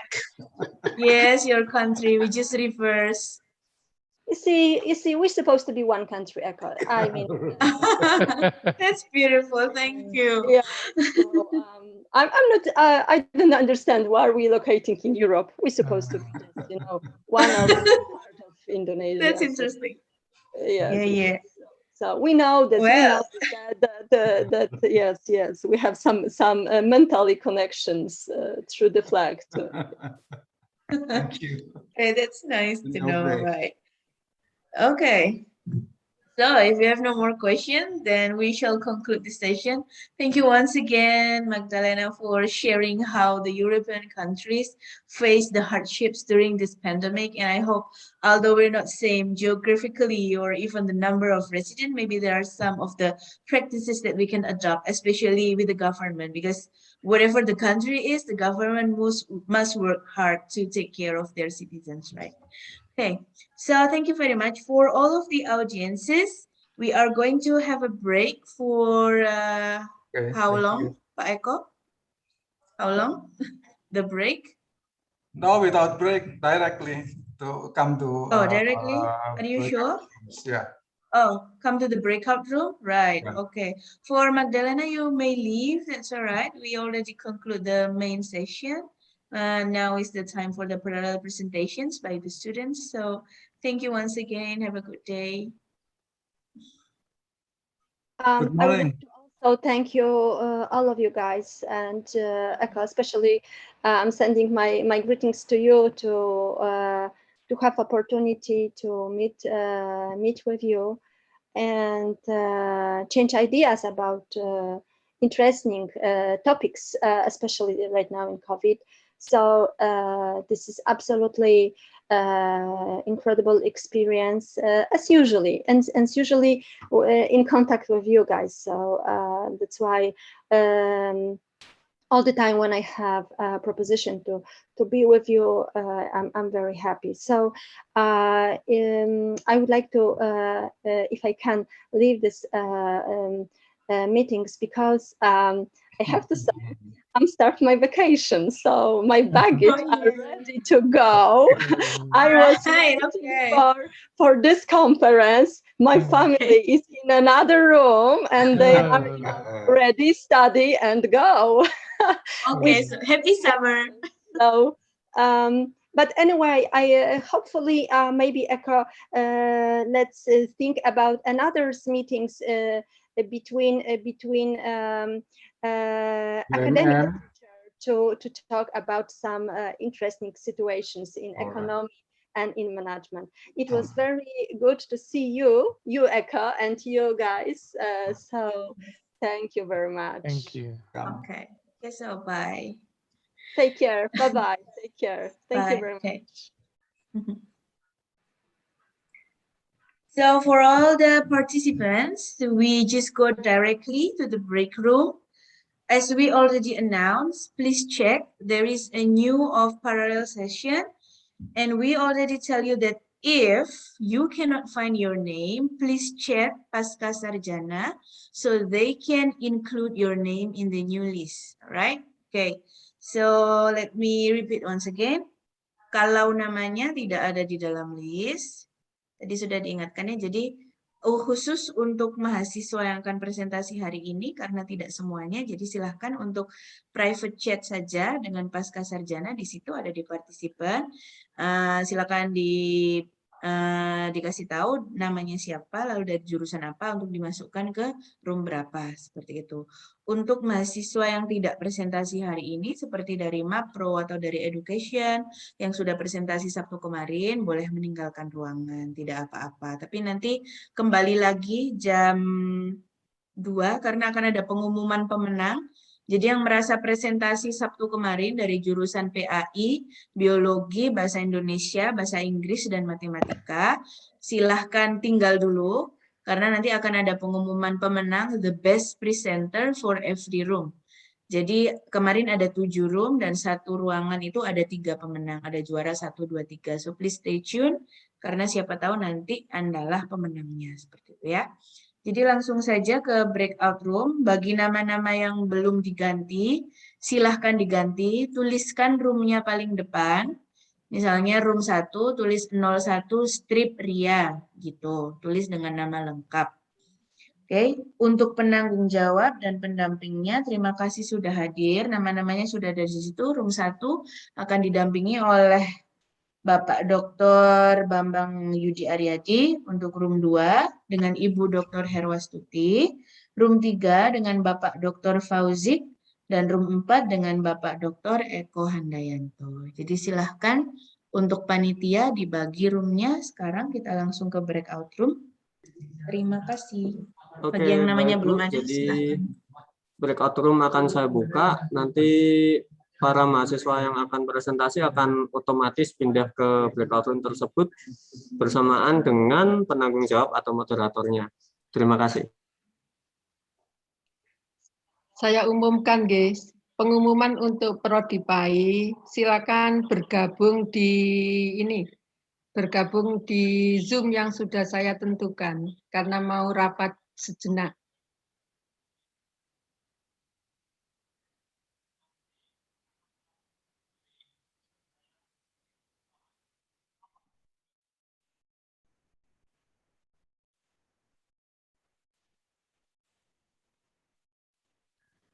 So welcome back participants of our second series in the International Seminar today on 17th of July 2021. So we already got all of the winners or the best presenters from all rooms, but we're still waiting for one more room, that is room number 2. So please be patient and hang in there. Thank you very much for staying with us. I know that this is a very big day and exhausting for us, but I believe that it will be worth it because we can share our knowledge and also experiences together. We also wait for the head of the committee Dr. Eko Handayanto to announce whether there will be a closing statement.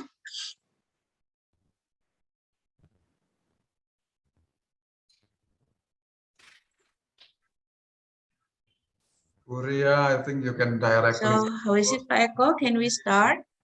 Yeah, okay. Right. Okay. So we already collected some of all of the names for the best presenters from the last meeting on Saturday, 10th of July, 2021, and also today, 17th of July, 2021. There were 7 rooms last Saturday, and each room were taken 3 best presenters. So from room 1, guided by Dr. Abdul Qadir Raharjanto from the Department of Biology. The first winner is Martono from Pedagogy. Are you here, Martono? Congratulations, Martono from Pedagogy with your presentation. And the second winner is a team by Lahdar Hagi and Fani Khairi Abdullah from Bahasa Inggris. Congratulations, Lahdar Hagi and Fani Khairi Abdullah from Bahasa Inggris. And the third winner is Fitria Wahyuningsih from the Master of Islamic Education. Congratulations, Fitria Wahyuningsih. So those are the 3 winners for room 1. And now we go to the room 2, guided by Dr. Estui Dodo, and whom the first winner is Khalidatul Hijriyah from the Islamic Education. Congratulations, Khalidatul Hijriyah. The second winner is Siska Riyasari. Are you there? Siska Riyasari, the second winner. Congratulations. The third winner is Agus Triono from the Islamic Education. Again, Islamic Education, they get all of the winners from all rooms because they have the most presenters. And from room 3, guided by Dr. Agustinus, MPD, the first winner is Nini Karyawati from Pedagogy. Nini Karyawati from Pedagogy. And the second winner is Isna Fitria from Bahasa Inggris. Congratulations, Isna Fitria from English Education. And the third winner is Eko Cahyono from the Master of Biology. Eko Cahyono from the Department of Biology. Congratulations. Handayanto, ya.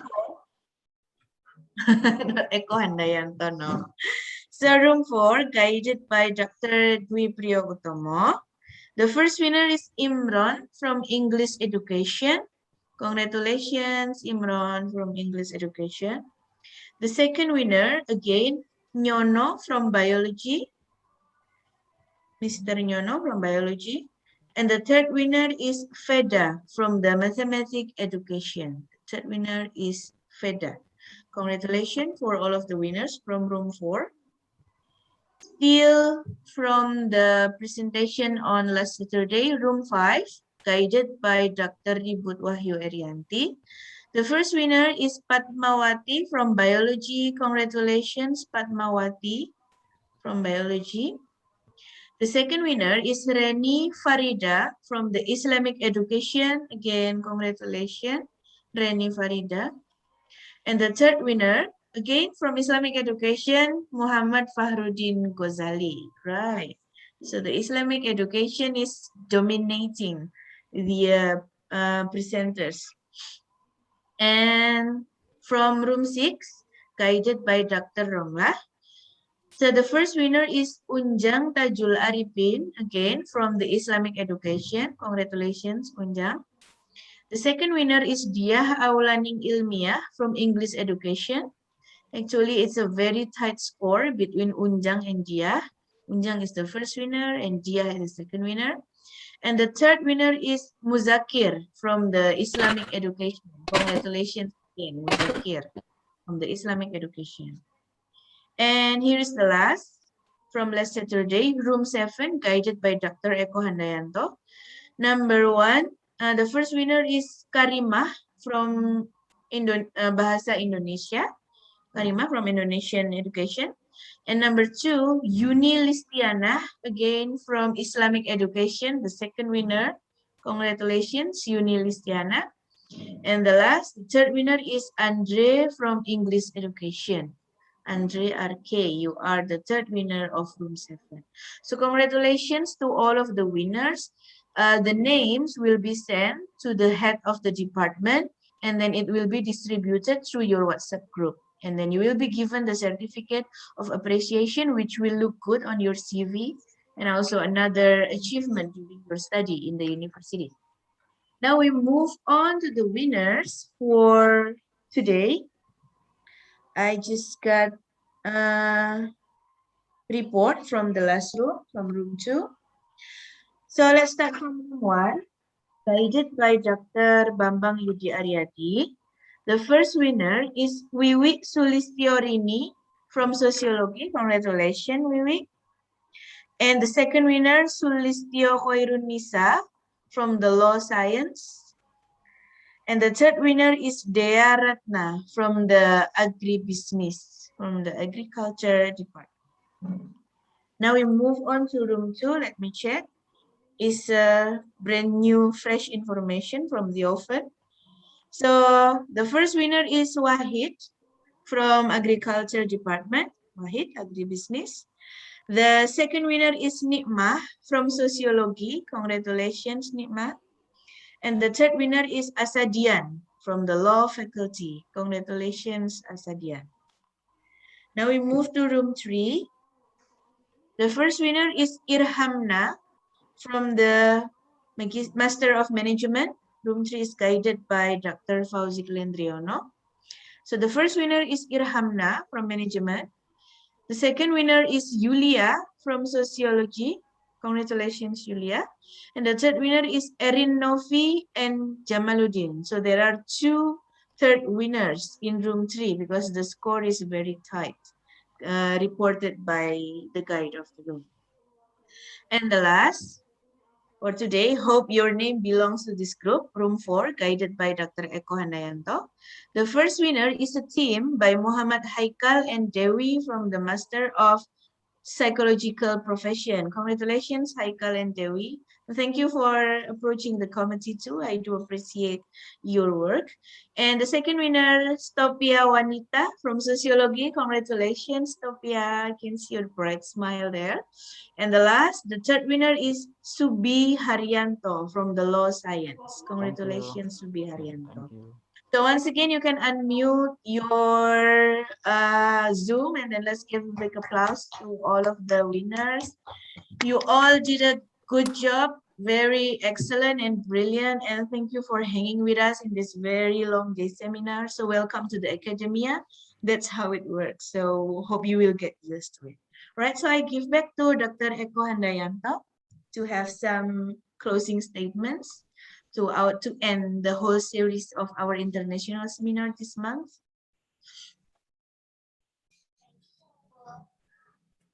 The voice. The voice. Yeah, I know. I can speak loudly into your room. Okay, thank you, Buria. Ladies and gentlemen, we have come into the finish line of this seminar. I would like to say thank you for the director of Pasca Sarjana UMM and also the vice director of Pasca Sarjana UMM, and also for all the inviting speakers today, and also at 10 July, a week ago, and then also all the Kaprodi in Pasca Sarjana UMM, and also all the Secprodi, and also the facilitator in every room's breakout room, I mean. And thank you very much also for the participants that until now still loyal to following this seminar. And I would like to say thank you for all the committee for the cooperations, very good cooperations, and special thanks to our moderator from 10 until now. She's very great moderator. Thank you very much, Buria. And I would like to give you a special certificate, yeah, because you are the best moderator here. Sertifikat tanah, Pak Ketua. Ya. Sertifikat tanah. Yes. Amin. Pak Fauzi will give you land certificate. Yeah, waiting for it. Okay, I hope from 10 until 17 in the international seminar we have so many highlights and also insight from many perspectives of knowledge, and I hope will be enrich our knowledge, and then will be complete our knowledge also, and I hope we can meet again in the next agenda. And now to finish our seminar, let's say Hamdalah together. Alhamdulillah. Billahi taufiq wal hidayah. And before I said Assalamualaikum, if all the committee, didn't give the best service, so I ask your apologies. Thank you very much. Assalamualaikum warahmatullahi wabarakatuh. Waalaikumsalam warahmatullahi wabarakatuh. Thank you all. Thank you.